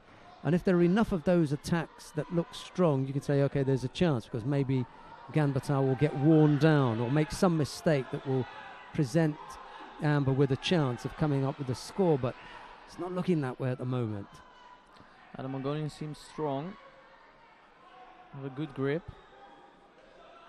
and Amber has to break through it.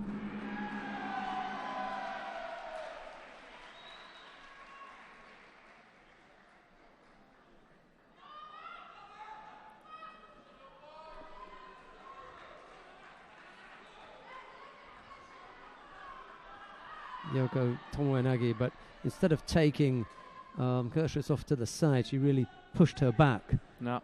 She wanted her to come on and then off to the side, but she just succeeded in pushing her back, so no chance with that. And then that really is to try and get her involved in Neowaz. I wonder if he spotted that. Judo. Yeah.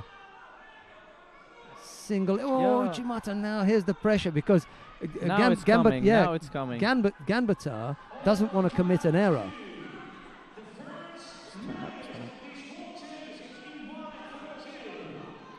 21 seconds left.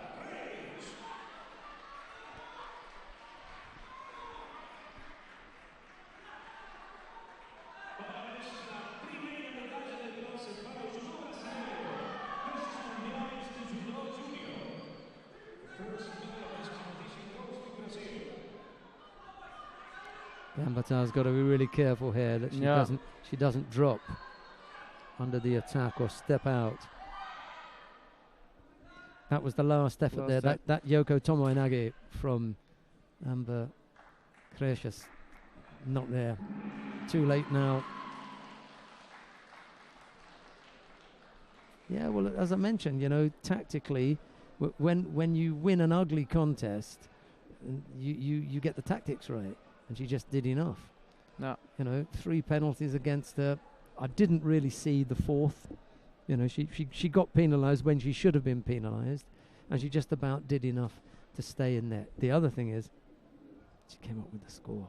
If it's only on penalties, you can belly ache about it. But she did come up with the score, and we didn't see where Amber's big scoring technique was going to come from. So unfortunate. A 5th place finish for Amber Kershas at the only Dutch Junior one. World The only one Championships. Dutch on today. Well, there are other days coming. Now, what I'm going to do is I'm going to let Roy get back to his teammates. It could be that during the week we'll come up and hear from him, when some other of his teammates are up. If you want, you're welcome up here anytime you like. Okay. Good to hear. You come back. I'm welcome. but we'll let you get back to your teammates. Sorry about today. Tiny thing that got in the way, or else we'd have been calling your name here. I'd have liked that. Yeah. That'd have been nice. Well, I have some new things to work on. Yeah. So, but actually, I told my coach actually at the last tournament, the Europeans and the Worlds, I don't want something to learn of. Everything has to be perfect. Yeah. But you know, Roy, we're always learning. Even the top fighters in the world, you know, find something out in the later stage of their careers. This is not a bad time to do it. You know, you don't want to do it at the Paris Grand Slam, at the Senior World Championships, or the Olympic Games. Yeah. You don't want to say, I learned something. No. You want to be dishing out the lessons on those days. Right, okay, Roy, good to chat with you. Yeah, take thank care, you. buddy. And we'll see you again during the week, yeah? Okay, bye-bye. Thank you. That was the number 1 seed in the under 55 kilo category. One single slip. I'll put him out. Roy Koffieberg of the Netherlands. It was really nice of him to come up here. Comfortable, spoke well, relaxed, you know, really mature young man for his years. Right, we're watching the final of the under 44 kilo category now. Igarashi Riko of Japan faces Lee Hae-kyung of Korea. It's Igarashi in the white judogi, Lee in blue.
Yuko the lead for Lee at the moment.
Still the single Yuko for Lee with half a minute left to go.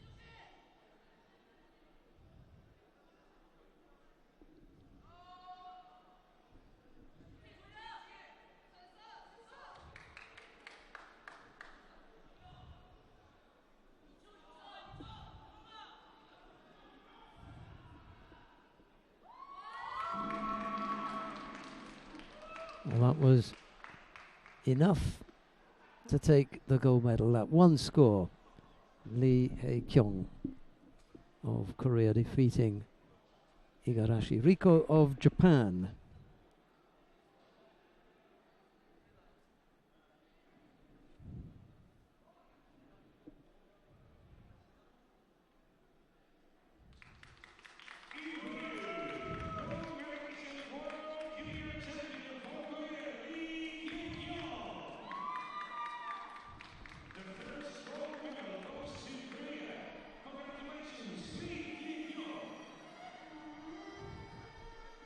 Here are some highlights.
Let's go down to mat number 1 and see an old-fashioned match-up here with Yago Abuladze of Russia. He faces Irakli Kupatadze of Georgia. Now, we've seen both of these fighters earlier on, and we saw Abuladze in a really tough repechage contest with the Iranian fighter Mohammed Rashnonazad. Almost got caught there, Abuladze. Now, I suspect, given the name Abuladze, that he's Georgian, or he's got Georgian background. That name ending is typically Georgian. So Abuladze in the white judogi and Kupatadze in blue.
Kaputadze catches Abuladze and brings him down for Ippon. Yeah, they've got to be Georgian, haven't they? The pair of them.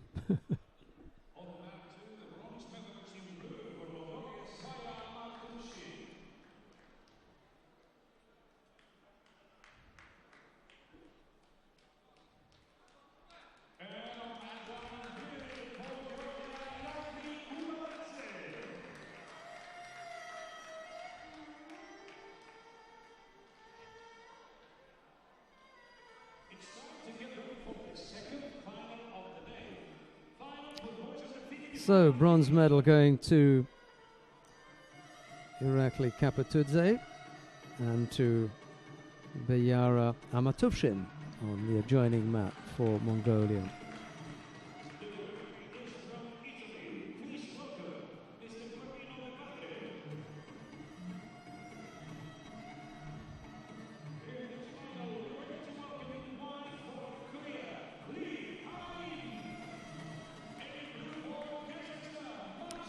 Right, we've got the final now of the under 55 kilo category.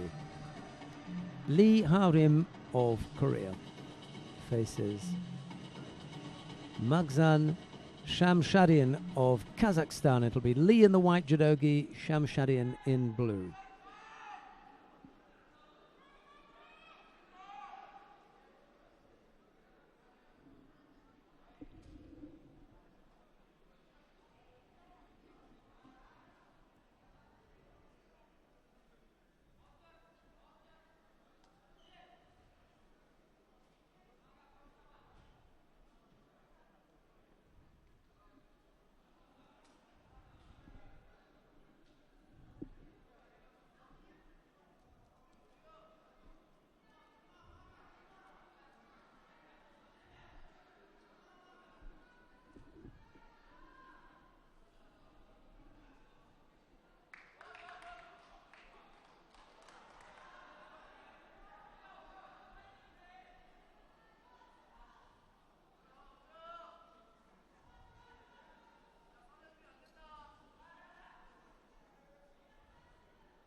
He picked up his second penalty just as Shamshadian came in there and attacked him with Diashibarai.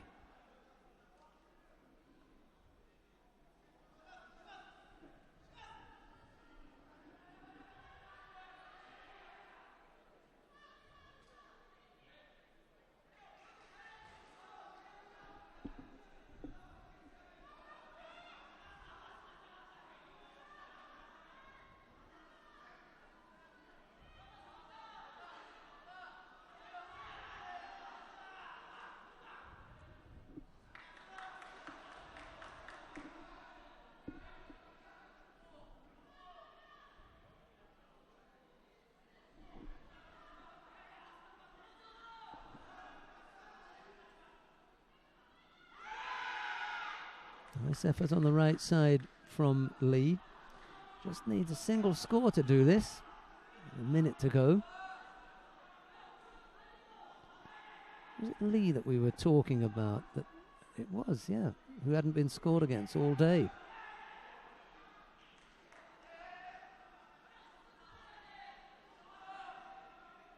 Yeah, it was.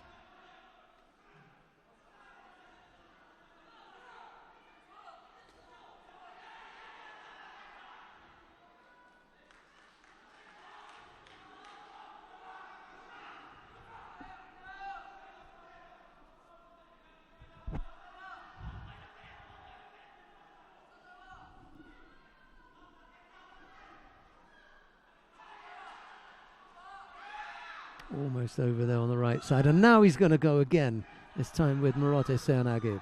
Toshi low right-sided the first time. Good second effort. Hip technique, but the arm went round the head. And Sham Shadin took it.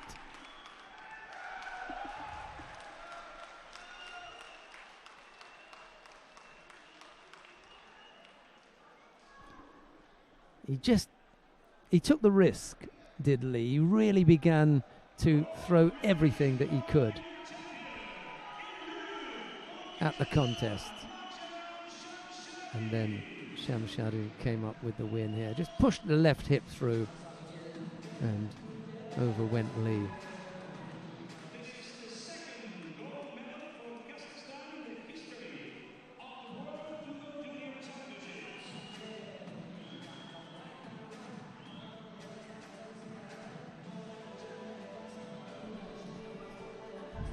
Shamshadin of Kazakhstan takes gold in the under 55 kilo category.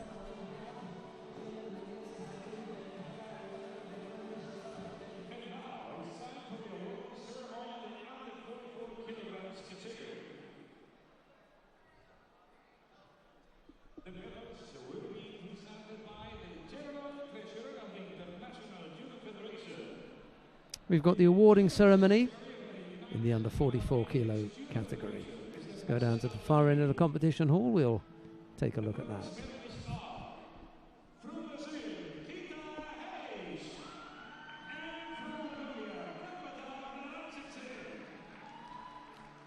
Bronze medals go to Rita Reis of Brazil and to Ganbata Narantsetse of Mongolia.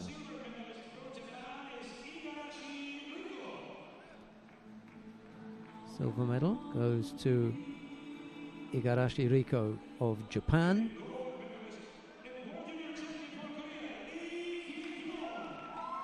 But the gold medal goes to Lee Hae-kyung of Korea.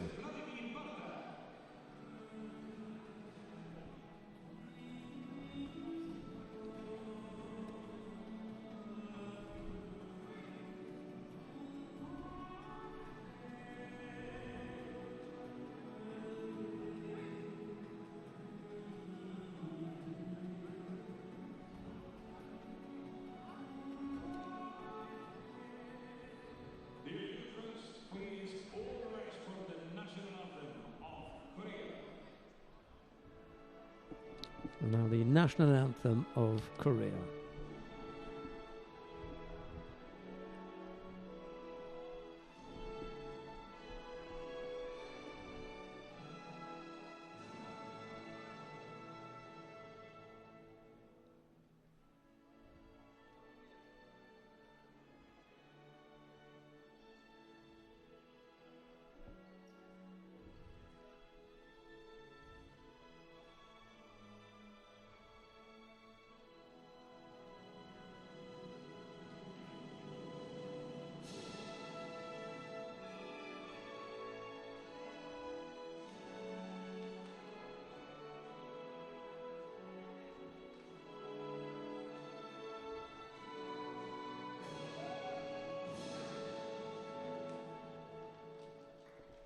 Thank you very much. Good picture with a VIP and the best judo category.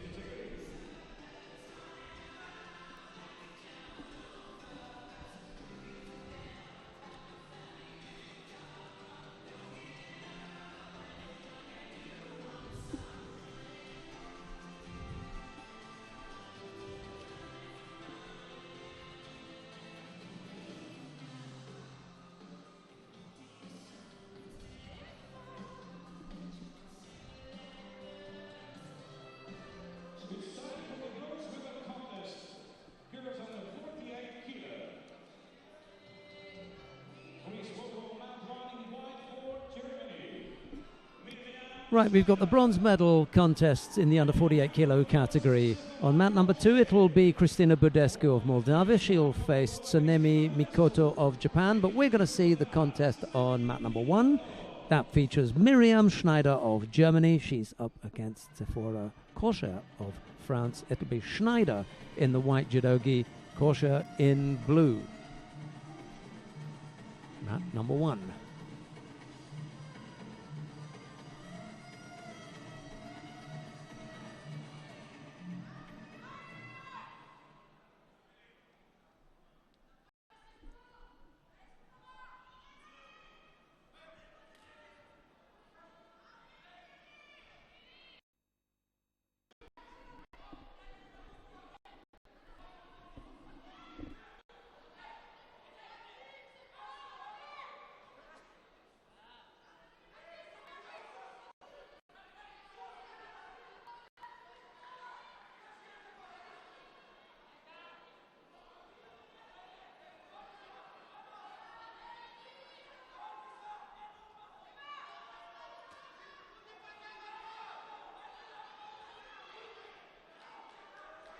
There's a question now of, how much Korsha's got in the tank. There's a minute and a half left to go. She's a Wazari up, but if Schneider can put the pressure on, she may be able to come back into this.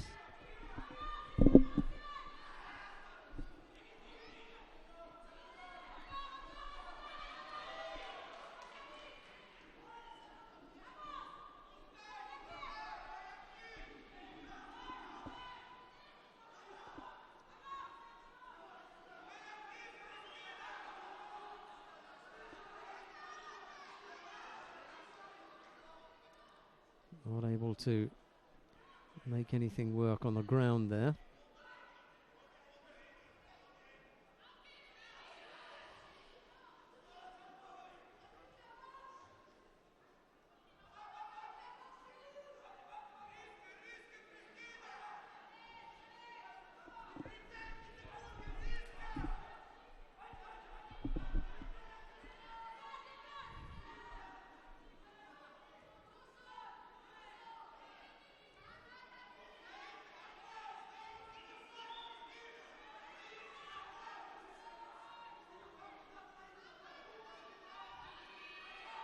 Got to go now. Can't hold back.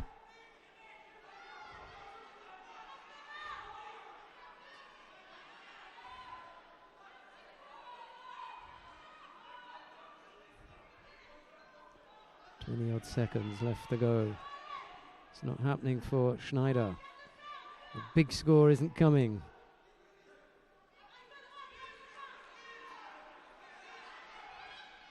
One last chance here. This is it. Doesn't matter about that penalty. Only a score can do it now. Wazari would win it. Not going to happen.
We've got the final coming up now. It's the under 48 kilo category. Marusa Stanga of Slovenia faces Tonaki Funa of Japan. Tonaki, I've already mentioned earlier, had a bit of luck. She's had her one bit of luck for today, which was escaping from Osaikomi with 19 seconds on the clock. So she's already dodged one bullet. Let's see if Stanga can come up with a really big effort to take the gold here. So terrific performance to get to the final of the Junior World Championships anyway, but to win it would be absolutely amazing. Let's see how she gets on here. It's going to go over for Yuko there. You have to watch herself on the ground, because when Tonaki was held for 19 seconds, she then turned her opponent over and held her. So she's got some stuff on the ground. Stanga looking to try and get off her back. Risked everything with that attempted escape. That is being held here. Rosario already. Tanaki's going to take this. All right at the end. Yeah. She was in the process of escaping. I don't think that they are going to change that one. He was about to signal Tokita, but I wonder what they'll do, whether they'll let that go. And there's plenty of time left, 3 minutes left on the clock. They could give Wazari here. No, they're going to leave it. I thought so. Yeah, that was pretty much good enough.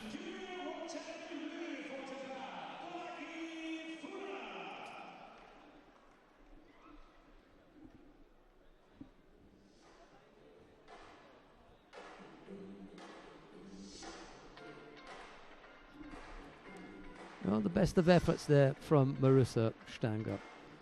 Didn't really get into the final, because once they went to ground, Tanaki, who'd made her one error on the ground earlier on, didn't make another.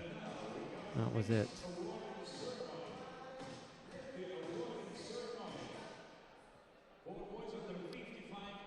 Right, we've got the awarding ceremony for the under 55 kilo category coming up now. Let's go and have a look and see who the medalists were. Bronze medals go to Bayara Amatufshin of Mongolia and to Irakli Kubatadze of Georgia.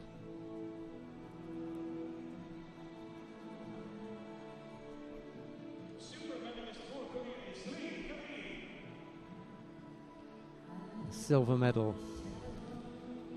goes to Lee Ha-rim of Korea.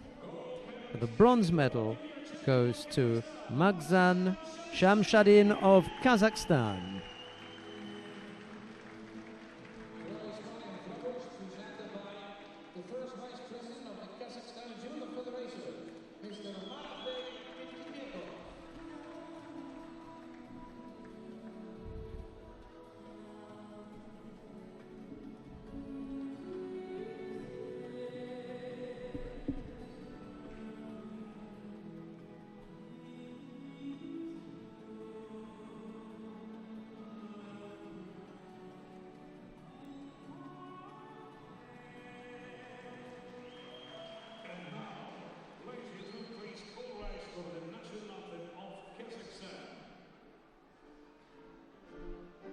The national anthem of Kazakhstan.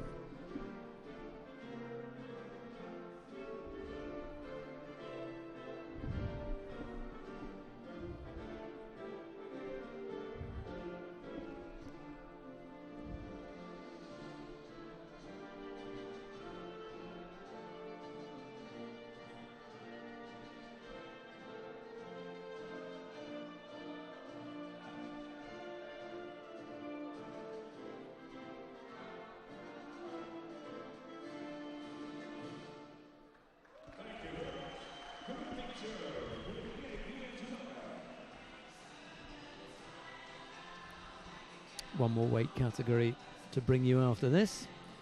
It'll be the under 60 kilo category.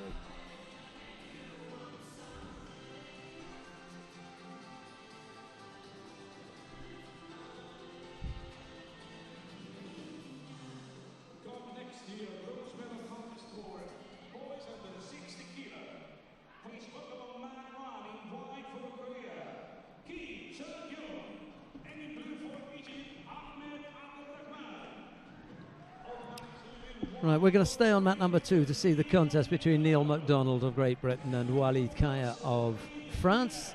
Kaya came in here as the number 1 seed this morning. Just the one slip in the semi-final to Sendocher Sogbata of Mongolia. We'll see Sendocher in the final. Got a glimpse of the director of the presidential office. IGF presidential office there in the background, Larissa Kiss. Not normally on that side of the floor, but anyway, that's who that was standing in the corner. Right, we're underway with MacDonald in the white judogi and Kaya in blue.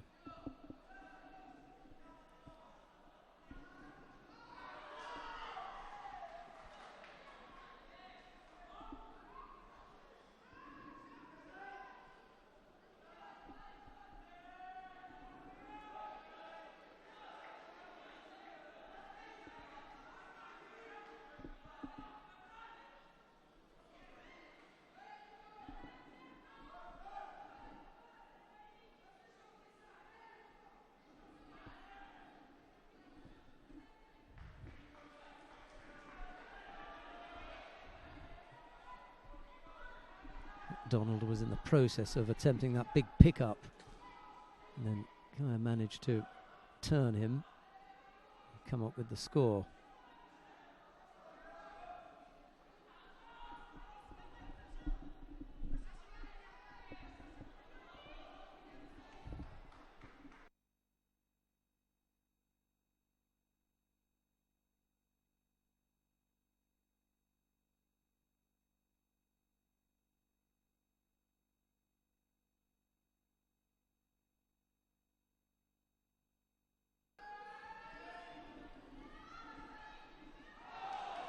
Well, the battle of the big pickups and burials, and it was Kaya who came off best there.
Well, we've got a second bronze medal match finishing up. Maybe we'll just nip down to mat number 1 and have a look and see what's happening there.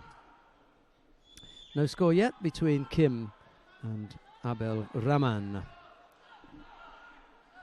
Shiro to both fighters. There's still a minute to go.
Single Yuko was enough for Kim to take the bronze medal. A rather distraught Abel Rahman.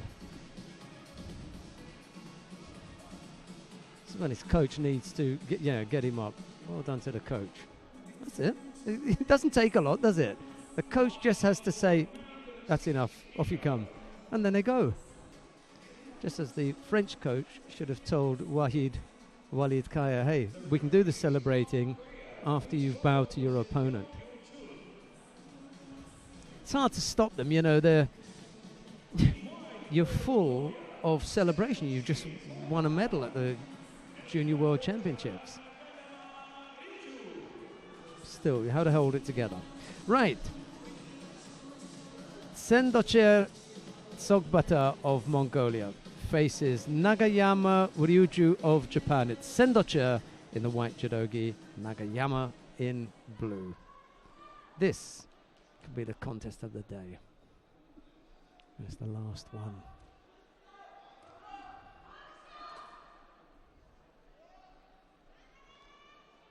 So much expected then of these two.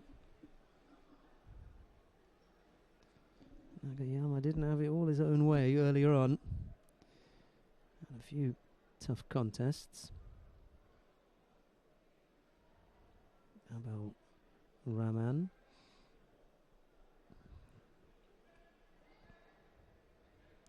In the semi-final. McDonald in the quarter-final. Diaz in third round.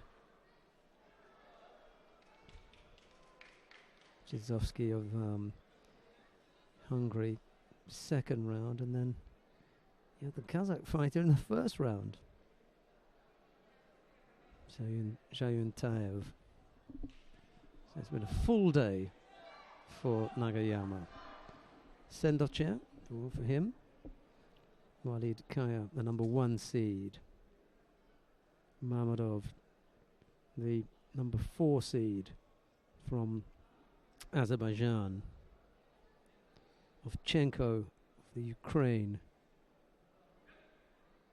Naglashvili of Georgia. And mercifully for Sendocher, he had a bye in the first round because he did have a tough time of it.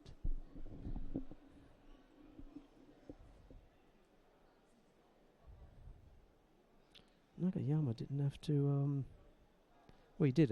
He had to defeat Adonis Diaz in round 3. Diaz of the United States of America, the number 3 seed. So he did have to knock off one of the seeds.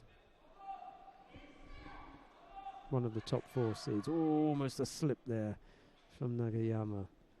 Sendocher was looking to leap on him and secure the Osai Kumi.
Single Shido, but now a second.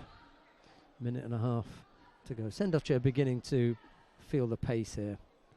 I think the weight of expectation as well,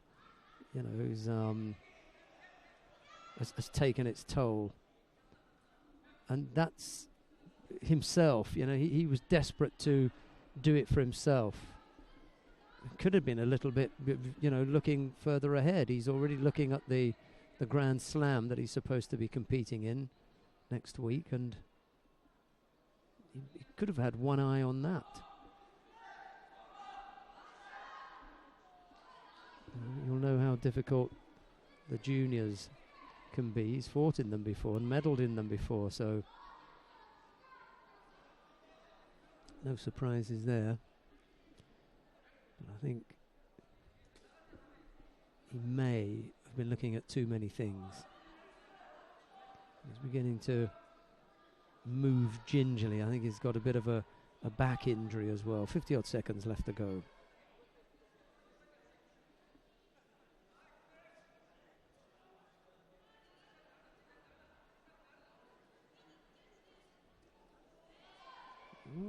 Nice little effort there for the Sumigaeshi. Didn't quite come off though.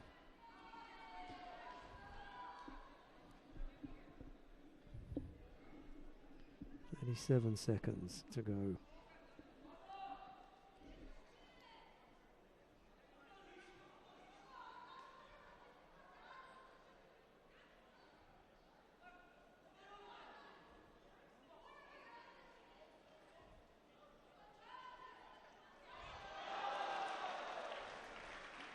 His back's not going to be helped by that. He was suffering with a sore back early on, and he got absolutely dumped on it there. And he looks to be in some degree of discomfort there. Sendoche. Nagayama Ryuju of Japan takes gold, and a comprehensive dumping here. Flat on his back, and Sendoche immediately in pain. He was suffering before that.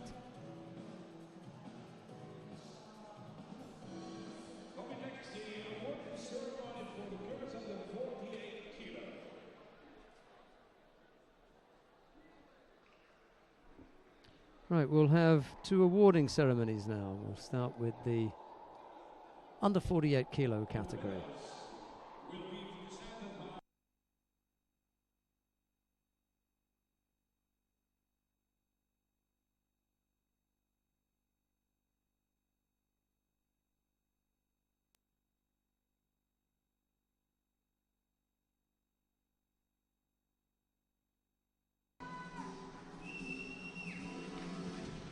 Right, let's have a look and see who the medalists are in the under 48 kilo category. Bronze medals go to Sephora Kocher of France and Tsunemi Mikoto of Japan. Silver medal goes to Marusha Stanger of Slovenia. The gold medal goes to Tsunaki Funo of Japan.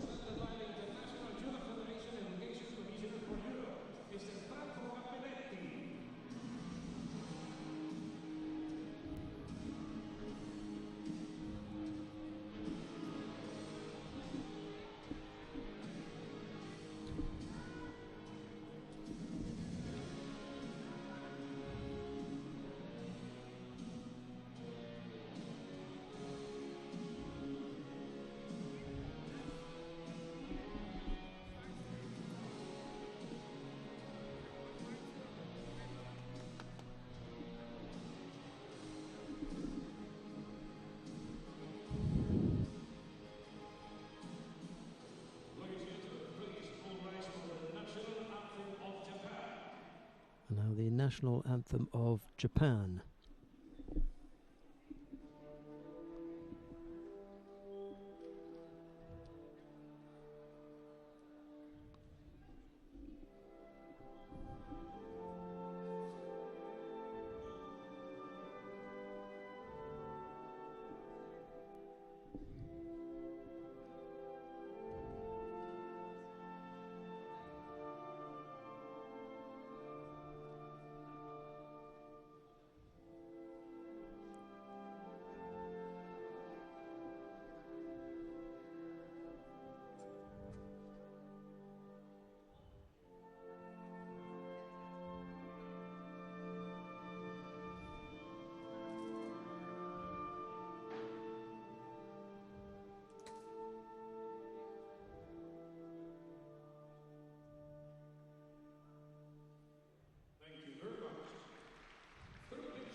Right, we're just waiting for one more awarding ceremony to come, and then we'll be on our way.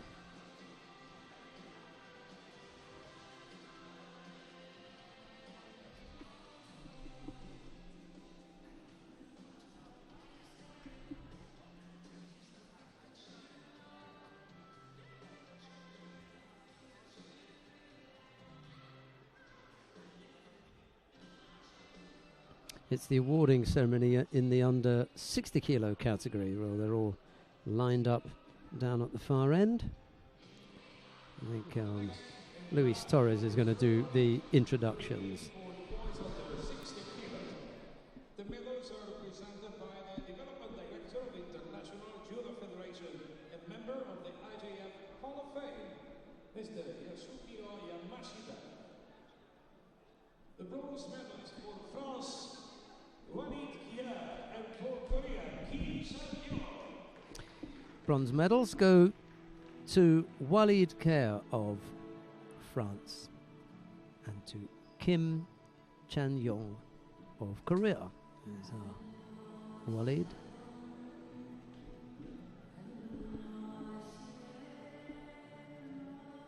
Kim Chan-yong.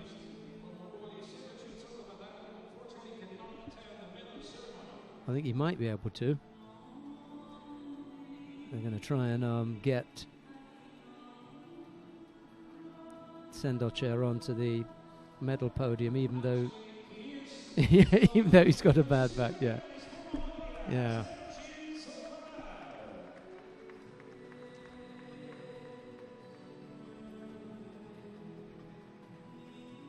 He was having some medical treatment there.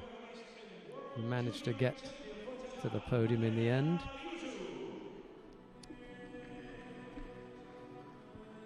That was Sendoche Tsogbata. And the gold medal goes to Nagayama Ryuju of Japan.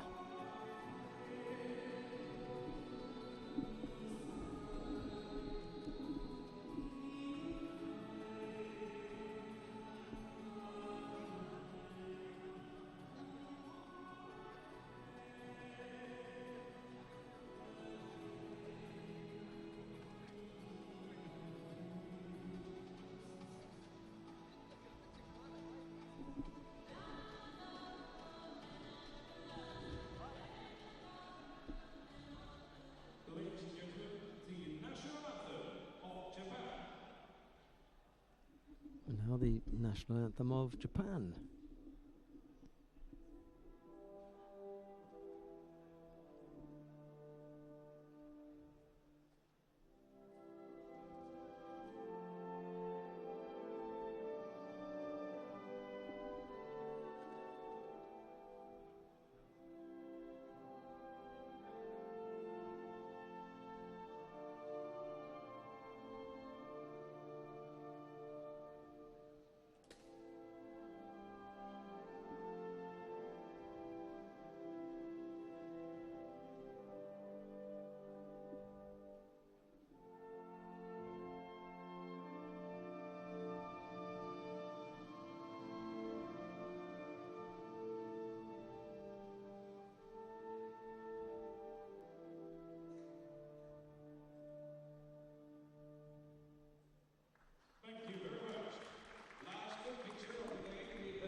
Right, well, thanks very much for your company today. We've got quite a few days left here as far as individual competition are concerned, another 3, and then we've got the team event, and then almost immediately after that we're going to have the Grand Slam. Well, as far as today is concerned, the Japanese have topped the medal table. They took 2 gold medals.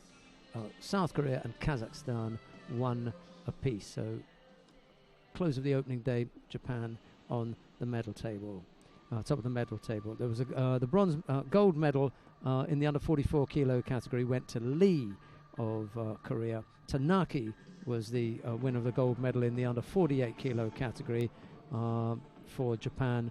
Shamshadin of Kazakhstan won the gold medal on the 55 kilo category. And as you've just seen there, Nagayama of Japan took gold in the under 60 kilo category for men. We're going to be back tomorrow at 11 o'clock. We look forward to your company then.